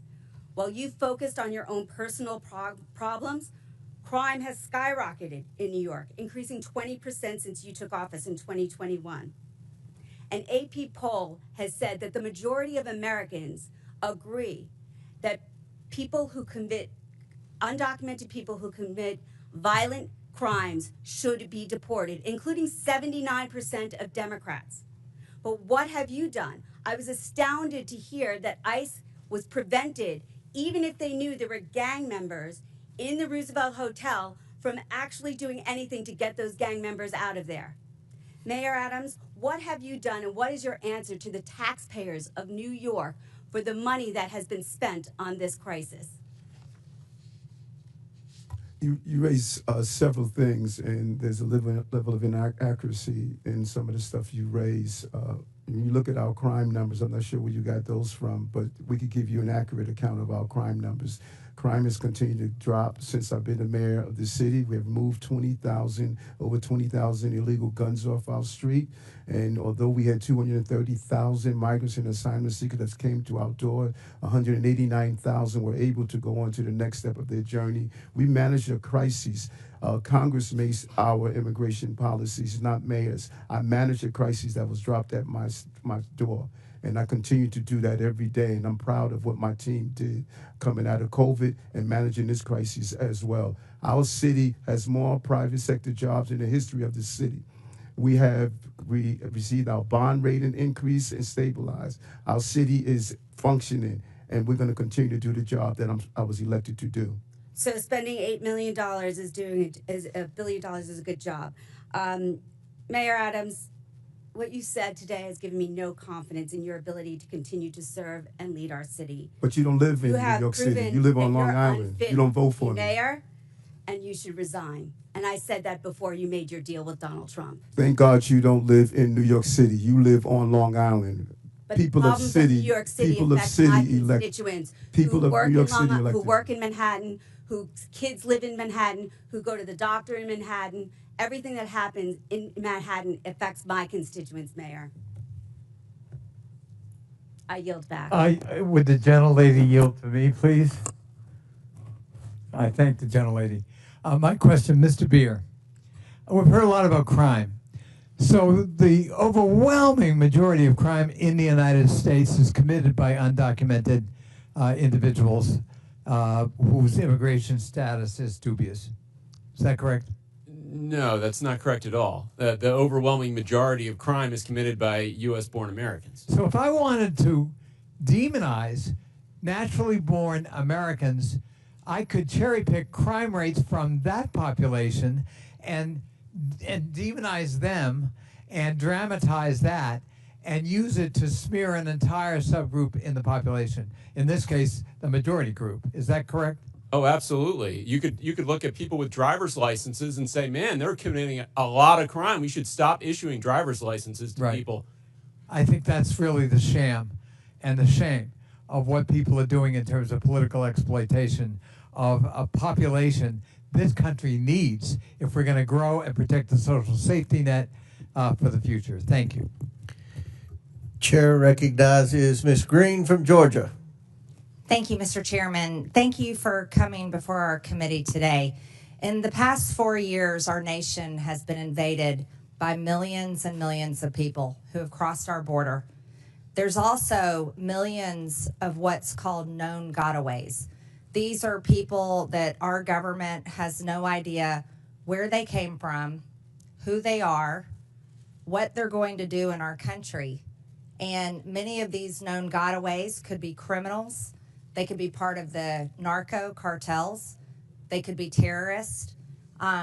We don't know who they are, and there's millions of them here. This country has also been the victim of fentanyl. This is a dangerous chemical that comes from China, is made into pressed pills in Mexico and Canada, and illegally distributed into our country by the cartels. On average, 200 to 300 Americans die every single day from fentanyl. Not die, they're murdered. They're murdered.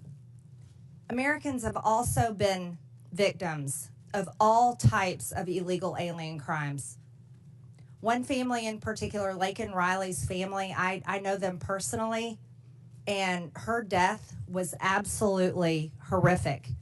Jose Ibarra entered the United States illegally on September 8th, 2022, near El Paso, Texas, with his wife and son. He was detained by the U.S. Border Patrol, but soon released due to overcrowding at detention facilities. After his release, he was transported to New York City, arriving around September 15th, 2022. The following summer, he was arrested by New York Police Department and charged with acting in a manner to injure a child, and a driver's license violation.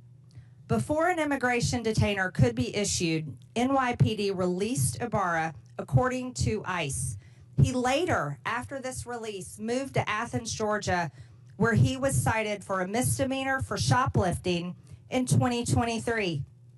This guy got arrested multiple times. He was stopped at the border, but he was continually released. Just a few months later, he brutally murdered Laken Riley. Mayor Adams, do you agree that Laken Riley would still be alive today if New York Police Department hadn't released Jose Ibarra after they arrested him? Despicable crime. And as a former law enforcement officer, I respond to these crimes as a mayor as well. And I believe people like that should be held accountable. And I've advocated to stop this revolving door criminal justice systems like him to come out and hurt innocent people. I wish we would have had the power to prevent that from happening. Mayor Adams, will you continue sanctuary city policies in your city? That policy is by law.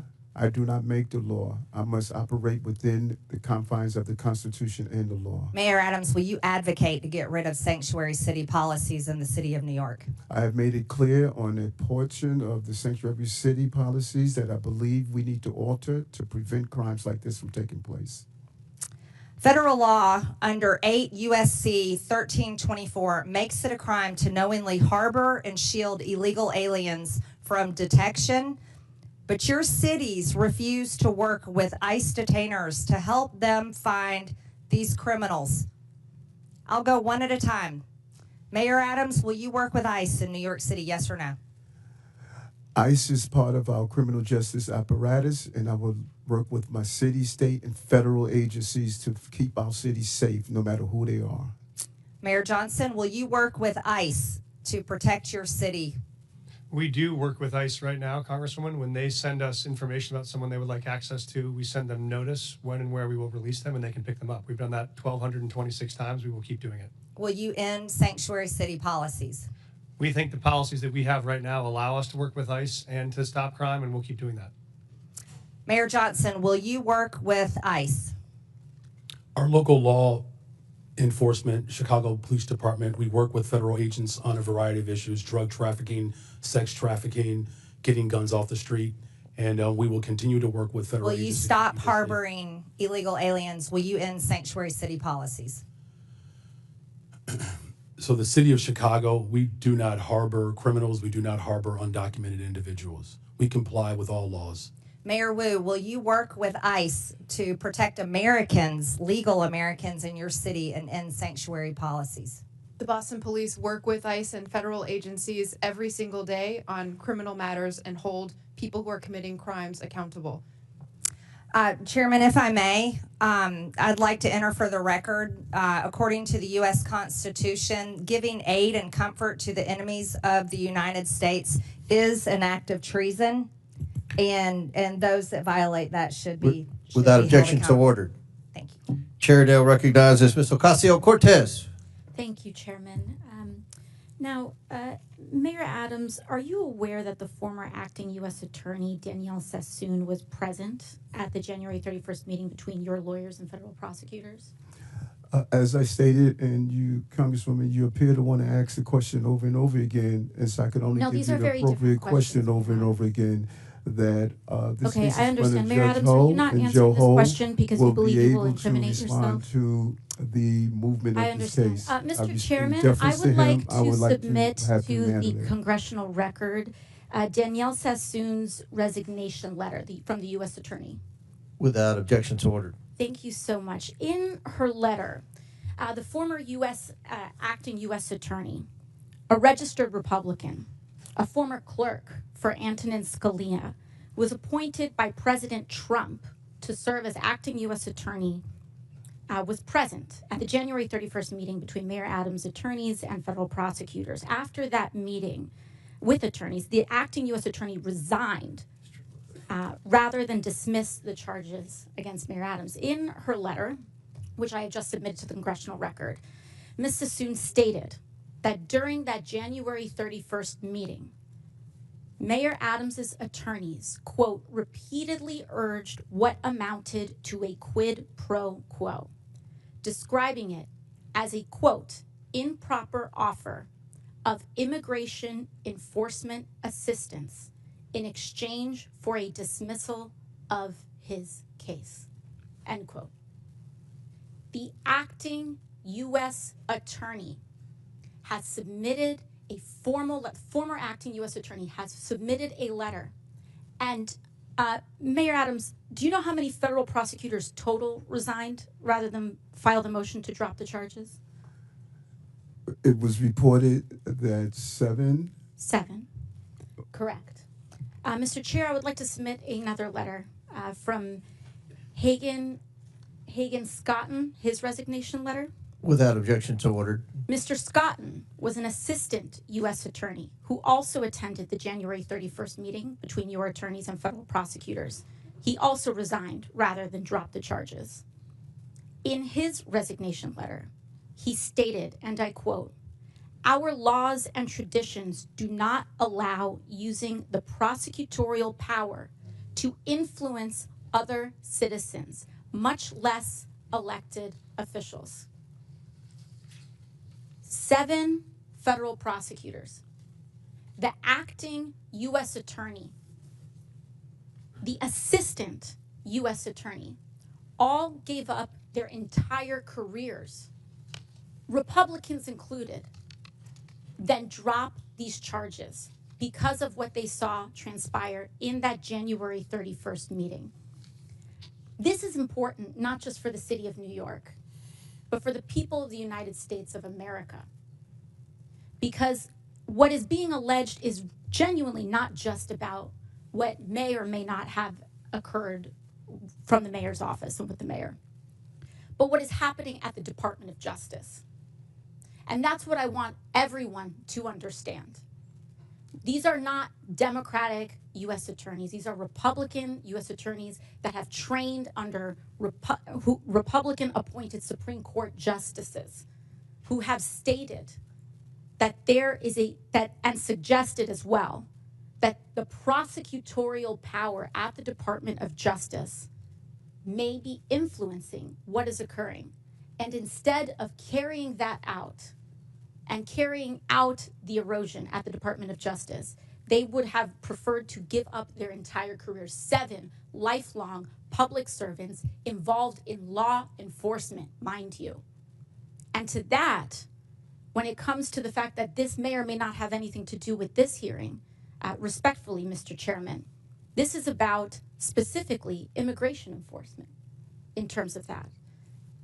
And this right here is the 4-alarm fire that everyone must be paying attention to.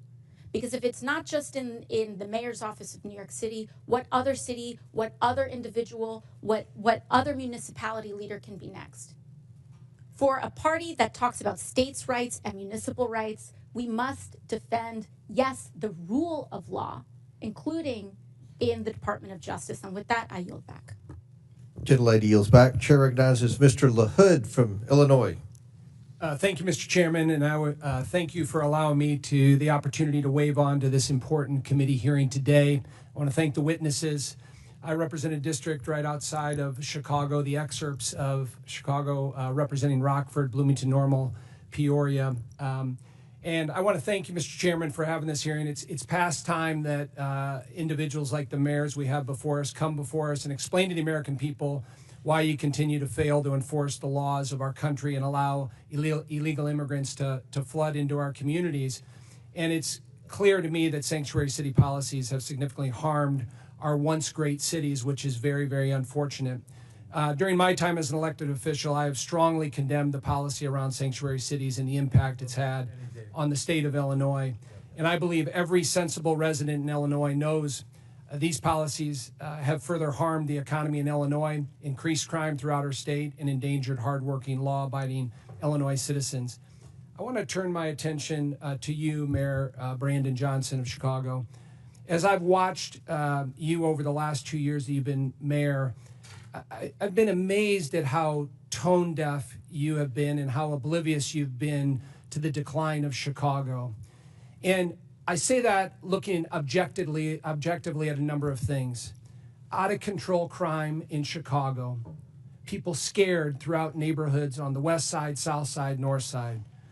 Morale has never been lower with law enforcement and CPD. Record number of police officers leaving the force. We have been hemorrhaging people out of the city of Chicago to the suburbs and elsewhere where they feel safe. Record number of businesses fleeing the city of Chicago. You couple that with record deficits. $2 billion deficit, the $2 billion deficit line of credit that you just had to take out this week. But you've spent $300 million of taxpayer money on illegal immigrants.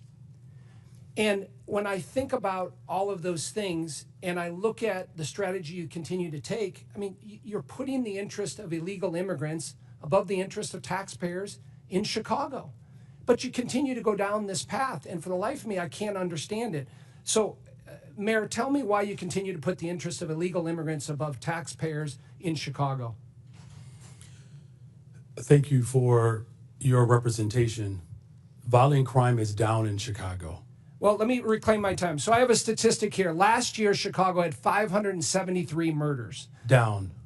Okay, but I want to compare that to the city of New York that is almost two-thirds the size of Chicago, 337 murders. So you had 573 murders in the city of Chicago, and you're one-third the size. That's the lowest amount in 5 years under my leadership. Okay, and you look at the level of violent criminals, sexual offenses, and drug dealers. All violent crime is down in Chicago. In fact, just this year alone, Congressman, respectfully, there's a 20% decrease in violent crime in the city of Chicago. I don't agree with your statistics. Well, it's not a matter of whether or not you agree with it. It's a matter of whether it's a fact. Let me reclaim my time, because I thought you might do this. And when I hear your answer, no one in this room should be surprised that your approval rating is 6.6%. Now, that's not just me saying this. Newsweek article, the least popular politician in America is Brandon Johnson. So, recent poll, M3 Strategies conducted this February 20th to 21st, showed that Mayor Johnson has a 6.6% approval rating, the worst showing of any political figure in the country's history. So I know you're talking about crime is down and things are great and, you know, the city's flush with money. None of that is backed up by the people in the city of Chicago. And so I'm wondering why you continue to go down this path of failed policies, destruction to the city of Chicago, people fleeing, law enforcement at an all-time low. And I'm wondering if you have any remorse for that here today and can tell us why you continue to double down on these failed policies.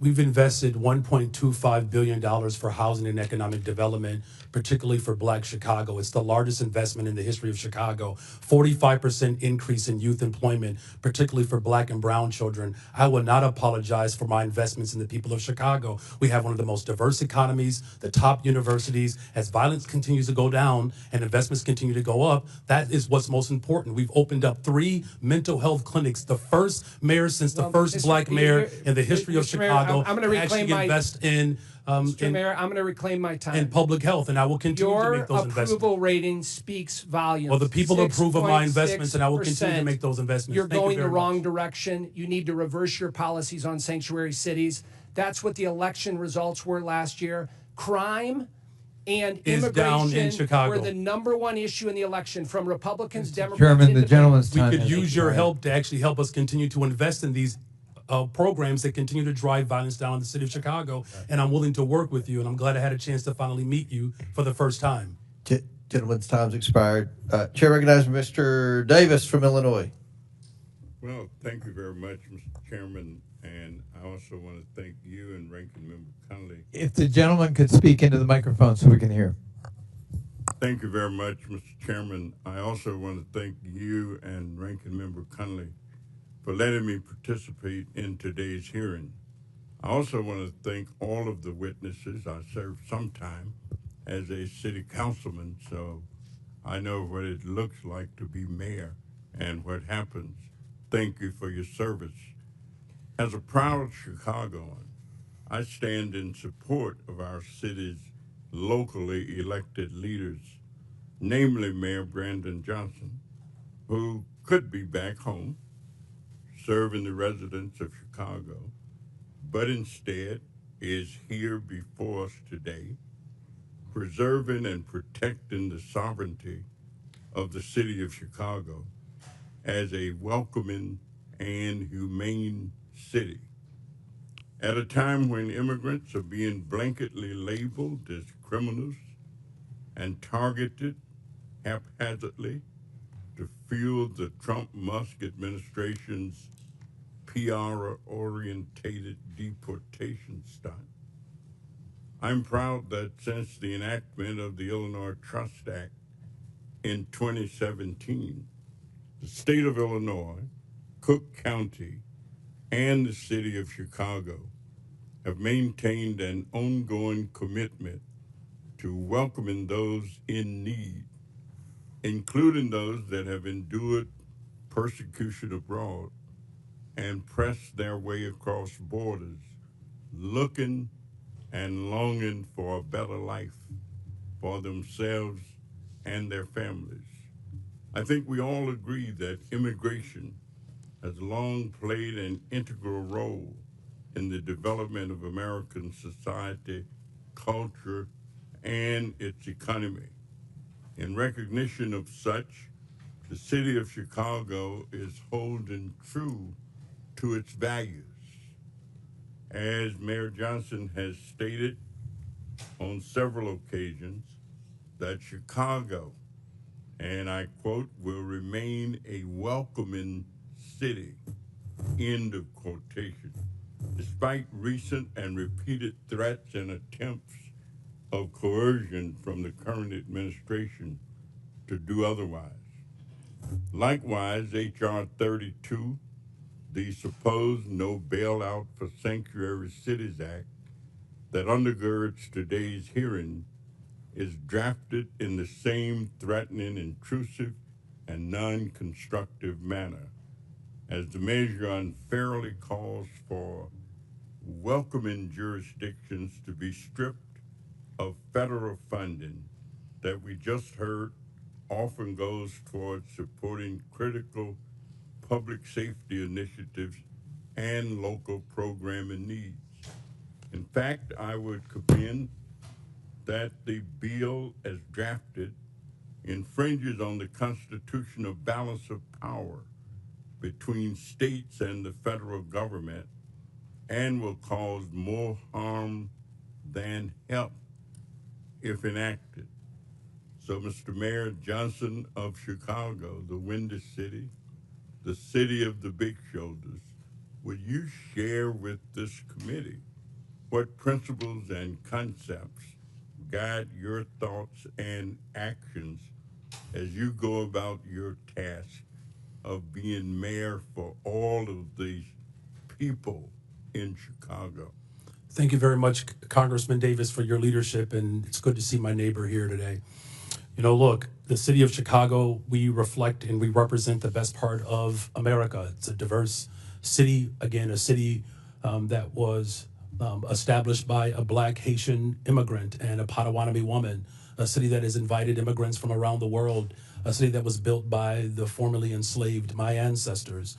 And it's a very proud moment to not only represent the city of Chicago, but it is my honor. What we've experienced over the last 20 months since I've been in office, first of all, the city of Chicago is safer.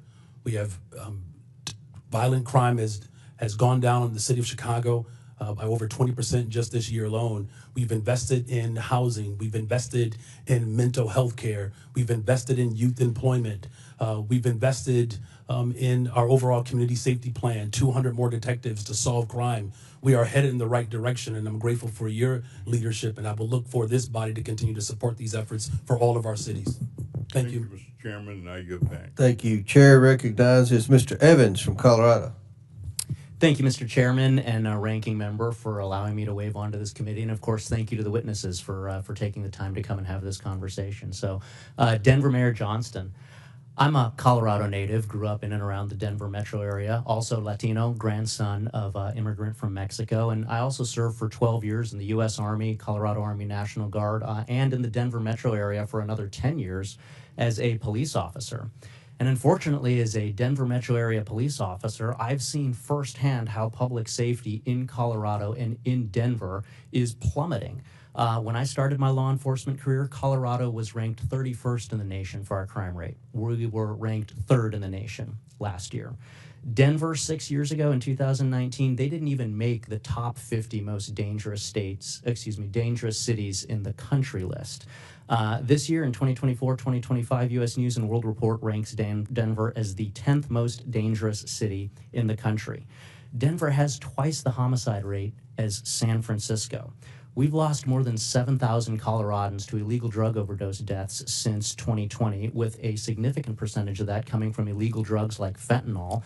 And we know from criminal intelligence that in the Denver, Colorado area, almost all of that fentanyl is being trafficked by illegal transnational criminal organizations, the Jalisco cartel and the Sinaloa cartel. We've seen a massive increase. This is just a recent headline. We've seen an increase in Tusi, which is the drug of choice of Trendiaragua in the Denver metro area. And we've seen headlines that show that overdose deaths in the Denver metro area remain stubbornly flat despite falling in pretty much everywhere around the country. In terms of violent crimes, Denver's had over 6,400 violent crimes. So that's including things like 689 sexual assaults, over 1,200 robberies, over 4,400 aggravated assaults. And again, depending on which database you look at, anywhere from 65 to 71 homicides. Again, double the homicide rate of San Francisco. So the first question to you is, for those homicides, do you know how many of those were committed by people illegally present in the country? Thank you, Congressman, and happy to answer that because I think you may have some bad facts. I'm happy to clarify them for you.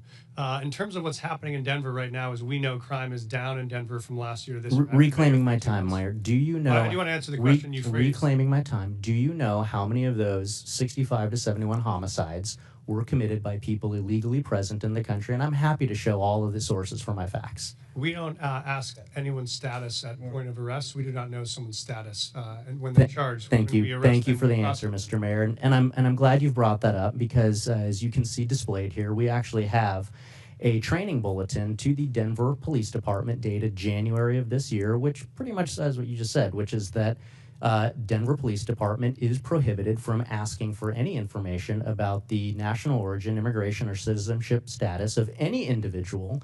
And that's a problem because of the second item that we're going to display here, which is the standard FBI fingerprint card, something that I filled out for over a decade when I was a police officer, which has those items as mandatory fields, location of birth, and then the citizenship. And so I've heard, being a cop in the Denver metro area, that police officers in Denver are being told not to fill out those mandatory fields in the FBI fingerprint card, which could potentially indicate why you're unsure of how many of these crimes are being committed by illegal immigrants in your city. So the second question is, will you allow Denver police officers to fill out all of the information on an FBI fingerprint card, to including asking for and recording the citizenship status? Thank you, Congressman. Right now, under city ordinance, we do not ask someone's status at point of contact, and that does not prejudice in any way our prosecution. We believe it doesn't matter where someone's from, thank you, what Mr. crime they've committed. So you're not so you're not filling out the FBI fingerprint card as required? Right now, we are filling out information when folks arrive, and none of that information prevents us from prosecuting them to the full extent of the law, which is what we do. Thank you, Mr. Mayor. So not filling out the FBI fingerprint card, which would directly contradict your statement that you want people who are illegally present in the country and committing crimes to be held to account for those crimes. And I think that the statistics that we've gone through in the space of crime show why Denver is specifically cratering in their public safety statistics as compared to major cities around the country. That's actually false. I can show you my statistics. And as a police officer, I am here to make sure that we are uplifting the voices of the victims of these crimes who are being taken advantage of in communities that provide sanctuary to dangerous illegal criminal gangs like Tren de Aragua, dangerous illegal criminal gangs like Tren de Aragua, which your jail released just last week. We talked about somebody back into the community. We must take care of our victims. I've brought legislation, the Uplift Act, to focus on this. We're here to protect the victims, and Mayor, I would ask you to join me in that. We've already done that. Yield and we'll back. keep doing that. Thank you. I'm happy Chair to answer. recognizes Mr. Crank from Colorado. Mr. Chairman. Oh, wait, one moment. Just quick UC. I would ask unanimous consent to enter the record an NPR article entitled Criminal Records of January 6 Rioters Pardoned by Trump Include Rape, Domestic Violence. And I would also ask the correspondence between a number of us and the new Attorney General Pamela Bondi be entered into the record at this point. Without objection, so ordered. The chair. Now, Chair recognizes Mr. Crank from Colorado. Thank you, Mr. Chairman. Thank you for allowing me to wave on. This is a very important issue to the state of Colorado. And Mayor Johnson, thanks for being here. I know for all of you it's been a long day. Appreciate you being here. Mayor Mike Johnston, Denver has an ordinance that prohibits city and county employees from assisting in the enforcement of federal immigration laws or inquiring about a person's immigration status. We've just talked about that. The city of Denver also has a legal defense fund to support individuals facing deportation. Denver's received more than 41,000 illegal aliens over the past 2 years, and due to its sanctuary status, has become a popular destination for illegal aliens. It's estimated that Denver spends more than $180 million a year supporting illegal immigrants. And in rare cases where ICE is able to apprehend an illegal immigrant in Denver jails, Denver forbids that transfer from taking place in the jail. Now, I just did a ride-along with El Paso County Sheriffs. That's my home county, Colorado Springs, just an hour away. I just did a ride-along with them for the safety of their officers, and the ICE officials. The community and the detainee do transfers in the jail with El Paso County officers present and with the handcuffs on. Now, that El Paso County method has never, ever resulted in the injury of an officer during the transfer. However, in Denver, you require that Denver Police Department release Tren de Aragua gang members to the quote-unquote streets, uncuffed, and hope that ICE agents aren't able to apprehend them on their own. That's the hope. Let's just be honest. With no Denver Police Department officer there to assist if the situation turns violent, that's irresponsible. And to be clear, there's no federal law that forces you to do it this way, Mr. Mayor. This policy and the danger that it creates is wholly a result of your policy as the city and county of Denver. Just last week, it resulted in an illegal Tren de Aragua member assaulting and biting an ICE agent because he was uncuffed and he was released by Denver to a parking lot. Now, you're putting police officers who you're sworn to help protect as their mayor at risk to score political points. And I think it's outrageous. It's unbecoming to your office, and it's a danger to the people of Colorado and the citizens of Denver. Now, we have this case, and I know you've talked about it today. Abraham Gonzalez, suspected TDA gang member, released from Denver County Jail, as I mentioned, due to Colorado's sanctuary policies. This is a post by ICE. Was forced to arrest him in public. ICE was forced to arrest him in public where he assaulted officers, sanctuary policies, endanger communities, and law enforcement. That's their post. I'd ask that this be entered into the record, Mr. Chairman. Objection, so ordered. Mr. Mayor, yes or no? Would you feel safe if you were alone in a parking lot with a Tren de Aragua gang member? We did not put a situation where someone Just yes or no. Would you feel safe if you were in a parking lot alone with a Tren de Aragua member, like you make your police officers do, or like you make an ICE agent do? Yes or no? There were 6 ICE agents on the scene. Could you answer my question? Would you feel safe without any weapons? Would you feel safe? Reclaiming my time, thank you. Would Coloradans, reclaiming my time, Mr. Mayor, you're not going to answer the question. Would Coloradans be safer if ICE had full cooperation from Denver to remove Tren de Aragua gang members? Yes or no?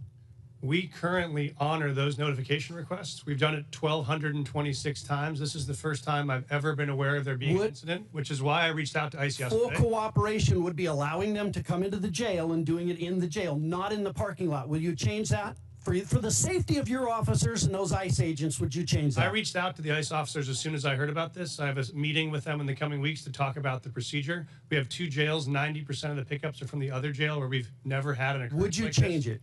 And so I'm going to sit down with the ICE officers and see if they're. It's just common sense. You don't do a transfer in the middle of a parking lot when you can do it in a jail. It's common sense. It's common sense. It's been common sense 1,226 times it's worked, and so we're going to figure out what happens. Mr. Mayor, is your highest priority as mayor the citizens, the safety of the citizens of Denver? My priority as mayor is to protect public safety for all of our Okay, residents. last question. Have you apologized to the federal law enforcement agent who was assaulted by a Trinidad Agua gang member because of your failed leadership? Yes or no? I reached out to the ICE officers yesterday, and I've asked to sit down with them to talk about this procedure and how we can align systems to make sure no other officers get injured. Thank you. Chair recognizes Mr. Burleson from Missouri. Thank you, Mr. Chairman. From what I gathered from this hearing, the term sanctuary cities seems to mean a sanctuary only for criminals. Throughout this hearing, we have heard countless examples of illegal immigrants with criminal histories being allowed to roam free in these cities and continue to commit crimes and violence against American citizens that should never have happened. The bottom line is that sanctuary policies are a violation of federal immigration laws. The states, when they enacted the Constitution in Article 1, Section 8, Clause 4, made it very clear that it's in the purview of the federal government, not the states, to determine these policies. States shouldn't be flaunting our laws that they gave us the sole responsibility to implement. And yet Chicago, Denver, New York City, and Boston are aiding and abetting in the furtherance of laws and policies that are in direct defiance of the immigration laws that are passed by Congress.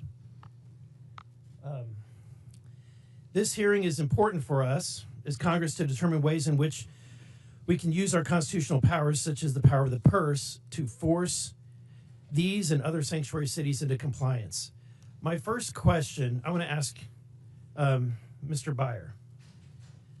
You haven't had a lot of questions today, right? Not enough. I want to ask, okay, so are you aware of how much it costs the American taxpayer per illegal immigrant in the United States, roughly? Not on a per capita basis, no. Okay. The budget committee has determined it's almost about $9,000 in net loss per per illegal immigrant. That's definitely not correct. Okay, you can question, but that's the group that did the research. So let me ask you this: does Cato support subsidizing creating taxpayer programs to subsidize other people's healthcare benefits? No, we don't. Okay. Does Cato support using taxpayer dollars to support people staying in hotels? Definitely not. Okay, just wanted to get that cleared up because I was worried where Cato stood. Mr. Adams, you stated that the migrant crisis. Wait, first, I want to ask this question from everybody on the panel. Is there a difference between, if there's a difference between the ICE detainer and a criminal warrant, which one would you honor? I'm sure I understand the question. You said there's a difference between an ICE detainer and a criminal warrant? Yes. We would always honor an ICE detainer that comes with a judicial warrant. That is what the law calls for in the city. Okay, and do you concur? Is that what you would do? We always support our criminal warrants with ICE requests, yes. Okay. Mr. Johnson? With a criminal warrant, our local police department with a criminal warrant will collaborate and cooperate with federal agents. And Mrs. Wu? Whenever there's a criminal warrant from any agency, Boston Police enforce it. Okay. Mr. Johnson, I'm concerned about what's happening, obviously, my neighboring state of Illinois. But you said that you're prepared. Let's see. You said that you oppose proposals to eliminate sanctuary protections for illegal immigrants that are convicted of serious crimes. Why do you think it's important to protect even violent criminals?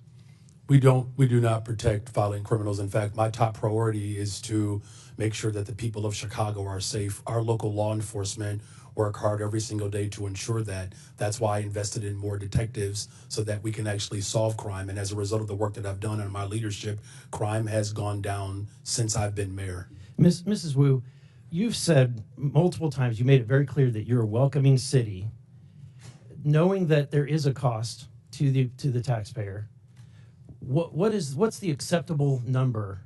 Is there any acceptable or reasonable limit that you would consider before your city is overrun? We are a city that is the safest in the country because everyone feels connected to city services. Everyone can So call there's 911. you have no answer. There's no capacity. That's too much. Congressman, respectfully, I'm the mayor of Boston. I don't get to decide who comes into our country and where they go after that. Our job is to keep people fed and healthy and safe when they arrive in our city. And we do that in order to make sure that everyone across our community is safe. Resources are strained, but I would ask you to please do your job and be part of passing bipartisan legislation that would allow us to do We what we passed HR 2, but what's been made very clear is that we don't need to pass laws. All we need is a new president. My time has expired. Gentlemen, time's expired. They've called for votes, but we have one last question. Mr. Hurd from Colorado. Thank you very much, Mr. Chairman. Good afternoon. Mayor Johnson, it's nice to see you. Thanks for coming.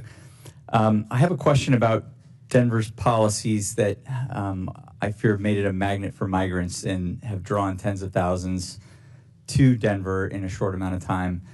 Given the strain that's being placed on city resources, is there a limit? And this might be similar to a question that was just asked before. If another wave of arrivals begins, does Denver have a contingency plan, or is the commitment to being a sanctuary city truly open-ended no matter how many come?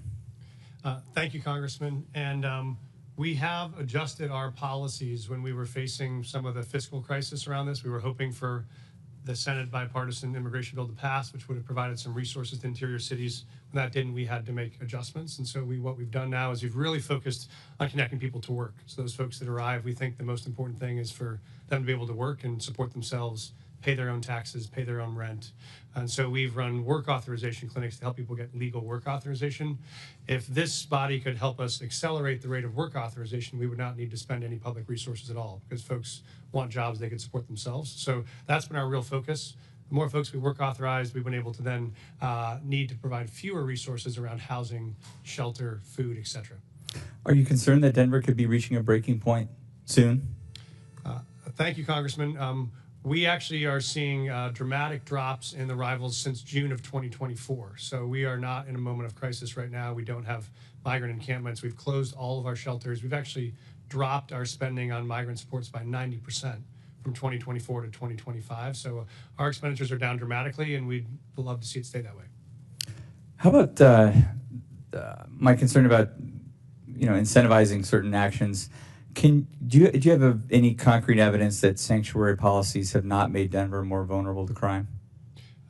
Thank you, Congressman. We do have concrete evidence that even as 42,000 newcomers have arrived in the city over the last 18 months, crime has gone down in Denver. And so shootings are down 24%, homicide is down 17%, auto theft is down almost 30%. So we've seen all those major drivers go down. At the same time, we've had new folks arrive. And that's because of the sanctuary policies or in spite of them, or what would those numbers be absent the policies in Denver that incentivize these behaviors? Thank you, Congressman. We see them as unrelated. We are continuing to make a strong stand on public safety. We're continuing to find ways to integrate folks who have arrived on our city in the middle of the winter with no clothes or support. And we've been able to do both. We've also made historic reductions in homelessness at the same time that we were facing this. I declared an emergency on homelessness because that was our top priority, and we've become the largest big city in America to end the cycle of street homelessness for veterans. So that's been equal part of our focus at the same time. So just so I'm clear on your testimony, you don't believe that there's any evidence that the city of Denver's policies have made Denver more vulnerable to crime? No, sir, I do not see any evidence that it has. Okay. If violent criminals are exploiting these protections, are you willing to reconsider aspects of the city's policies to prioritize public safety? Thank you, sir. We are very aggressively pursuing violent criminals right now. In fact, we're doing it in collaboration with many federal agencies. We have a Raven task force we launched, which has been focused on disrupting gang activity. That's why we've been so successful in managing and reducing the presence of TDA in the city. It's how we helped reduce the presence of MS-13. So we have aggressive actions going on, partnering with federal agents, and that's working. One of the concerns that I've heard, Mayor Johnston, in Western Colorado and Colorado's 3rd Congressional District and also in Southern Colorado is that there are illegal immigrants here that are coming to, or that are in Denver that are then relocating to Western and Southern Colorado. Are you aware, or can you confirm that the illegal migrants that are in Denver, that were in Denver, have stayed in your city and have not traveled to other parts of the state? Thank you, sir. Obviously, as you know, when folks arrive to Denver, whether they come from Carbondale or Grand Junction or Chicago, we don't track where they go. It's a free country. If they choose to move to Lakewood or to move to Pueblo, we wouldn't know. We just provide the emergency services to make sure they're not freezing on the streets. And so that's our focus, but we don't track anyone's long-term trajectory, whether they're a native-born or an immigrant. Would it surprise you if there were individuals that were leaving Denver that were relocating to other parts of Colorado? It wouldn't surprise me that folks were moving in the same way it doesn't surprise us that folks are constantly relocating to Denver from other parts of the country as well. Okay. Thank you very much, Mayor Johnson. Mr. Chairman, I see my time has almost expired, and I yield the remainder back. Well, thank you very much, and that's it. In closing, I want to thank our witnesses for being here today, and believe it or not, this is the best behaved this committee's been all Congress. So I want to compliment my ranking member, Mr. Conley, and again, thank you for your testimony today. I look forward to further discussion. With that and without objection, all members have 5 legislative days within which to submit materials and additional written questions for the witnesses, which will be forwarded to the witnesses. If there's no further business, without objection, the committee stands adjourned.